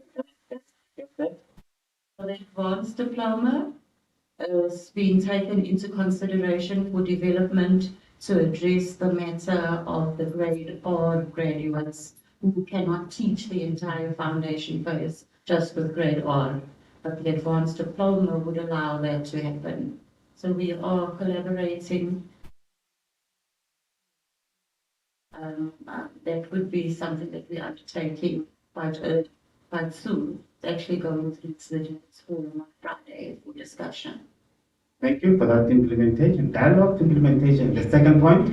The second point is around supply and demand. So there are two vehicles, I would say, not in the literal sense, that are working towards facilitating the sector around supply and demand. The one is through the Integrated Strategic Planning Framework for Teacher Education and Development, where the Department of Basic Education, collaboration with DHET and some other partners, is going to work towards developing an online system, I think it is, which would give real-time information around supply and demand. Because to date, I think we started working on the supply and demand issue with ISP FCD some years ago, was 2017, 2015, and we haven't really been able to get the universities to understand what specializations are required by the sector and what phases, because that's where the issue is with supply and demand. Enough teachers are being produced. Every year we are reaching our target and more, but they are not in the right phases and they are not taking the right specializations. And that's not a static thing, it changes. Our worry is that, okay, if we stop doing history, in 5 years' time we're going to have nobody qualified to teach history, and it might come back again. So it really is a bit of a tenuous state of, I would say, liminality that we are sitting in when it comes to supply and demand. But we have another vehicle, that is the Provincial Teacher Education Development Committee meetings that DHET hosts together with the DBE in each province twice a year. That's another space where provinces should be able to tell the universities who attend those meetings that they're short of teachers in economics or mathematics, etc. But then to further complicate matters, how, I feel for the universities, because how do they immediately address those issues? They might not have sufficient lecturer capacity. And that's one of the things as well around why out of faculty specializations are happening. I've heard a lot today about why must maths be taught outside the Faculty of Education. And that's been an ongoing topic, but it goes deeper than I think what is superficially expected from the universities without understanding particular issues. And I know Mr. Shabalala, my chief director, sitting there, but he knows that we've been speaking about how DHET really needs to get moving in terms of supporting universities. When we had the projects, we were there all the time. The projects have ended, but there's so much more strategic stuff that the department needs to unpack or to discuss with the 24 teaching education universities. My colleague in the DBE does a lot of that work as well, so really making us think about to what extent now we can really get in and support our universities as DHET. So there's a lot of thought going into that. Thank you. Yeah. Speaking to what Dr. Nkosi also indicated about that balancing. Yes. You're quite correct in terms of the supply and demand, but not only the supply and demand in terms of the teachers or the practitioners, as you said. You touched on something when you said that you do not know how universities, the 23 universities, are adapting so quick. Are they adapting? That's question number one. Number two, they are also in a predicament of having that supply and demand, where now the department comes with a certain focus, like you indicated now, of advanced diploma. Then money is put, universities hire, and then the program ends. University has a big HR, and there isn't student coming anymore there. Exactly, very complicated and tricky. I don't think I articulated it well enough in the chair. I don't think I said that the universities are adapting so quickly.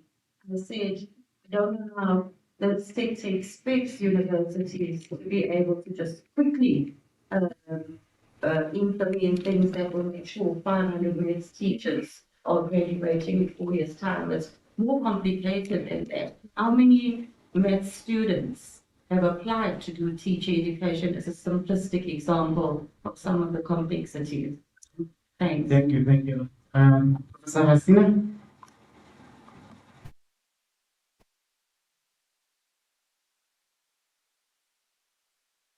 Thank you very much, both Kunula and Michelle, for airing the issue, laying it on the table. The problem of the 7,000 grade R teachers that are unplaced and so forth.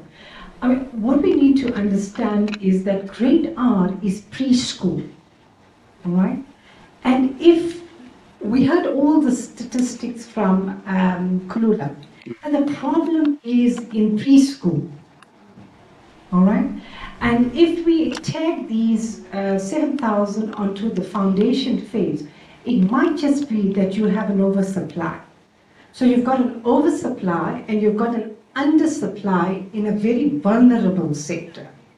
You know where I'm going with this.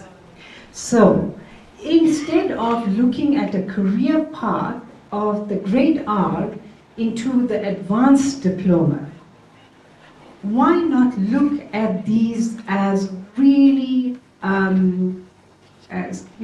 people that can make a difference in the preschool years?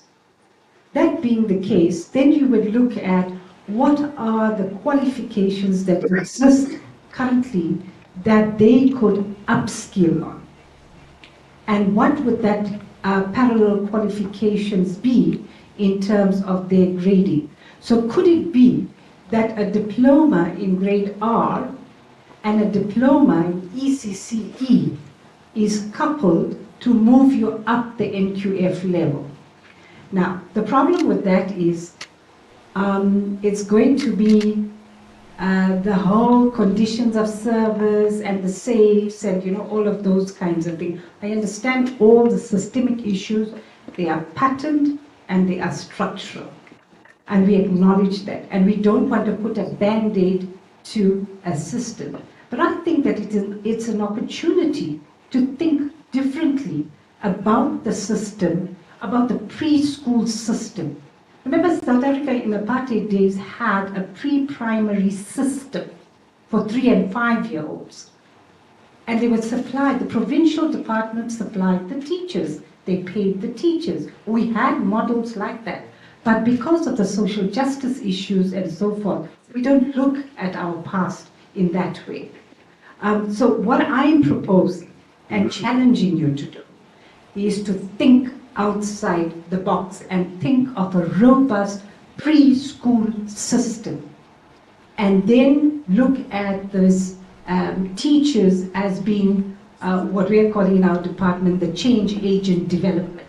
If we have a change agent in each of our early childhood centers, you don't have to have the superstructure of a quality assurance system and whatever. It would be site-based quality assurance for the youngest of all. So please, let's open our minds and think differently.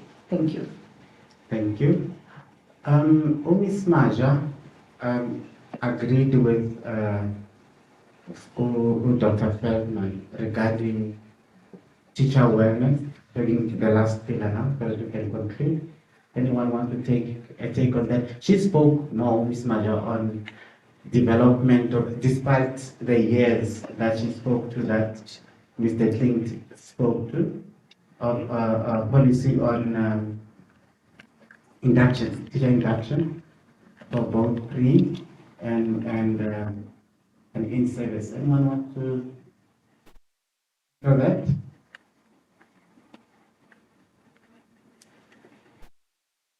That's Mashaba. And whilst you are there, because she also was talking to the issue of importance of will, and that there is no policy. Students are still struggling that certain schools do not want them. She made an example of a whatever university that school when students need to go to schools for teaching practice, the school says we don't want because there is no will policy. Madam, Prof? I don't want to talk about that, Prof. But something else in relation to teacher development raised by what Prof. Mudawi actually presented on regarding the enrolling BS students to BSc models, because that is really a very serious concern, especially to us maths educators and science educators and academics. To see that in itself, it has a serious consequences when we outsource as if we don't have an expert that who can actually do the job within ourselves, because the consequences is that those people are taught the advanced science and mathematics that is actually irrelevant to what they are going to be teaching after they've graduated. And Prof. Mudawi was actually arguing about why are they not really taught science and mathematics, school science and mathematics, which will be relevant to them. But not only that, because they are taught something which is not part of their student-teacher identity, and they are not ready for that, they are failing a lot. You might have witnessed that in our space here at UNISA. We don't have graduations for those students for FET because they are failing, and some of them they are dropping because they can't cope with that particular advanced maths and science content. And the question that basically I want to ask Prof. Mudawi is, how did that actually come to be, that our BS student actually get to be enrolled in a faculty in which is not preparing them to become teachers? And the other question is, what is it that is inhibiting us? Because those are our students, our BS students. Why can't we take them and teach them ourselves? What is it that is inhibiting us? Because in the first place, even if we allow them to be there, but those lecturers, they are mathematicians and scientists. They are not maths educators. They don't teach them pedagogy. And I understand them, sometimes we do teach them pedagogy, but research has actually taught us that the integration of the content in the pedagogy, it makes sense whenever it is actually taught in the one place. So that the students should not actually see them as separate entities. So I'm arguing that really we need to look at that. That is very, very, very important. Thank you very much. Thank you. I will allow Professor Mudawi to respond. I thought the colleagues were sitting here from Northwest, and vets, I would love to hear their comments on this one. But Prof. Mudawi, you have a minute. I think sometimes it is arrogance from colleagues in the other faculties. Of course, if what I'm saying is not correct, I have academic freedom to say it. The other thing is lack of respect of colleagues from the faculties of education. Lucky enough, I've been taught from both faculties, so I know what I'm talking about. There is a perception that teacher educators teaching science, they do not know it very well. So I think that is why it was outsourced from that side, even though we know that they are doing BSc by the back door, of which our students do not meet those requirements. But then the second question is, why can't we take them? Conversations with our colleagues. Like I've indicated that those who are doing medicine, they can do chemistry just for medicine or for engineering. So we are having conversations with our colleagues, either to create the content suitable for our teachers, and if they refuse, of course, then we'll begin to teach our students. Thank you. Thank you. Let me take this opportunity to thank you for this session, and let me introduce our last session. We are on time, as you can see. Sorry, we stole 2 minutes of the next session, reflections and closing. And it's my pleasure to call Professor Victor Pitzwe, to the podium. Thank you, ladies and gentlemen.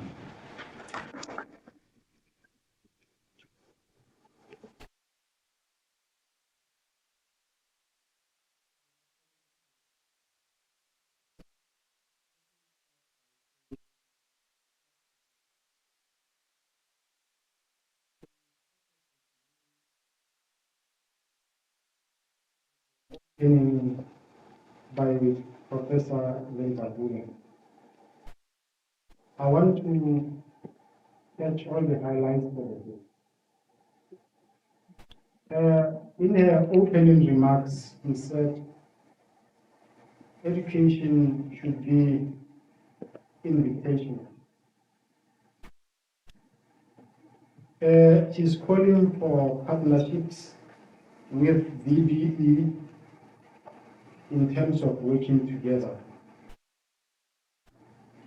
He also indicated that education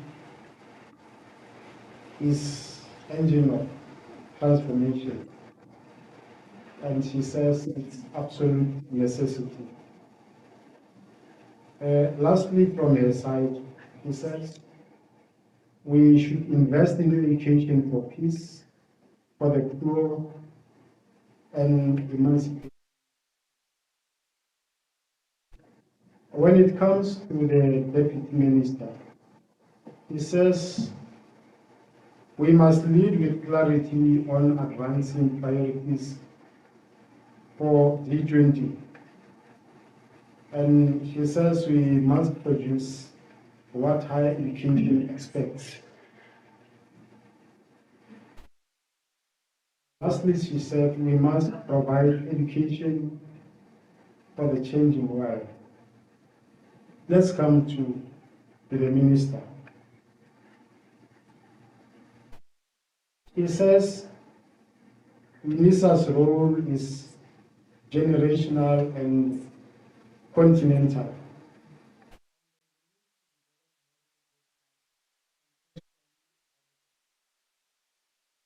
Policy aligned, coherent, and logically sound. Lastly, she says there's a need to match teacher supply with research agenda. And we have a number of sessions that we went through. Ms. Manona says ECCE is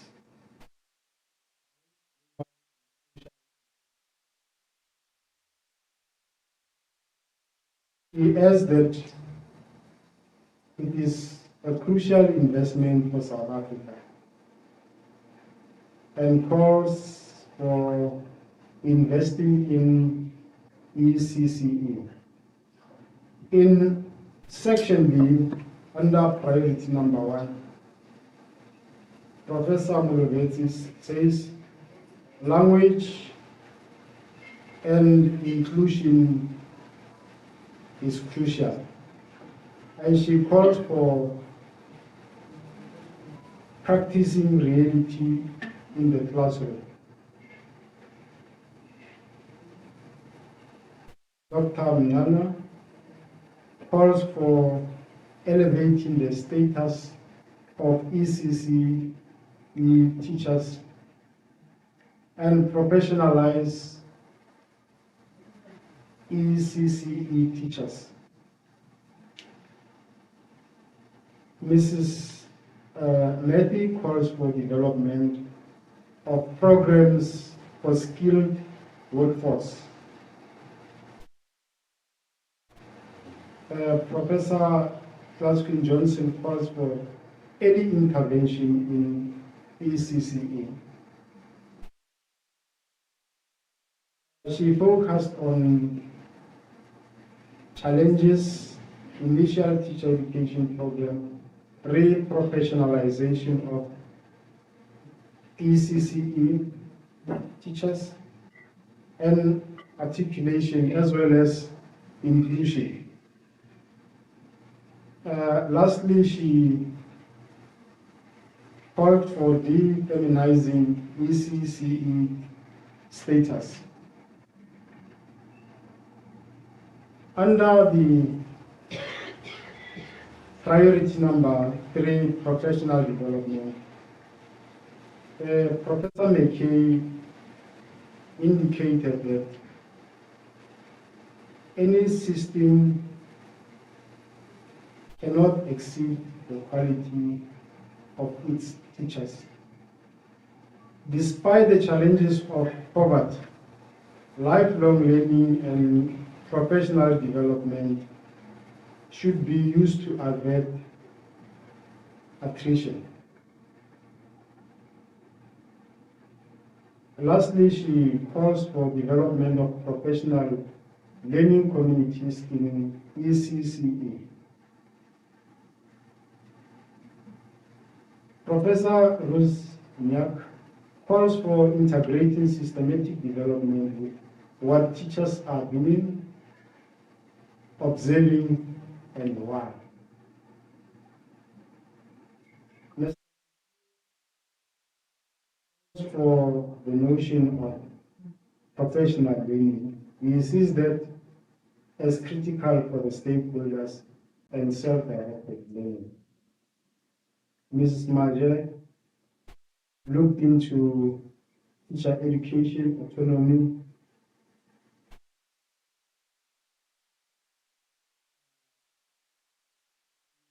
as to enrich and integrate learning within the teaching practice. Lastly, in this session, Dr. Perlman talked about the importance of teacher well-being as a fundamental necessity. She says teacher professional development must be connected with the teacher well-being. We should not see teachers as the objects within the system.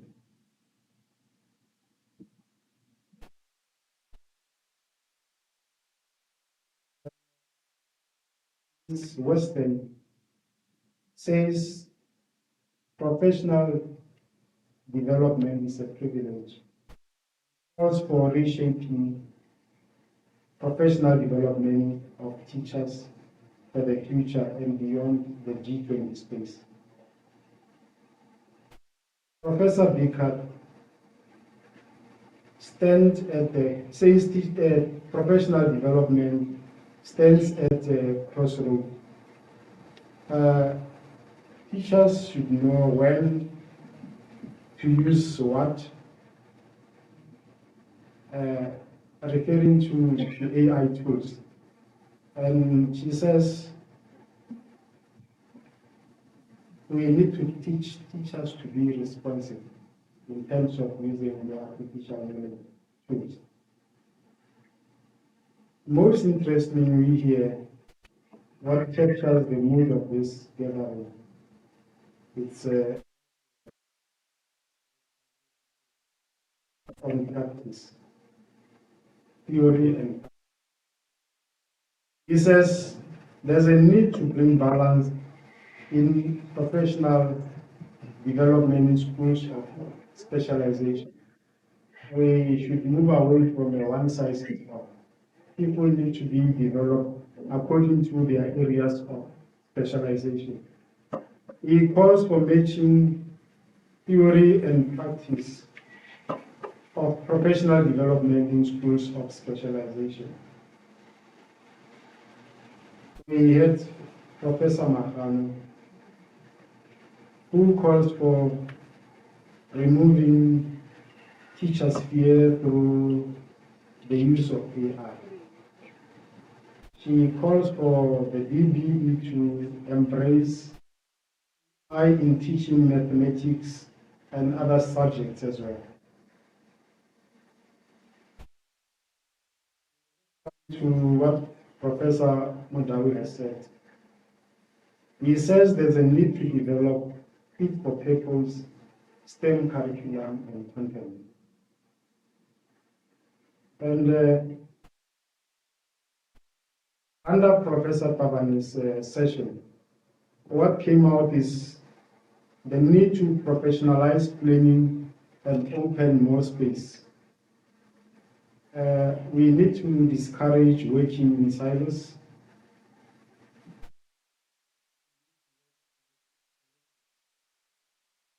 And lastly, we have a comment that we need to think outside the box. So I want to mention something that there's a summary of what we have been talking about. Don't leave without taking it, because they will help you in guiding your writings in future. And there are flags this side that are facing us. They are talking to us. They are connecting us with those countries classified in the G20. I thank you.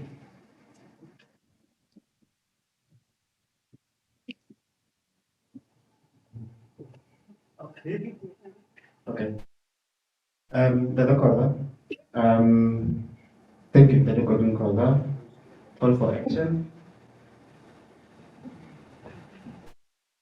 Thank you and good afternoon. I really had two people to introduce me.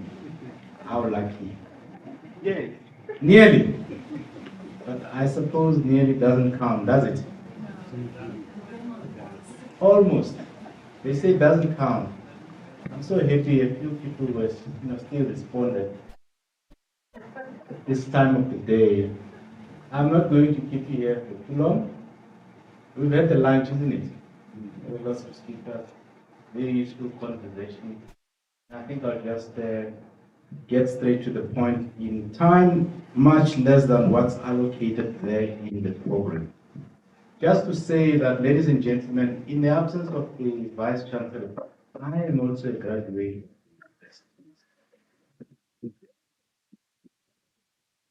You gotta say that when you come, but please don't do it. And I'm not lying. But today was not about the University of South Africa. Today was about all the universities that we have within the borders of this country. I'm just grateful that the University of South Africa hosted us today, and it was important to mention that. And I can see a couple of faces from the Coastal University, Inland University, and universities from the West and the East. And actually, that's how we should be engaging with each other within the academia. Today, as I move towards the call action, I just want to remind ourselves so that the call is within what we're here to do. We were here to talk about a couple of themes amongst ourselves as South Africans to prepare for the national Indaba, isn't it? Angit? Yeah. I don't want you to go home wondering why we had met and why the call to action. But the second important imperative is that we have to prepare ourselves as South Africans to engage with the world that is landing on our shores in a couple of weeks to months, isn't it? Right. So the call to action would have to be in that regard. Very good conversations we've had, and please don't tell Ministers Mangamela and Wahube. I was sitting there because I've gone to a couple of these G20 sessions, and I was sitting there wondering, gee, if the Department of Higher Education and the Department of Basic Education were to be put together again, can you imagine what conversations we have? Can you imagine Dao and Manona in one room, in a meeting room, and so on? But actually, I think that's how it should be happening. The two big departments should continue to engage with each other so that we have a smooth flow between basic education and higher education. So good conversations we've had. There's a lot of things that have been discussed, much of it at the level of detail, technical as important as they are. There have been some policy, inputs and conversations that have taken place and inputs from the Vice Chancellor and so on. So the question is, what is it that we're taking away with us? Prof, you did a good summary, very methodical, like a good academic. Left nothing, there was nothing untrue, it was comprehensive and coherent, hence belief. So the first call for action, which I think flows out of the conversations that we've had, is a call for collaboration. It's a call for collaboration within the institutions of higher learning that we belong to, as well as engagement and collaboration across the various institutions of higher learning. There aren't too many, for us to be driving that kind of collaboration. Beyond just making sure that you succeed and you tip off your KPIs, I think there's in fact there is space, and I think there is a good ground for optimizing what we do through collaboration. This engagement that we have today and this collaboration that we talk about should actually continue beyond today in various forms between basic education and higher education. The second call for action is the need for us to pursue research and professional development in ECCE. And I think that is no-brainer.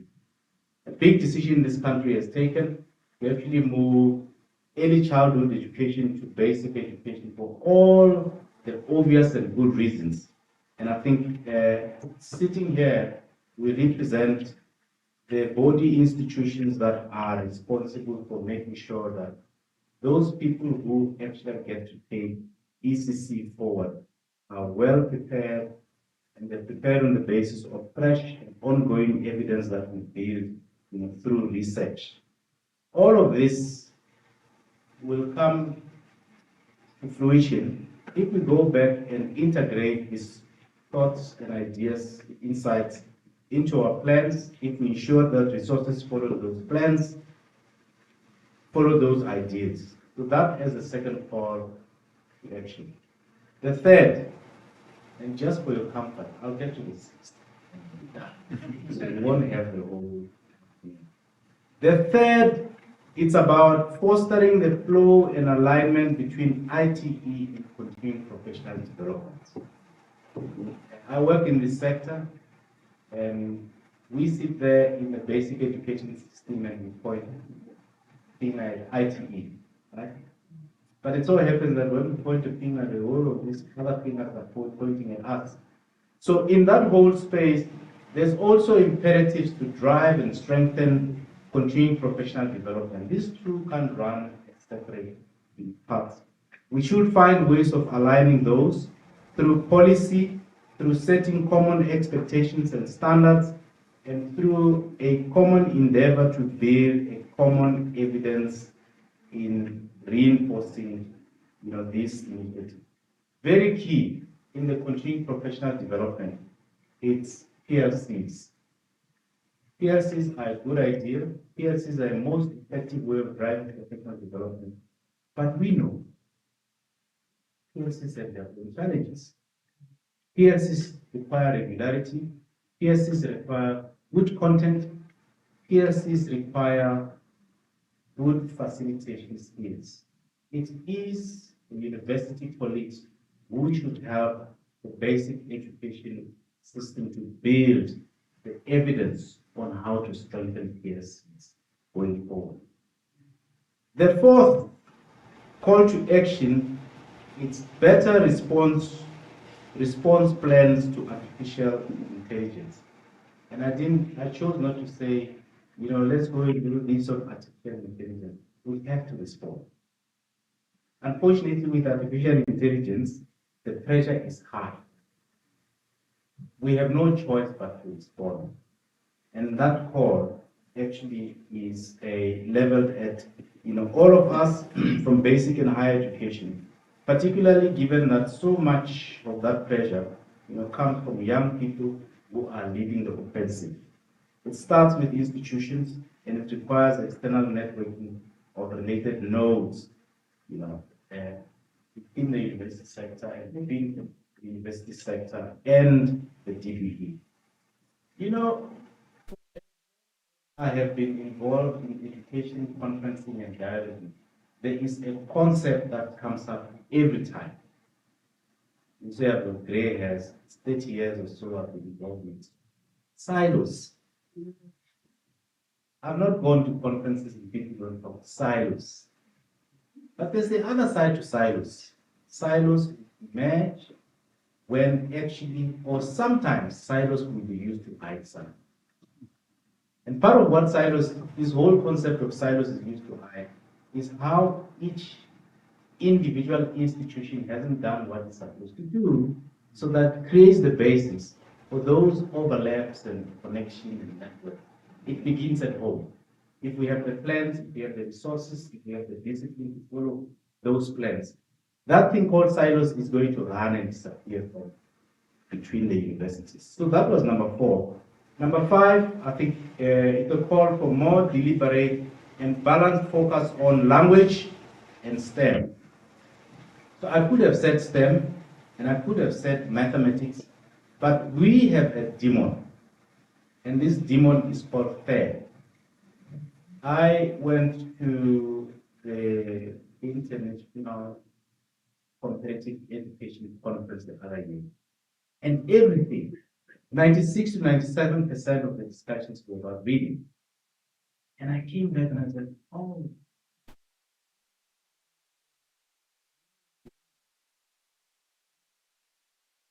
don't we talk about science anymore? Do we not talk about language anymore? So that's why I think the call should actually go beyond mathematics. It should be a call for language and STEM. Let's not leave behind language, and let us not dare leave behind science in the pursuit of all these good ideas. And the very last one, which has been re-emphasized in various ways, it's raising the status of ECCE. Am I lying? Am I lying? Who him down? That's the Prof. Down. Am I lying? I wanted you to say it in Chivenda. So, no, how you cool? I'll be okay with it. So, but I think on a serious note, there is a need for deliberate steps to be taken to raise the standard of ECCE, to remove all those stereotypes that we spoke about here today, gender stereotypes, to actually work on professionalizing how we deliver ECCE, however difficult it is.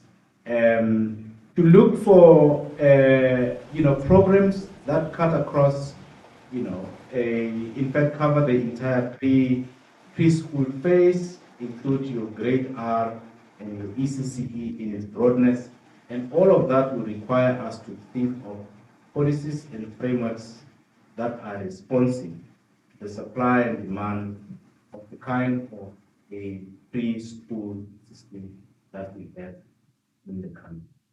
This is not the normal for you to remember, and I hope that we all go to our institutions and start doing something about it. Thank you very much.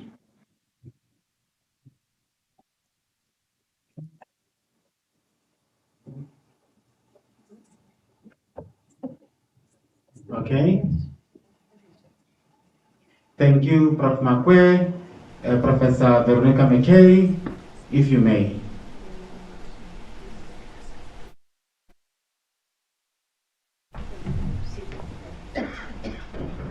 Yeah, colleagues, I'm going to wind up and thank you all. I want to start with thanking Irene and Freddie and the DBE comms and everybody that put effort into making today work.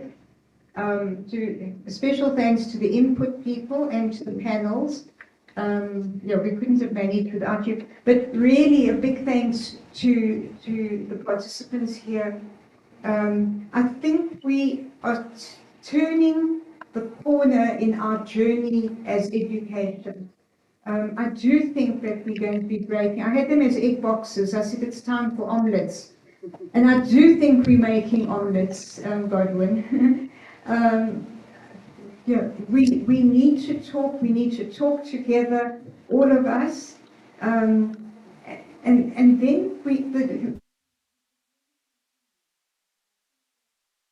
the ideas. It helps us as universities and all the universities that have, and people that have come from as Godwin spoke about, from the coastal areas. It helps us all to plan together, to share ideas. We're not competing. We're all in the sector for the same thing, for the same children, for the same hearts, for the same teachers, and the hearts that we spoke about. So I do want to say thank you to all of you. I'm thanking my dean because when I just said to her I need money and food. And then all of you to thank your own institutions who brought you to Pretoria today. To people in the provinces who've come from different provinces. I think that this kind of sharing is important, and I do see, as the Minister mentioned in her speech, that specialist groups between officials and academics could take us quite a long way, that we talk to each other and we can plan together. The department has real-time experience, and I'm looking at Michelle and I'm saying, Michelle, you're also in the department, you're part of the family, the brother and sister departments, that we can take this journey much further. So thank you. And let's enjoy the omelette, colleagues.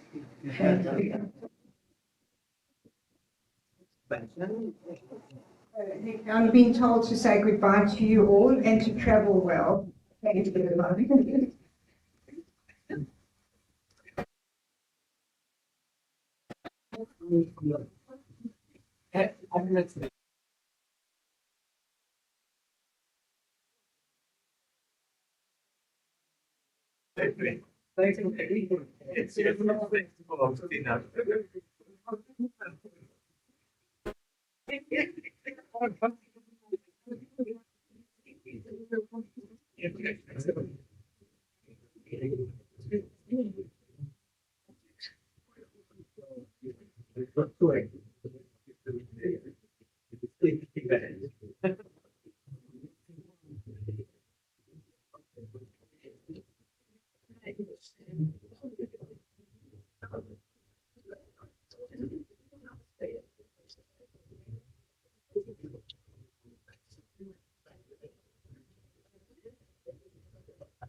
Or we can make it beautiful.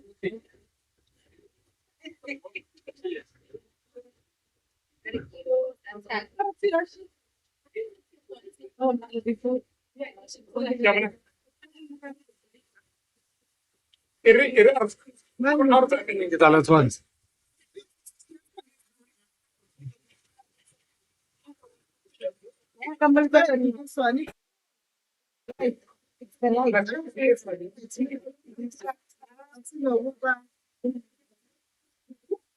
Maar reflectie is oké.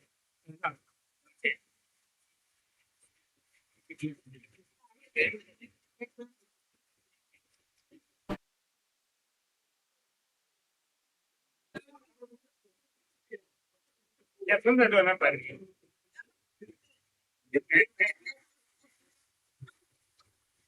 Why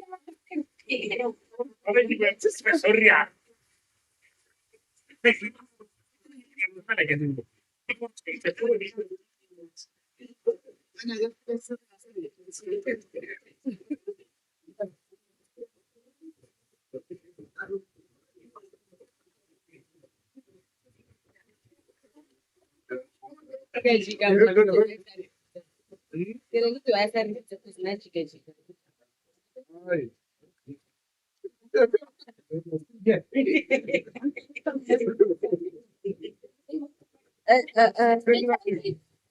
It's bad today. Everything was bad.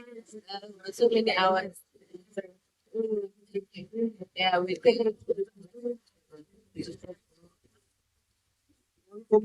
Charging A. M3.